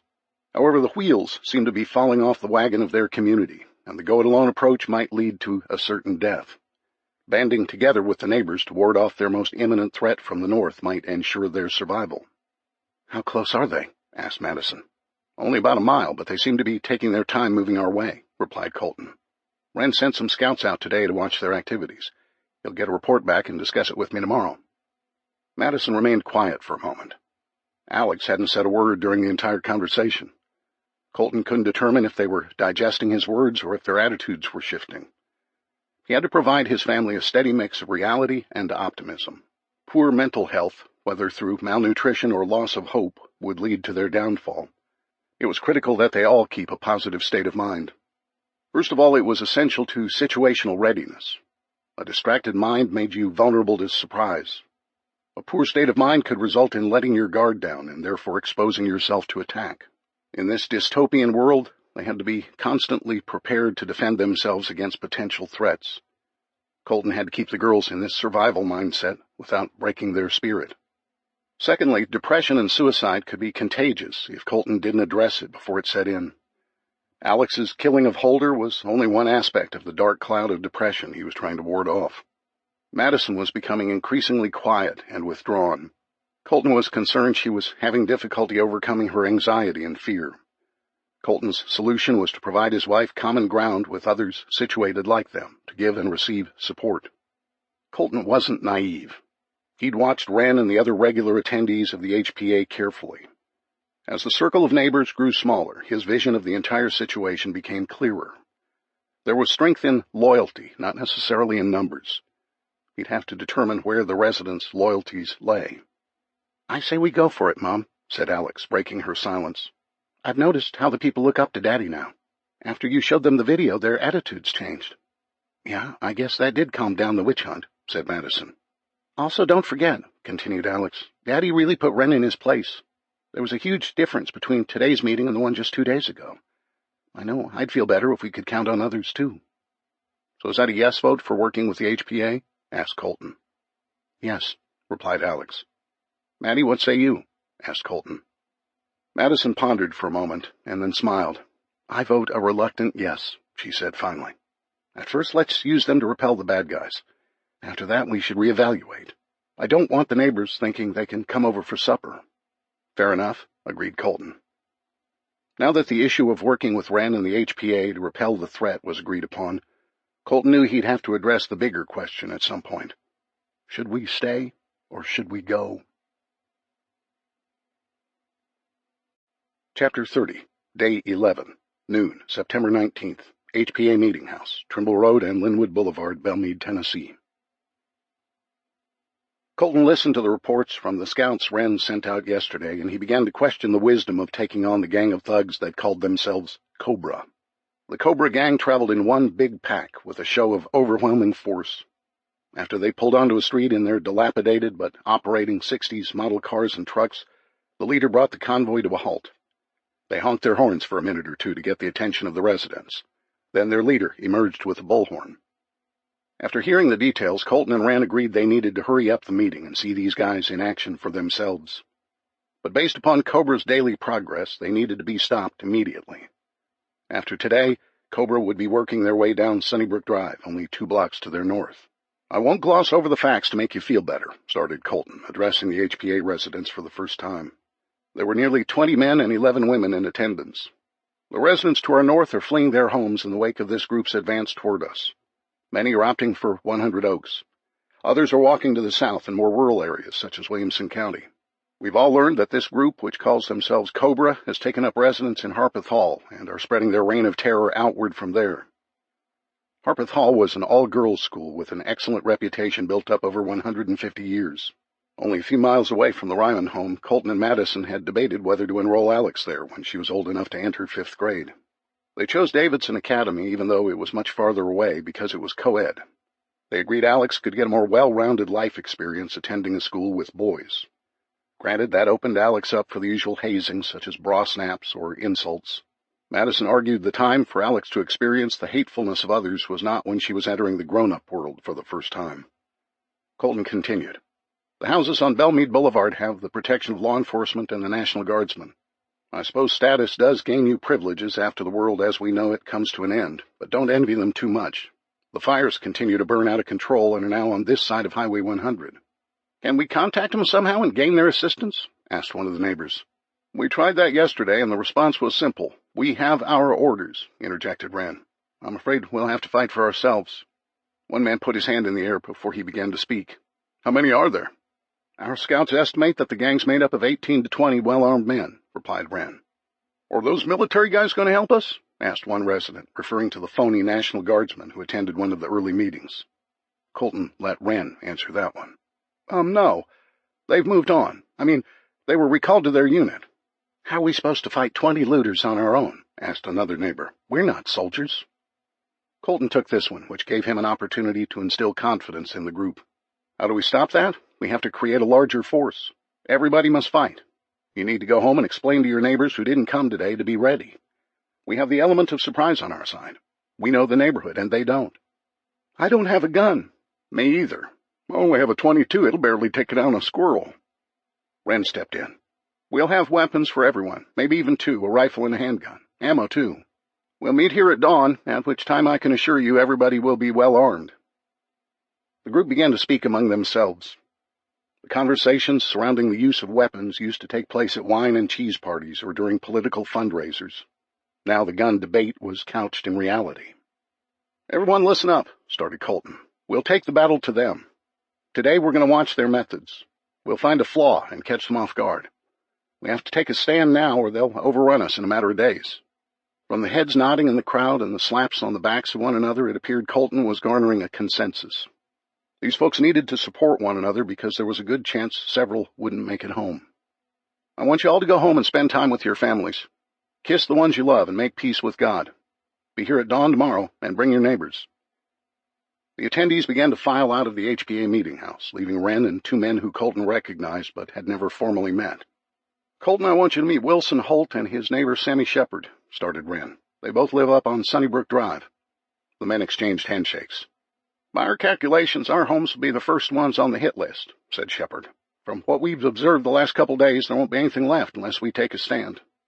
Colton suggested they take a walk up the street and then sneak through the backyards. He wanted to observe the methods used by this Cobra gang. As they walked, Shepard and Holt related their observations and analysis to Colton and Wren. Cobra usually traveled by 2 land yachts, as Colton used to call them. A land yacht from the 60s was a big 4-door Cadillac or Lincoln. Built in the days before gas mileage was an issue, 6 men could fit inside of them with relative ease. Their third vehicle was a military surplus M35 cargo truck, commonly referred to as a deuce and a half. In addition to functioning as a troop carrier, it was ideal for use by Cobra as a loot carrier. They usually started their activities in the afternoon. Apparently they were undisciplined and partied late into the night following the day's raids. Holt pointed out that on 2 occasions men stood up to the thugs in an attempt to deny access to their homes or their wives. This didn't end well either time. The Cobra thugs pummeled the men mercilessly and kidnapped the women. These vicious marauders preferred to beat their victims, which was a much more personal method of murder. Thus far, according to Shepard and Holt, gunshots hadn't been heard. Colton surmised there was more to this group than met the eye. Holt led the contingent northward on Linwood Boulevard to where Cobra was in the process of a raid. As the HPA group cautiously approached the homes on Signal Hill Drive, several of the thugs were in the midst of beating a man and his son to death in the front yard of their home. Colton was about to learn for himself what embodied the depravity of man. Chapter 31. Day 11, 4 p.m., September 19th, Ryman Residence, Belmead, Tennessee. Madison presented Colton with her updated inventory, a projected meal plan, and some calculations based on maintaining their current food levels. Colton studied the Farm Bureau insurance calendar used by Madison to plan out their meals. He'd better grow fond of beans and rice. Well, at least we have a date, started Colton. It's better to know when we'll run out than speculate and get caught off guard. To extend our food supply, we have to procure more from our neighbors, or the power has to come on in a hurry. Even then, there's no guarantee that trucks will begin running and delivering food to the grocery stores. If the power remains out much longer, we'll have to make a decision about staying here, added Madison. Colton was glad to hear her think in these terms. He didn't want to leave either. Colton loved their home so much he was willing to risk his life against a band of marauders, a decision he'd second-guessed repeatedly in the last few hours. I wish there was a farmer's market around, said Colton. I could trade them something we don't need for food or even seeds. If we can make it through the winter, we could plant our garden. Madison took the calendar back and started counting days with the tip of a pencil until she reached the 3rd week of October.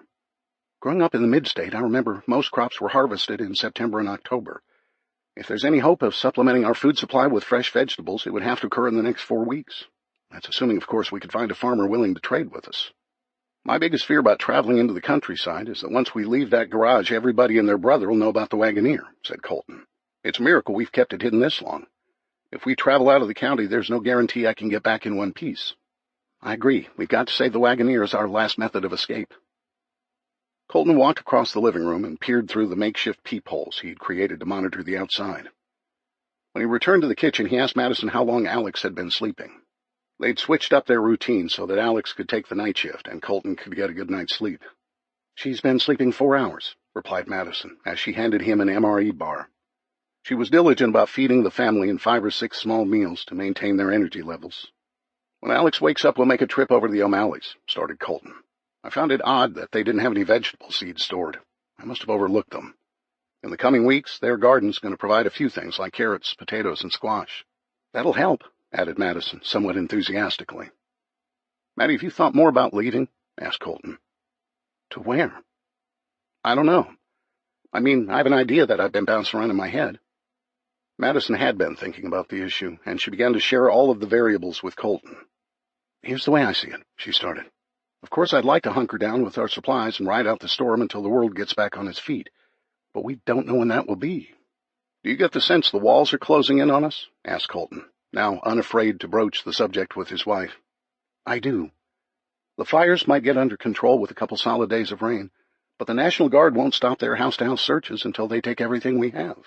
Even if we fool them the first time, when they drive by in a week or two and see that we're still here, they'll try again. That's true, said Colton. Then there's tomorrow, said Madison, waving the calendar in the air. My husband, top-notch talent agent, is going to war with a bunch of cobras. You're not an ex-Marine or some fictional guy who can all of a sudden charge headlong into the teeth of the enemy, mowing them down with your new machine gun over there without breaking a sweat. Madison nodded to the AR-15 slung over the back of the kitchen chair. I don't have to do this, you know, said Colton. We can pack up now and leave. I'd imagine staying here until the recovery effort kicks in, but I don't see it happening. Do you? No, which is why I did this today, replied Madison. Can we survive here until the power is restored? Even if you're successful in repelling these guys tomorrow, there'll be another group right behind them eventually. Is that the way we want to live? Colton was relieved to have this conversation. He was not anxious to leave, but now he knew he wouldn't have to convince Madison to leave their home. I feel better about heading out to the country now than I did a week ago, said Colton. The threats we face are a big factor. We can only live under this type of pressure for so long. I don't know what we'll face away from Nashville, but there will be less of them." Madison reached out and held his hand, which gave him the strength to continue.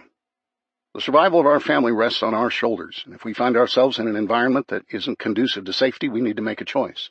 We either leave an environment that's toxic, or we stand firm and defend it. Before that choice is made, we need to weigh our options carefully, including the risks and the odds of surviving these threats. Really, what it all comes down to is which scenario gives us the best opportunity to survive and then create a new life for ourselves where we can thrive." "Colt, I've always trusted your judgment," said Madison. "Throughout our lives together, you've always been a loving husband and a great father to Alex. Whatever you decide, I'm with you, Mr. Ryman." "I love you, and our daughter is our life," started Colton. "I don't care where we live as long as we're together." Madison rose from her seat and kissed Colton. During the last 2 weeks, the two hadn't shared many tender moments together. It felt good. "Hey," interrupted a sleepy-eyed Alex, "you two need to get a room." Madison and Colton laughed as he replied, "Indeed we do." Chapter 32, Day 12, Pre-Dawn, September 20th, HPA Meeting House, Trimble Road and Linwood Boulevard, Belmead, Tennessee. Colton decided it was a risk worth taking.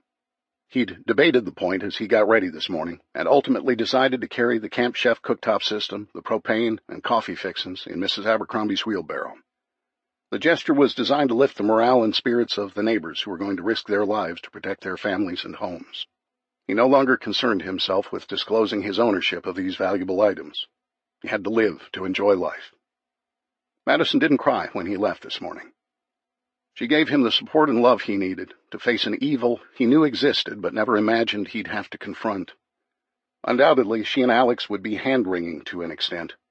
His girls didn't need this additional stress. Nobody did. However, it was the world they lived in now. While Colton brewed the coffee, Rand quickly organized and displayed the entire arsenal retrieved from Holder's basement. Firearms were separated by handguns, rifles, and shotguns. Ammunition was neatly stacked next to its corresponding weapon. Naturally, Colton did not disclose his acquisition of the 2 AR-15 rifles. Colton had brought the Taurus 9mm in his paddle holster and intended to pick out another weapon to complement it. "Colton," started Rand, "I'd like you to meet Danielle Faber. Danielle's recently completed the National Rifle Association Certified Coach Program. She's going to give our people a crash course in firearms training." "Good morning," said Colton, extending his hand to the woman, who was dressed in black jeans and a loosely fitting black shirt. He wondered if she led a double life as a ninja. "My pleasure, Colton," she replied. "Before the others arrive, why don't we select weapons for you and Shane first? Have you trained with firearms before?" "No," replied Colton. "What does a certified coach do?" "I began in a part-time position at the Nashville Gun Club years ago and had been promoted to a full-time instructor in the 5-stand competition." "What's that?" 5-stand is a cross between skeet, trap, and clay targeting.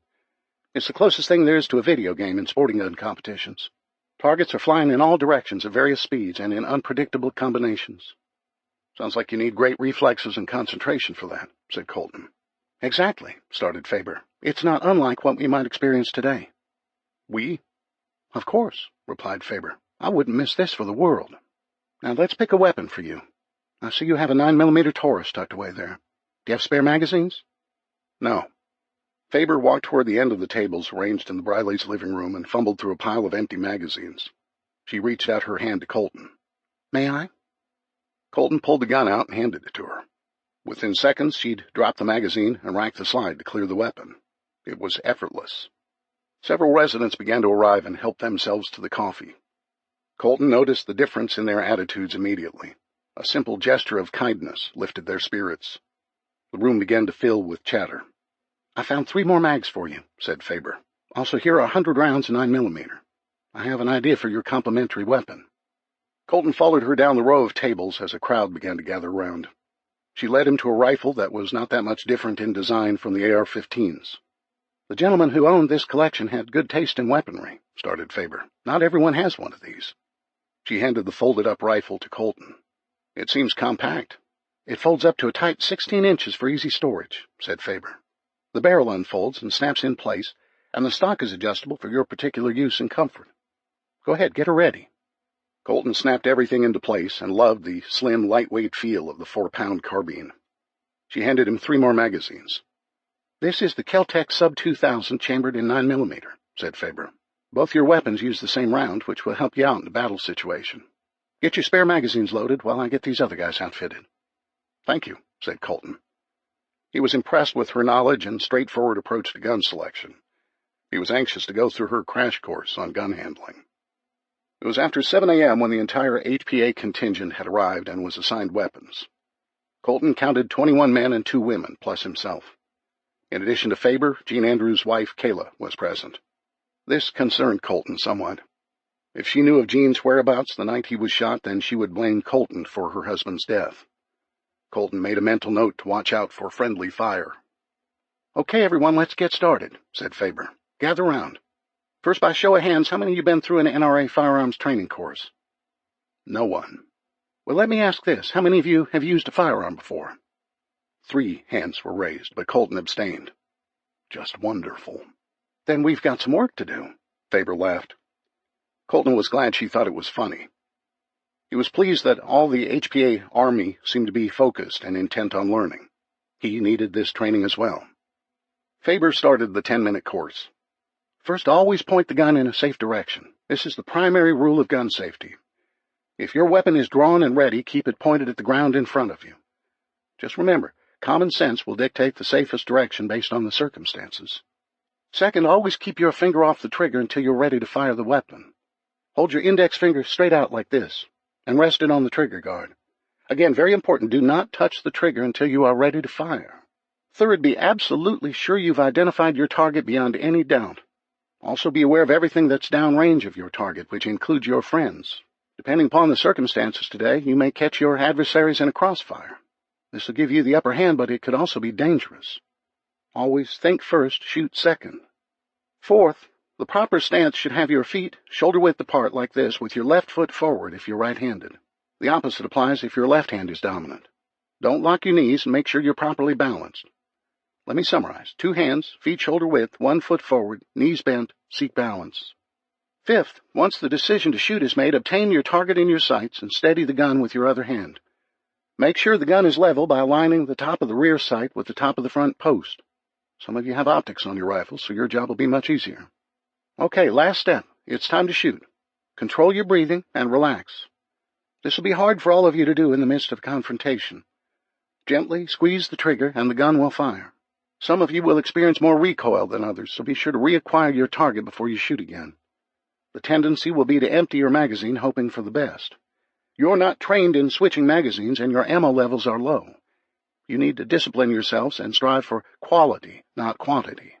Above all, breathe and relax throughout the process.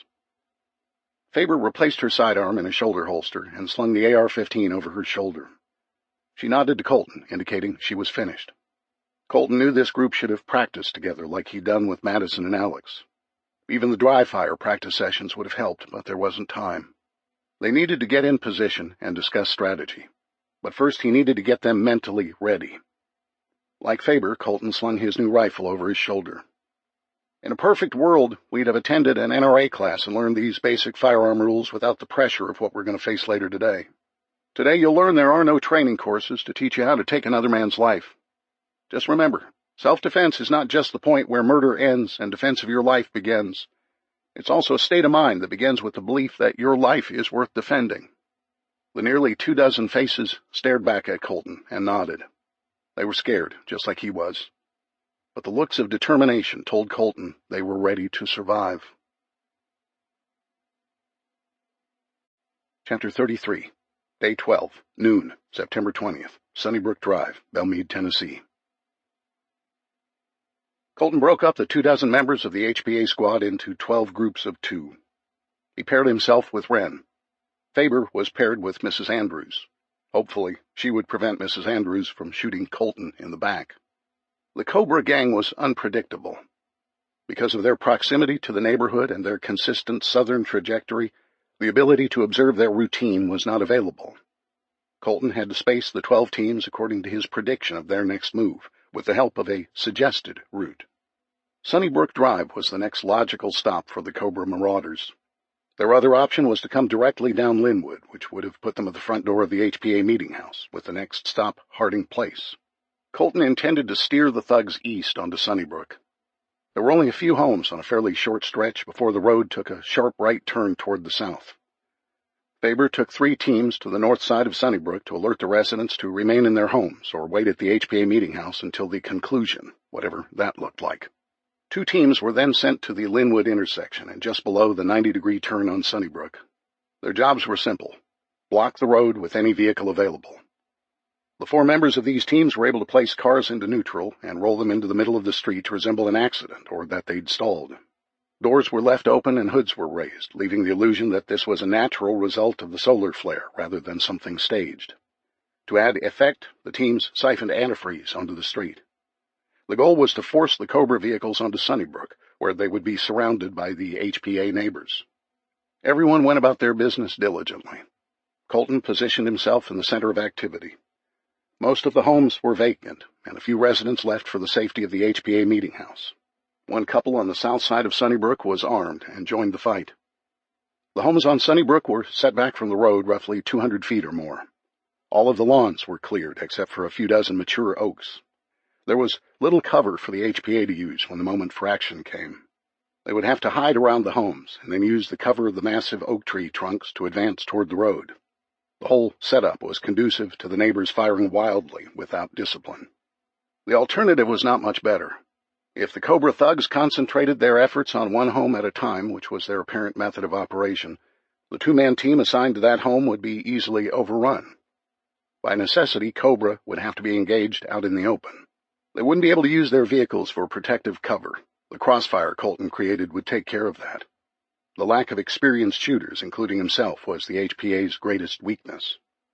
Many of these details and the unforeseen scenarios had run through Colton's mind as he tossed and turned last night, getting very little sleep. But the one important issue left unresolved was who would take the first shot. In Colton's mind, Cobra was the aggressor. They'd proven themselves to be nothing but a loosely organized group of criminals and thugs with a heinous agenda: steal and kill. He'd prayed about it with Madison. He asked God to give him the strength to take another man's life, for the second time. The unresolved issue for Colton was whether taking the first shot today was self-defense or murder. Early this morning he surmised he'd know when the time came. The sound of the big diesel engine in the M35 signaled the time was now. Colton and Wren crouched behind a block and brick wall surrounding the front porch of a ranch-style house, which was slightly elevated above the street. The wall gave Colton some cover and the peace of mind he would be protected from return fire, if it came to that. As the M35 came to a stop in front of his location, he instantly became aware that he would experience more return fire than that night in his backyard. As the motor of the big military truck was shut off, the engines of the trailing Cadillac and Buick followed suit. At least 24 men jumped out of the vehicles, dressed in black cargo pants and tight black T-shirts. Some wore berets, and a few wore green, black, and red-striped armbands. Their dark sunglasses and rifles completed a menacing, fear-inspiring look. If their intention was to frighten people into submission, then mission accomplished. Except not today, thought Colton. A large man rose up from the back of the truck bed. His bald head stood out among the others, who all wore some type of hat. He was wearing a tactical vest that included a sidearm. A bandolier of shotgun shells crossed his chest. Colton immediately conjured up an image of a Somalian warlord from the Captain Phillips movie. Except this man was far more threatening. He lifted a megaphone and began to speak into it. "My name is Viper Rex, and these gentlemen are members of Cobra."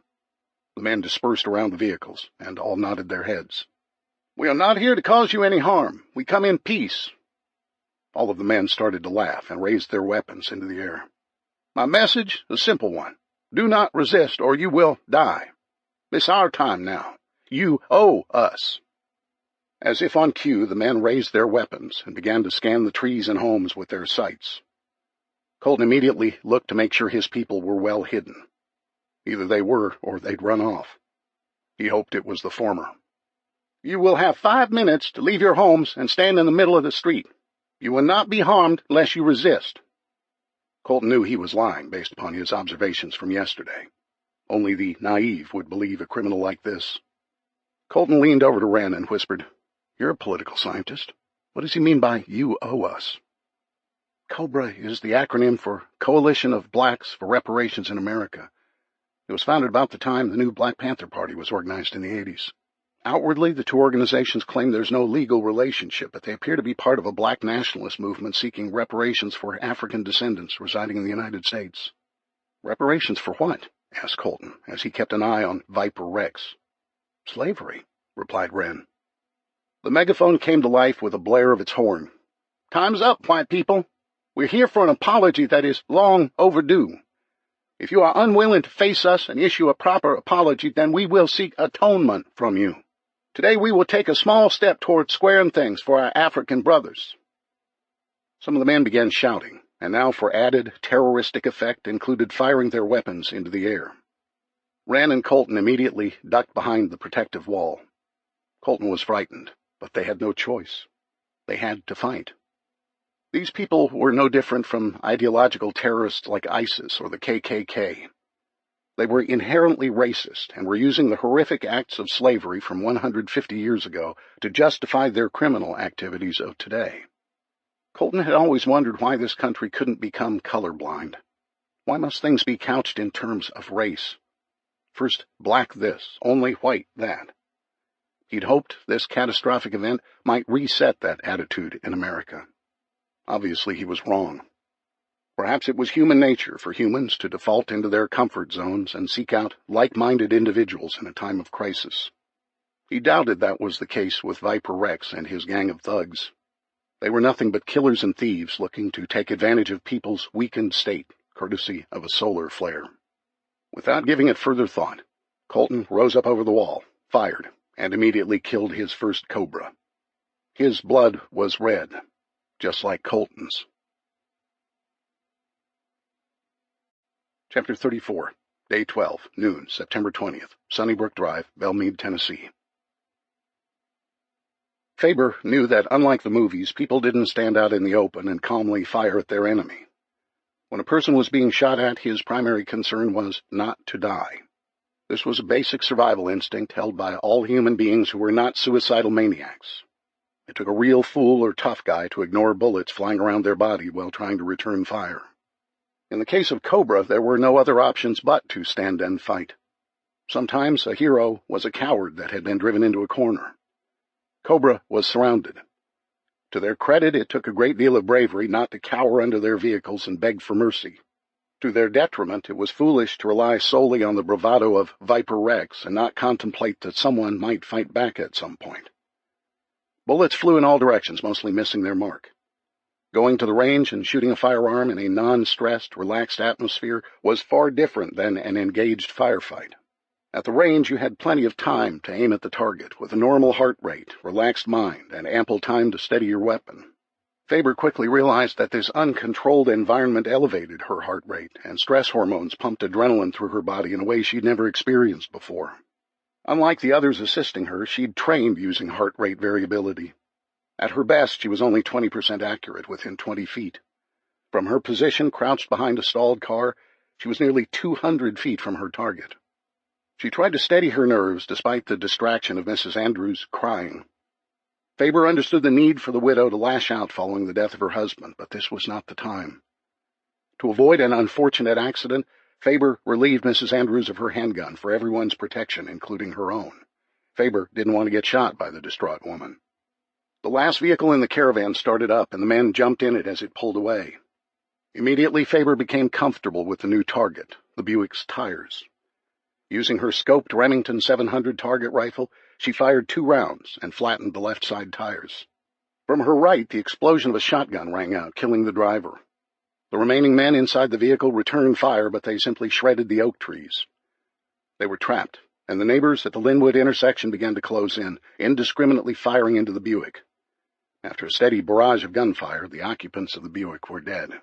To her left, more volleys pelted the brick facade of the house next door.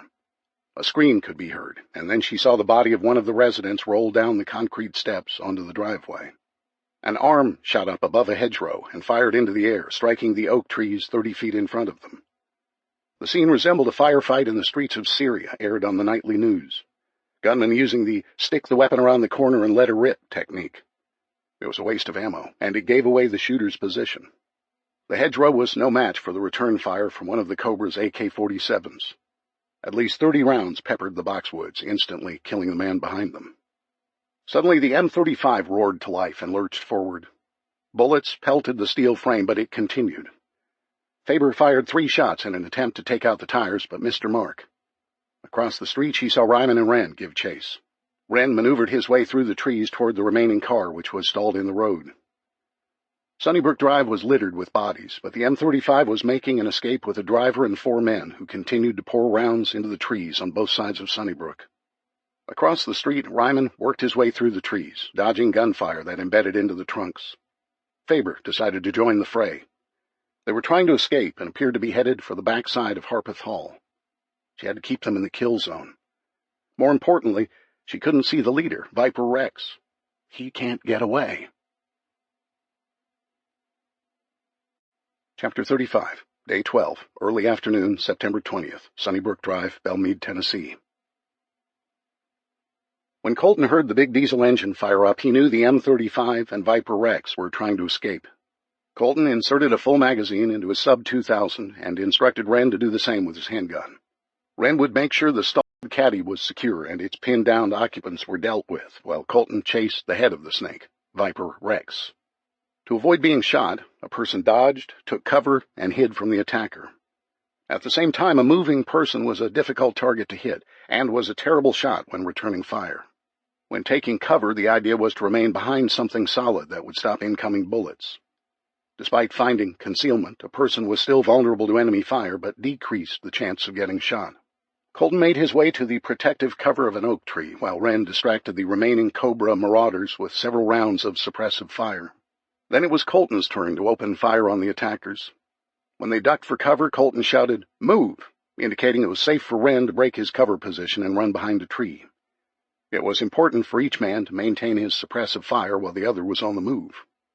The two alternated this tactic as Colton raced toward the east in chase of Viper Rex, and Wren moved to finish off the remaining 2 gunmen in the Cadillac.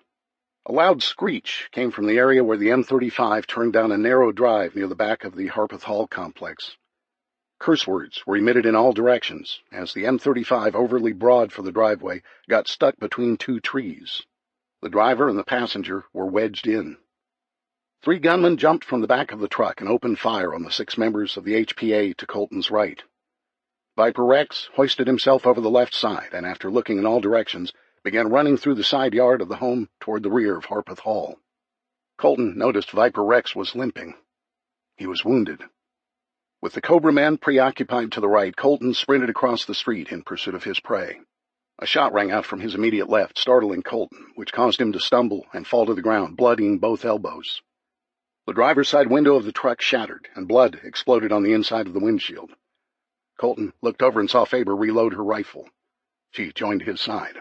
"You okay, cowboy?" asked Faber, who kneeled down and kept her rifle ready. "There's easier ways to take cover, you know." "Yeah, thanks," said Colton, as he dusted himself off. He instinctively ducked as bullets shattered the rear window of the M35's cab, killing the passenger. "Should we go after him?" "There are lots of things to consider," started Faber, speaking louder as gunfire continued 100 feet to their rear. "Does he have reinforcements? Do you know anything about the layout of the campus or the insides of the buildings?" "I know enough to know this," replied Colton. "If we don't take him out, he'll be back with a vengeance." "We could be running into the viper's nest." "A wounded one, however. He was limping when he ran through the yards." "Lead the way, boss," said Faber. Colton had toured the Harpeth Hall campus 6 years ago when they were making a decision about Alex's school. Naturally, the tour consisted of the most well-known buildings, like Suby Hall, the Correll Library, and the Patton Visual Arts Center. "This is just a hunch, but let's try the gymnasium first," started Colton. The two jogged through the trees until they found the parking lot for the Alumni Relations Building. The gym would have locker rooms, medical facilities, and food concessions. "I'll watch our backs. Let's go." "Follow me. We'll take this path here to the rear of the gym." The two methodically made their way down a sidewalk through the woods. Viper Rex could be armed and waiting for them behind the thick underbrush or one of the 100-year-old oaks. Colton walked heel to toe in an attempt to conceal the sound of his feet on the paved walkway. The sounds of gunfire on the other side of the woods began to dissipate, which allowed Colton to hear the sound of a door closing up ahead. He stopped and immediately dropped to one knee, wincing from the earlier scrape. The rear door to the gym just closed. If he suspects we've trailed him, he'll be waiting for us. You sure you want to do this?" "What if I say no?" asked Faber. "I'm going in without you," replied Colton boldly. "Let's not waste any time. Go." Colton raced across the loading dock area and made his way to the rear fire exit. He gave Faber another look and nodded. She drew her sidearm and nodded back. "Blood," said Colton, pointing at the ground. Colton flung open the door, and the two entered the dark hallway in a low crouch. Colton helped the door close slowly. If the light spreading down the hallway didn't draw attention, he didn't want the slamming door to give away their presence. Faber found Colton and whispered, "Stop and close your eyes for a moment, then open them briefly and close them again. This will help your eyes adjust to the darkness." They heard a crash coming from within the gym. Suddenly a lantern illuminated the space. Colton and Faber pressed their backs against the wall and listened. Someone was groaning. Then the ripping sound of an adhesive tape being unwound could be heard. Colton whispered, "He's been shot. Probably the leg. Follow me." They inched along the wall until they reached the opening to the gym. To their left and right were temporary bleachers, which could be moved on large caster wheels. The basketball court was filled with gym mats and pillows. Folding chairs and tables were set up throughout the building. This was where they slept. Colton looked through the bleachers and saw Viper Rex sitting on the front row of the permanent seats. His leg was outstretched and bleeding profusely. He'd cut his pants leg off and was in the process of bandaging his gunshot wound to the upper thigh using a T-shirt and duct tape. His groans masked the sound of Colton and Faber's approach. Using hand signals, Colton sent Faber to the far end of the gym to take a position with a clear line of sight to the head of Cobra. Colton moved behind the scorekeeper's table located at the center of the court. He glanced to his left and saw that Faber was just about in position, getting ready to train her rifle on the target.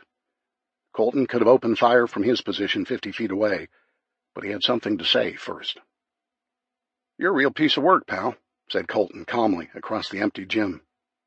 Caught by surprise, Viper Rex scrambled for his handgun and dove under the first-row seating. He responded angrily, "Shut up! My men be back here any minute to put you in the grave." "Doubt it," Colton laughed. "They're all dead. That blood is on your hands." Viper Rex was kicking at the lantern with his good leg, attempting to turn off the light. He couldn't reach it. Colton continued, "Let me guess. You prefer to live in the shadows. Do your dirty work under the cover of darkness. You're a big man when you're surrounded by guns and mean-looking thugs. Shut your mouth, I shut it for you." He fired several rounds wildly into the air, one of which struck the scoreboard over Colton's head, raining shards of glass onto the bleachers behind him. Colton wasn't done. Every despot has a false cause to rally his criminal buddies around. You let your racist beliefs cause the deaths of every one of those men out there. You call yourself king of the vipers. You're nothing more than a criminal, low-life piece of crap. Shut up! You spew all this hatred, demanding atonement and justice when you're surrounded by people willing to die for you. Let's see what you're made of.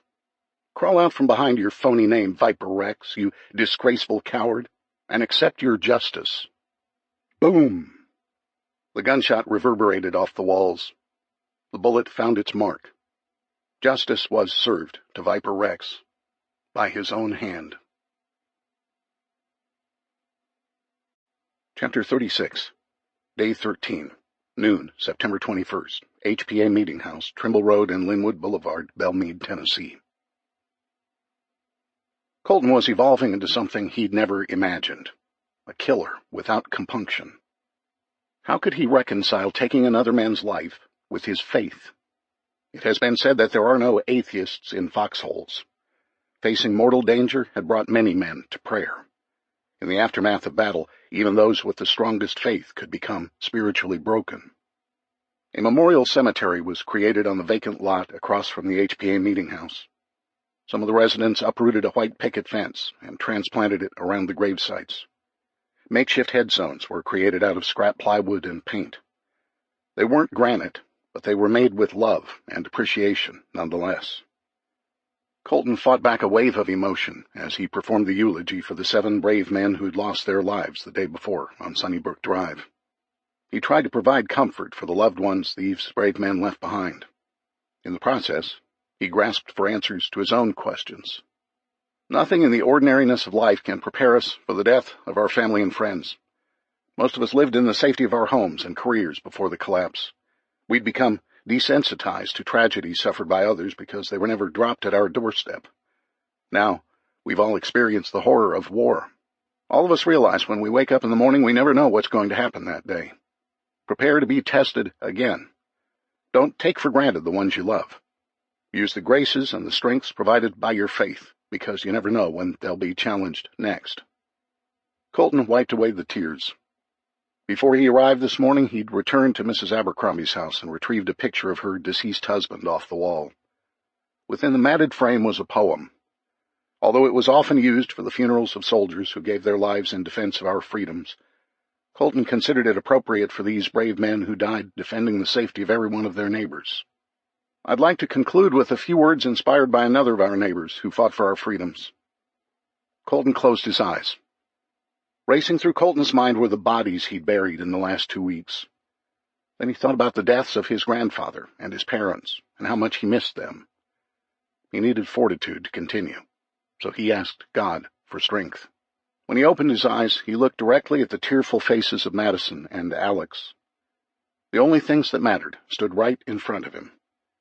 He'd asked for forgiveness, and he'd reconciled the killings as a necessary evil to protect the ones he loved. But he would never stop loving and protecting them. Colton took a deep breath and read the poem by Mary Elizabeth Fry. Do not stand at my grave and weep. I am not there, I do not sleep. I am 1,000 winds that blow. I am the diamond glints on snow.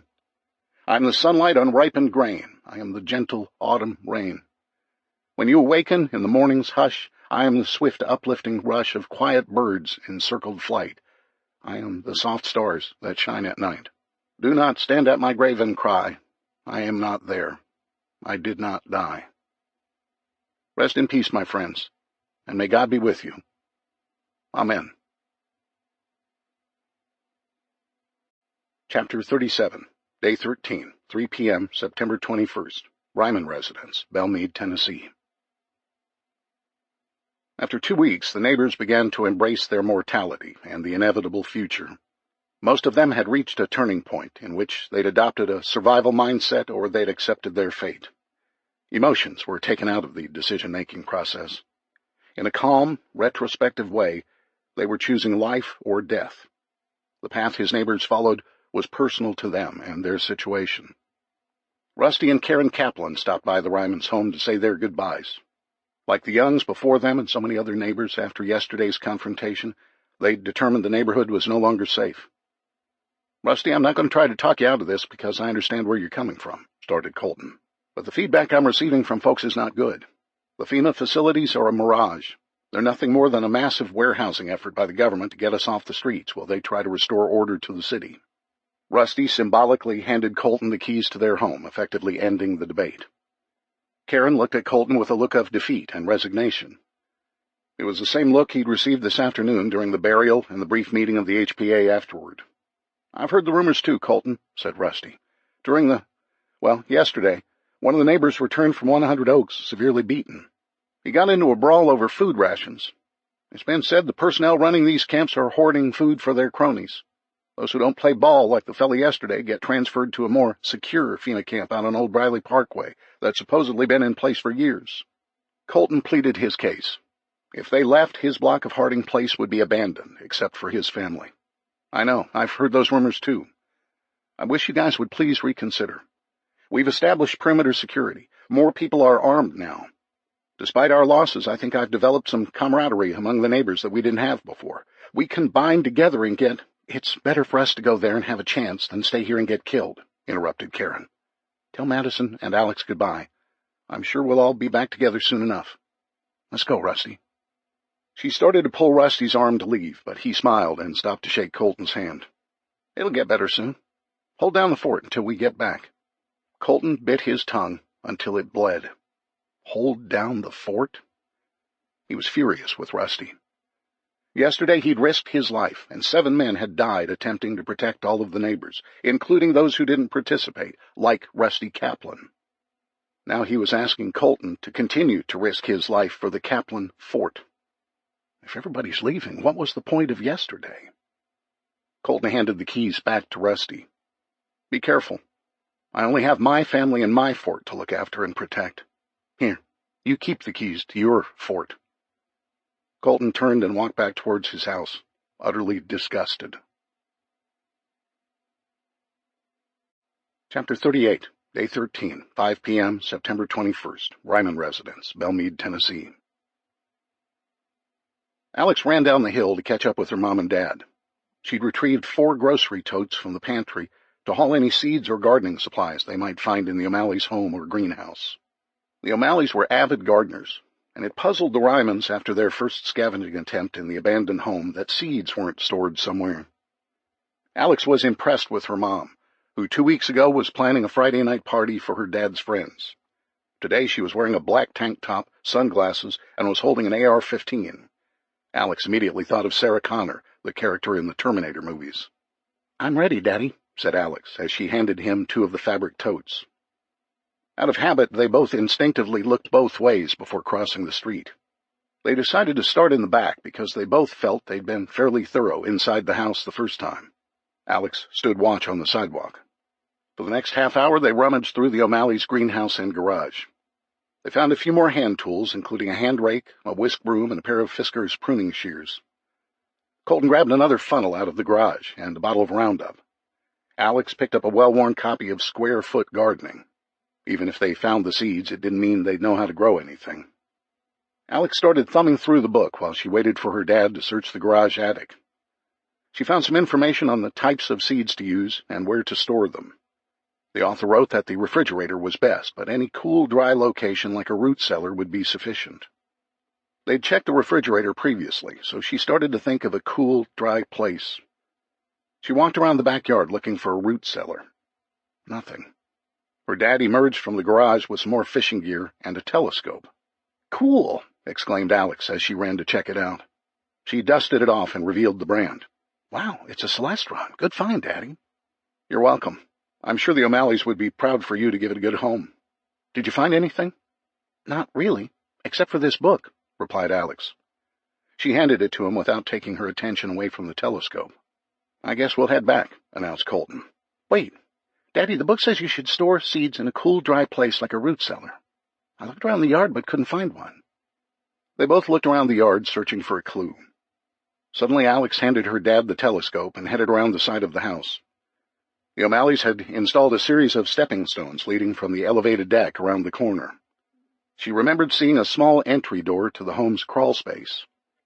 Alex found the 3-foot square door and slid the bolt latch. As she opened the door, a burst of cool air hit her face. The setting sun illuminated the interior, which contained rows of handmade shelves containing Ziploc bags marked by years. Each bag contained an envelope that was clearly marked with a different vegetable name and variety. "Winner!" exclaimed Alex as she crawled under the house on all fours. "What did you find?" asked Colton. Alex responded by handing out an old wooden soft drink crate marked Royal Crown Cola. It was full of seeds. "This is fantastic, Alex."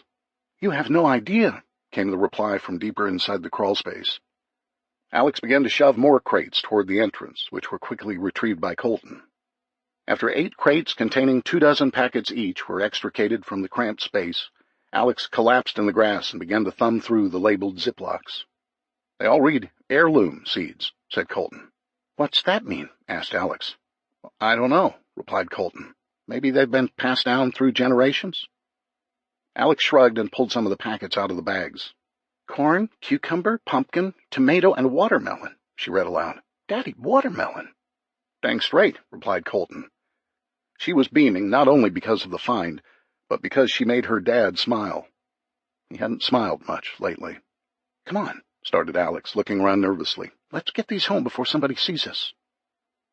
The two loaded up their vegetable garden supplies and hurried to a waiting Madison, who helped carry the crates to the house. At the top of the driveway, Alex realized she forgot her telescope. "Here, Daddy, take these. I forgot my telescope. I'll be right back." "Alex, wait," Colton shouted after her. "Don't go alone." But it was too late, and she was already crossing the street. Alex ran to the backyard and retrieved the telescope. She was walking toward the front yard when she heard squeaking sounds. Alex immediately looked down the street and saw people headed her way, forcing her to freeze, unable to move, much less run. It wasn't out of fear, but rather shock. Coming toward her was a group of 4 people. An elderly woman in a pink bathrobe rode in a wheelchair with a paisley suitcase on her lap. Another woman in her late 30s was pushing the wheelchair while pulling a suitcase on wheels. An older boy was using a wheelbarrow along the street with a nearly flat tire, which contained the elderly woman's walker, more luggage, and some photo albums. Then she recognized Corey Hart, her classmate from grade school before she entered Davidson Academy. She discovered the source of the loud squeaking sound. Corey was pulling an old Radio Flyer town and country wagon, the kind with the removable wooden sides. Alex walked into the middle of the road and saw her dad coming down the front yard in a hurry. "It's okay, Daddy," said Alex, holding her right hand up to slow down his approach. She turned her attention to the group. "Hey, Corey," said Alex hesitantly. "Hey, Alex, how's it going?" "Okay, I guess," she replied. "Is this your family?" Madison had now joined up with Colton, who remained on the sidewalk. She tucked her arm inside of Colton's while Alex reunited with her old friend. "Yeah, we're going to 100 Oaks," he replied. "We probably waited too long." Alex looked at the elderly woman and then glanced down the street behind the group. "My name's Alex," she said, extending her hand to shake. The woman, without responding, could barely lift her left hand for Alex to shake it. Her hand was bony and cold to the touch. "This is my mom and older brother," said Corey. Alex looked into the sullen, dark eyes of the other two members of the family, and then realized some people were missing. She hesitated, not knowing if asking about the others was the right thing to do. She looked back to Corey and whispered, "Where are your grandpa and—" She couldn't bring herself to finish the question. "My dad died trying to defend the hardware store from looters. Grandpa died trying to put out the fire the looters set when they were done trashing the place. The whole block's on fire now." Alex looked to the west and saw the black clouds of smoke through the trees. After the rains of 2 days ago, they thought the threats from fires would be over. Apparently not. "I'm really sorry, Corey," said Alex. She looked into the distraught faces of both of the Hart widows. She turned her attention to the elderly wife of the nice man who'd helped Alex and her mom at the hardware store just 2 weeks ago. "I'm sorry, Mrs. Hart. Your husband was a very nice man." Alex began to cry, and Corey gave her a hug. "We've got to get going, Alex. It's getting late. Hi, Mr. and Mrs. Ryman." He waved as the radio flyer began to squeak again. The Rymans stood in the middle of Harding Place for 10 minutes in silence, watching the remainder of the Hart family until they disappeared in the distance. Alex looked around their street. They were completely alone. There were no kids playing in the yards. No moms were pushing strollers on the sidewalk. No cars were returning from soccer practice. There was only silence. Alex looked to the sky, and then she heard a faint sound. Her eyes adjusted to the bright setting sun until she caught a glimpse of a flock of geese making their way south in a V formation, migrating to a place where they could find food and a better place to nest. Chapter 39, Day 14, 6 p.m., September 22nd, Ryman Residence, Belmead, Tennessee. Earlier, Colton had returned from the HPA meeting, which he attended alone. Less than a dozen people showed up. Even Shane Wren was missing. Despite eradicating the Cobra Gang, looters were still present in the neighborhood. 2 homes were ransacked on Iroquois, only 2 blocks north of them. In the exclusive neighborhood of Northumberland, squatters, who were former residents of the 100 Oaks FEMA camp, had evicted the residents and taken over their homes. They were now going house to house in search of food and supplies, sweeping through the neighborhood like locusts. Time was running out on them, as fires burned out of control on the other side of Belmead Country Club. The sky to their west was filled with dense black smoke, which obscured the sunset tonight. Madison believed that everything happened for a reason. Things went wrong so you could appreciate them when they were right. You believed lies, so you eventually learned to trust no one but your family. Sometimes good things fell apart so better things could come together. The Rymans were at a turning point in their lives in which the brief moments they spent smiling with the ones they loved meant the most. "Hey, gorgeous," said Colton as he gave Madison a hug around the waist. "What you got planned for dinner? Oatmeal? Perhaps beans and rice with a touch of paprika?" "Nope," she replied. She handed him a stack of china. "Here, set the dining room table." "Whoa, fancy," Colton laughed. "What's the occasion? Did I miss our anniversary?" "No, but you better not forget it," admonished Madison. "Take these candle holders in there, too, and these cloth napkins." Alex entered the kitchen after a nap. She'd taken the sight of the Hart family pretty hard and had gone straight to her room after the encounter. Madison and Colton agreed to give her some space and extra time to rest. "Hi, honey," said Madison as she gave her daughter a kiss on the cheek. "Help your daddy set the table while I bring in the food." Madison carried a woven rattan serving tray to the pool house and retrieved the food, which she was keeping warm on the Camp Chef grill. Before she came in, she took a quick glance around the backyard to make sure nobody was drawn to their home by the smell of cooking. "Here we go," started Madison. "We have green beans with almonds, baby new potatoes with garlic and peppercorns, carrots, and everybody's favorite, grilled spam topped with pineapple slices." "Holy moly!" exclaimed Alex. "I agree," said Colton. "Hey, is that wine in the stemware?" "No, sir, pineapple juice." "I'll take it," said Colton. The Rymans sat at the table and followed a tradition that used to be commonplace in homes across America. The days of families enjoying meals together were gone. The days of saying the blessing before meals were long gone. "Bless, O Lord, this food when others are hungry, this drink when others are thirsty, our family when others are lonely. Through Christ we pray. Amen." "Amen." "Amen." They passed their plates around and enjoyed their first meal together that resembled a family dinner since the power went out. It felt good, and they actually laughed about what they would have been doing right now if the power remained on. Colton would be working late at the office. Alex would be buried in her very popular social media accounts. Madison would be thumbing through a magazine, waiting for her favorite television show to come on. "One thing about the apocalypse," Colton chuckled as he finished off his last bite of spam with a slight belch, "we're all together. Seriously, is there anything better than this?" Madison reached out and tenderly grasped his hand. "No," she said, smiling. "Well, perhaps Katz's Deli," chimed in Colton, earning a slug to the arm from his wife, the chef. "Maybe golf," said Alex dryly. They all laughed. "Well, maybe we can find a spot on a golf course," said Madison, with a tone of seriousness in her voice. "Ha, Mom," started Alex. "My golf course is on fire." "Exactly," said Madison, pushing away from the table and walking into the kitchen. She returned with a notepad and pen. "I think it's time for us to leave." "What? Really?" asked Colton. "Yes," replied Madison with confidence. She laid the notepad in front of her and leaned back in her chair. "I'm sure many people have headed for the hills, so to speak. I think the preppers call it bugging out. Then there are others like us, who, to an extent, hold out for as long as their home is still standing. But there comes a turning point when you have to decide if that continues to make sense." "What do you mean, Mom?" "There's never a clear-cut answer in most cases, but it seems to me our decision is being made each and every day.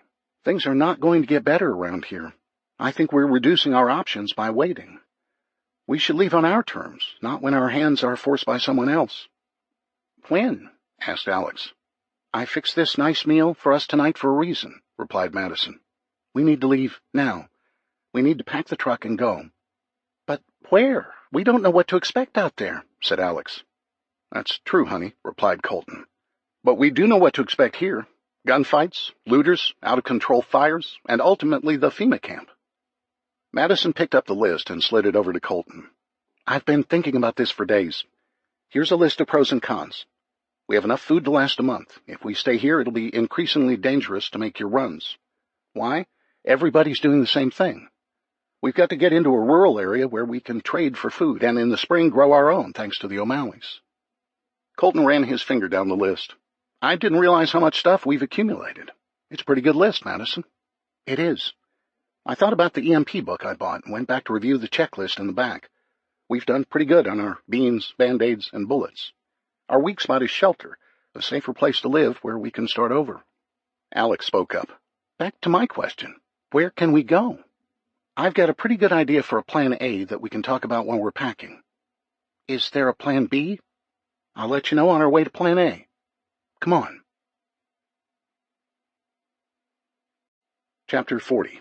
Day 14, 11 p.m., September 22nd, Ryman Residence, Belmead, Tennessee. Having an emergency evacuation plan was critical during any survival situation. After a collapse event, having a plan of action would help make the decision-making process easier as to where to go and what to take. The Rymans weren't preppers, but they were learning by applying common sense and via the crash course in preparedness they'd received in the last 14 days. Colton pulled out their map book and fold-out maps and studied the plan with the girls. They would head for Shiloh, Tennessee, on the banks of the Tennessee River, approximately 150 miles to their southwest. Colton's longtime client, Jake Allen, had a vacation home there.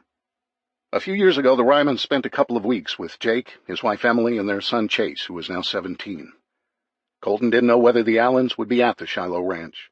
Their permanent residence was halfway between Springfield and Branson, Missouri, where Jake played with his band at a newly created music venue. Years ago, an elderly man and woman lived on the Shiloh Ranch as resident caretakers.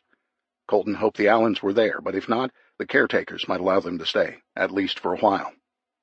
Over the next 5 hours after dinner, the Ryman household was bustling with activity. Everyone was excited about the prospect of getting out of the city.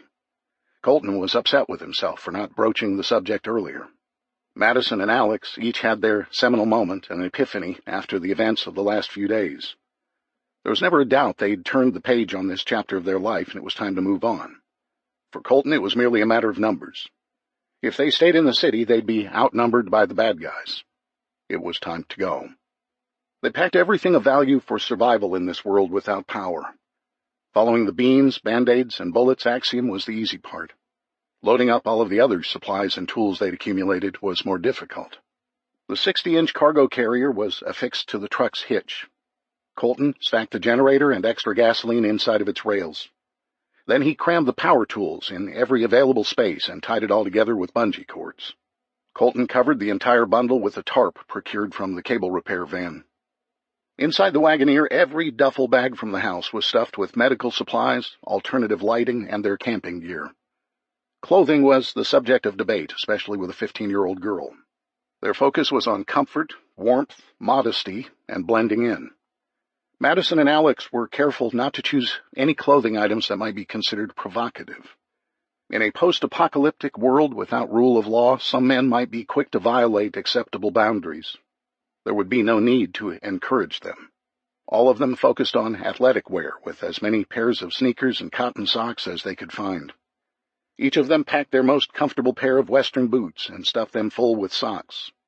Finally, accessories, including gloves, scarves, hats, sweatshirts, and coats, were crammed into every nook and cranny. Colton used a 6-inch PVC pipe retrieved from the house being remodeled and stuffed the fishing gear inside.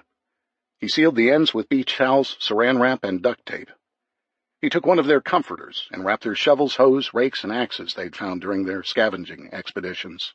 These were wrapped with duct tape and bungeed to the roof rack of the Wagoneer. Madison secured all of their important legal documents, like birth certificates, passports, licenses, deeds, and financial documents, in waterproof 1-gallon Ziploc bags.